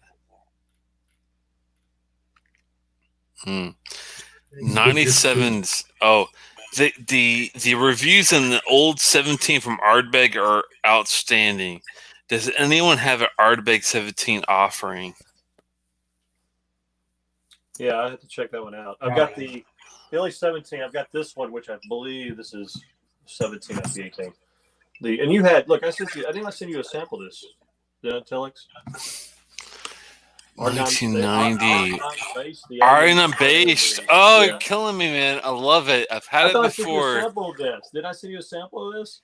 You haven't, but I've had the Arena base before, and it's outstanding. It's one of the best offerings from Ardbeg. That's true. I wish good. they had the 17 that was more readily available. Yeah. How about you, DHS? I mean, I wish they just offered more age-dated whiskey. I mean, like I just recently I got the dark, which I know you liked a lot. Yeah. It's just I taste it, and I'm like, there's just so much young whiskey in here. Yeah. And I can't get past. I can taste the new make and the spirity character. And I'm like, if they just left this in the bourbon barrels that they originally put it in for like an extra year, it'd be so much better. Yeah, this is from 1997. That's the problem. An ancient distillery, Ardbeg, was founded in 1794, passing through various hands until mothballed in 1976. Canadian distiller Hiram Walker and Sons in 1976. That's the catch. It's like, unless you get this old bottle of 17 year, it's really hard to do it. What was he saying? I'm sorry. I mean, art is so expensive. I mean, it's become so collectible.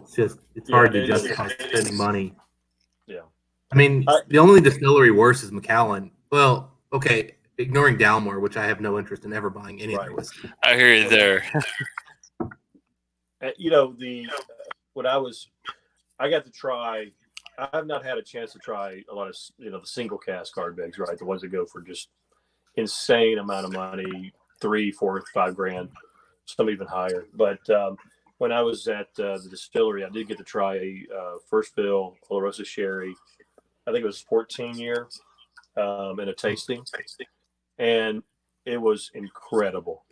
And I haven't been able to get my hands on, because even if you get the Fashil bottles, what they released, they're $1,000 for the younger 14, 15 years. 16, isn't that 17, crazy? Yeah. And you can't, even for the single cast. It just makes no sense. And I can just get so much better, like Lefroy. Like if I want a sherry or something, I can get an IB great Lefroy, 20 something year, and not pay even close to that.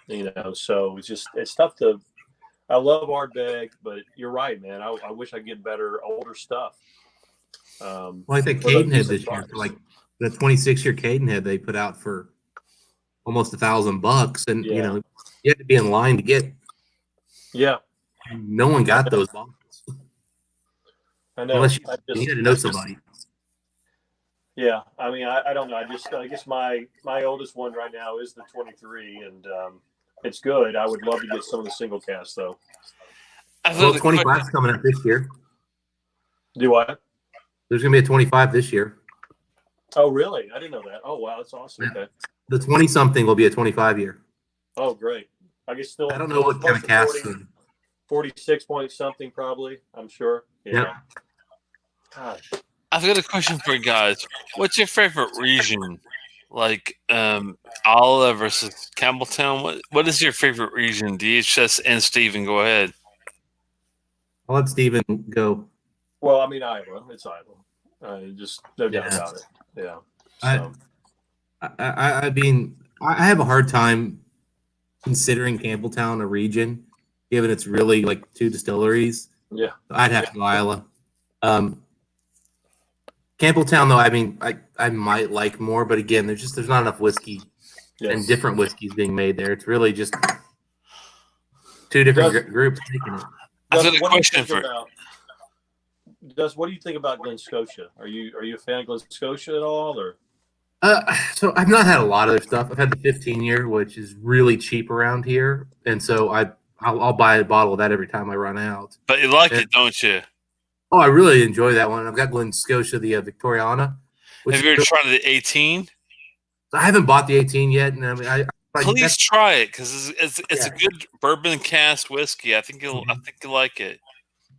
So that's gonna be like that's one I need to like explore more of because we don't get any. Oh, and I've got the double cask here. That's like $50, and it needs about 6 months to open before it doesn't taste like new make, and then it starts. Yeah. But so I've had a little bit of their stuff. I liked it, but there's not a lot available here, and I haven't gone online to like buy from the UK looking for their stuff. What are your thoughts, Steven, on that one? Oh, What which about you, one? Steven? The Glen Sorry, Scotia. I'm I trying mean, to- are you a big fan? I think he lost it there. Did he close himself out? That's okay. Well, he'll come back. Yeah. Anyway, either way, yeah, the Glen Scotia is definitely a good. There he is. Hold on one second. There we go. Hey, sorry about that, guys. It happens. Technical difficulties, but yeah, no. What were you saying, Dustin? I'm sorry. You were saying ask me. No, I was just wondering, like, what are your thoughts on Glen Scotia? Because I have not explored their like higher end or difficult to get stuff yet. I've had some of their like special releases, but I haven't had any of the regular ones. The 15 is great. Get the 15. If you're going to go regular release, the 15 is great. Go ahead, Steven. Yeah, I mean, I had one of their Fischl bottles last year.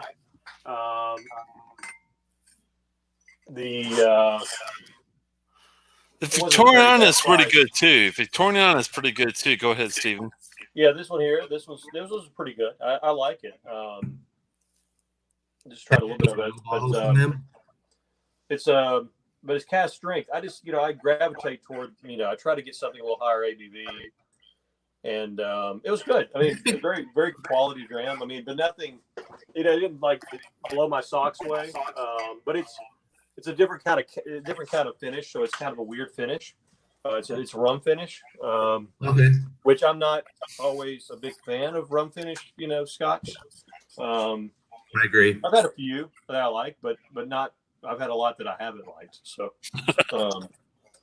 Rum rum generally just kind of for me adds oak, unless it's like a real. Yeah. Yeah, I like the drum. I was not a fan of the drum at all. Me neither. Definitely not. Yeah. Yeah, I don't get like people talk about like, tropical fruit notes on these rum finish casks, and I'm like, and I'm a huge Ardbeg fan, but the drum finish was not for me. But the grooves and the black, that was good.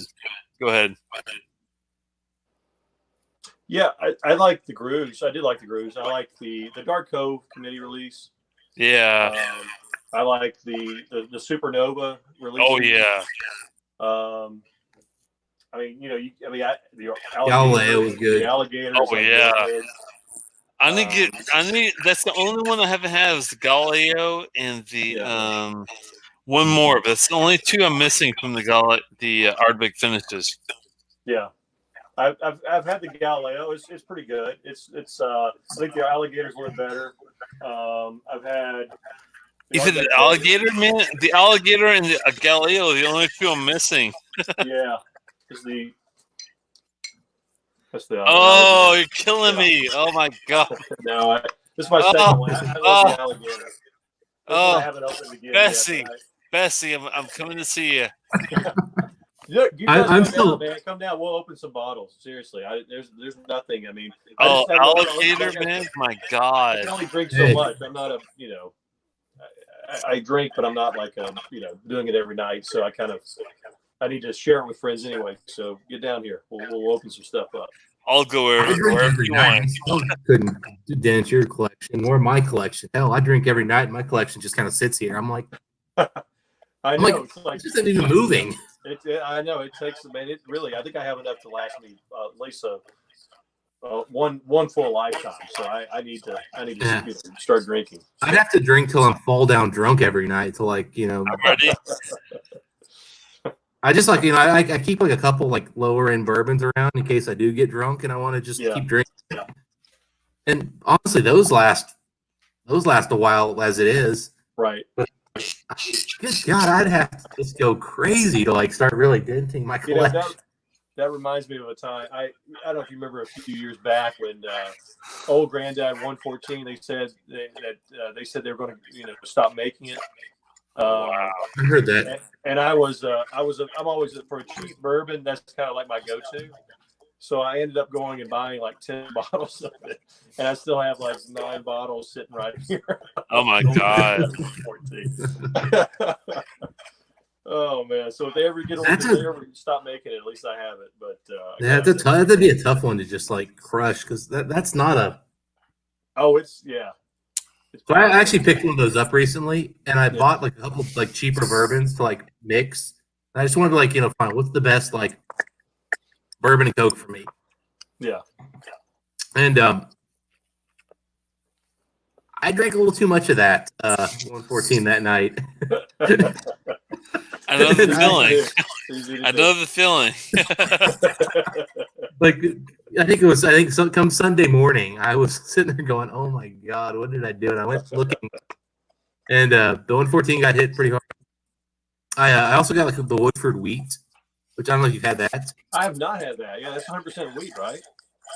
I don't know if it's 100%, but it not is 100, but it's close to 100, right? It's like 90s. I bet you it's like 51%. Oh, is it? Okay. Got a lot of but it's also got this bubblegum thing going on. I'll tell you what, in Telex, I think you'd enjoy it too. For $35, it's about as good a whiskey as I've had. 35 has my full attention. Like it's very reasonable, and it doesn't drink like a bourbon, but it's not so deviating from a bourbon that like a bourbon drinker's not going to like enjoy it either. I'll tell you what, I think it's one of the best value whiskeys out there, and it's one I will go back to, and I won't feel like I'm slumming it. I won't feel like, oh yeah, I'm just drinking cheap stuff tonight. I'm like, I like this. I want to drink it. Jason Coates saying that it's a mixer, not the spirit. That's the mixer, not the spirit. I don't know what he's talking about, but we're talking about the rum. So gotcha. Well, so you were talking about the tropical fruit notes on rum, and I was saying I don't get tropical fruit notes on rum finished scotches usually. Right. And then he said, well, I get it on the Springbank 10 and the 15, but he goes, but I get it on the 10, and there's no rum on the 10. And I'm like, yeah, like some malts have a tropical fruit note. Exactly, yeah. Get from the rum. A lot of times, you'll tell somebody, this is rum cast. And you're like, ooh, I get bananas and pineapple. And I'm going, I mean, I think that was just on the malt to start with. And banana tells me it's a young malt that they didn't age for long. Exactly, yeah.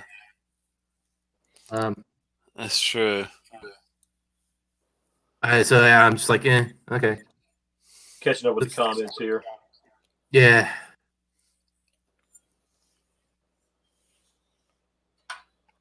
Yeah, Whiskey Scout, I can tell you that this collection's been a long time in the making. So this is not an overnight collection, to say the least. and it's a lot. Honestly, it's a lot of buying bourbon at the right time and then being able to sell it and trade it for better scotch. That I tell you what, if you'd invested in bourbon 15 years ago, you'd put $10,000 into that, you'd be a millionaire now. I mean, it's just insane. Yeah, it's crazy. It's insane. And that's why I just cannot get into, I mean, to me, we don't, I'm not a bourbon hater because I have a lot of friends that are bourbon lovers, and I love bourbon too, but just from the spirit itself and compared to scotch, I can get so much more from scotch. That's the thing with me. I get so much different, the complexity and the variety of scotch, what I can get out of it, than what I can with bourbon. That's the thing. I mean, that's exactly right. You can't get any better than that, man. And I've had a lot of, older bourbon. I've had, Heaven Hill put out that 27-year-old. That was terrible. It was, man, it's so over oaked. It's not even funny. I hated it. I just can't. People paying $800 now, $900 second, or maybe more now. I haven't looked at it for a crazy. while. And it's like chewing on a piece of wood, Telex. It's just that bad. It might be worse. Which one is this? It's Heaven Hill, just regular Heaven Hill. They put out one called Heaven Hill 27-year. No, thank you. It was not good. Yeah, so and I've had like the Michter's 20 last year. I had a sample of that. Yeah, that's And incredible. you know what? That's I just wasn't for the price. I wouldn't even get close to it. I just would not for the price. I don't know. I Maybe mean, something was wrong, but it just to me it was still over oaked a little bit. But maybe that was. I don't know. It's just it was a sample, so I can't. Maybe they gave me something wrong. Maybe they didn't give me Michter's 20. I'm sorry, but I don't know what you had, but you had something was wrong with your bottle. I don't know, but it was not that great to me. So okay, so that I will say that is a bottle I would actually spend $700-800 on as a bourbon. Problem is you're going to spend. I went to a tasting. What? The problem is you're going to spend like $2,000 on it instead of $700-800. Well, but retail $650, and I know places where I can get into raffles for it. Okay. Yeah. To where I have a snowball's chance in hell of getting it if I go in. So I did a tasting last year. I paid $150 to go to the tasting. I had to win a raffle to go. Mm-hmm. So they had 3 of the bottles were the very old Carter 27-year bourbon, which is sourced. I don't know where they got it. It was actually very interesting, unique. I wouldn't pay a ton of money for the bottle, but I really enjoyed just the complexity and the uniqueness of that bottle. Then they had a 17-year-old Willet, which was cast strength, really tasty. I wouldn't jump over hoops. And then we had the Michter's 20-year, which was just it's what I remember when I was younger with the Pappy 20. Back when it was and then they had a couple other bottles that were less expensive but super rare. What do you think, Steven? But for my money, and I'm saying this will compete with any $300 scotch I've ever had, easily.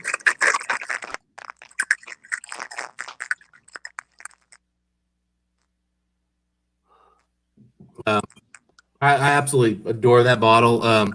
Me, Mike, and Keith Multimanica, we reviewed that together on Mike's channel, and I mean, we were just drooling over it. I mean, every time those guys would go back, they're just like, I can't believe how good this is.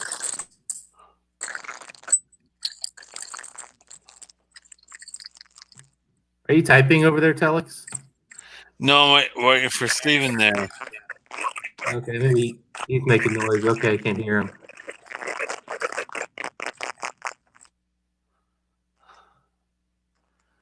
We lose.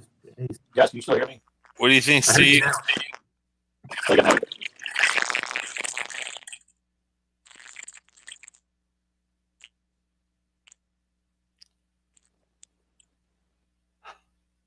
Oh, he died. Oh no.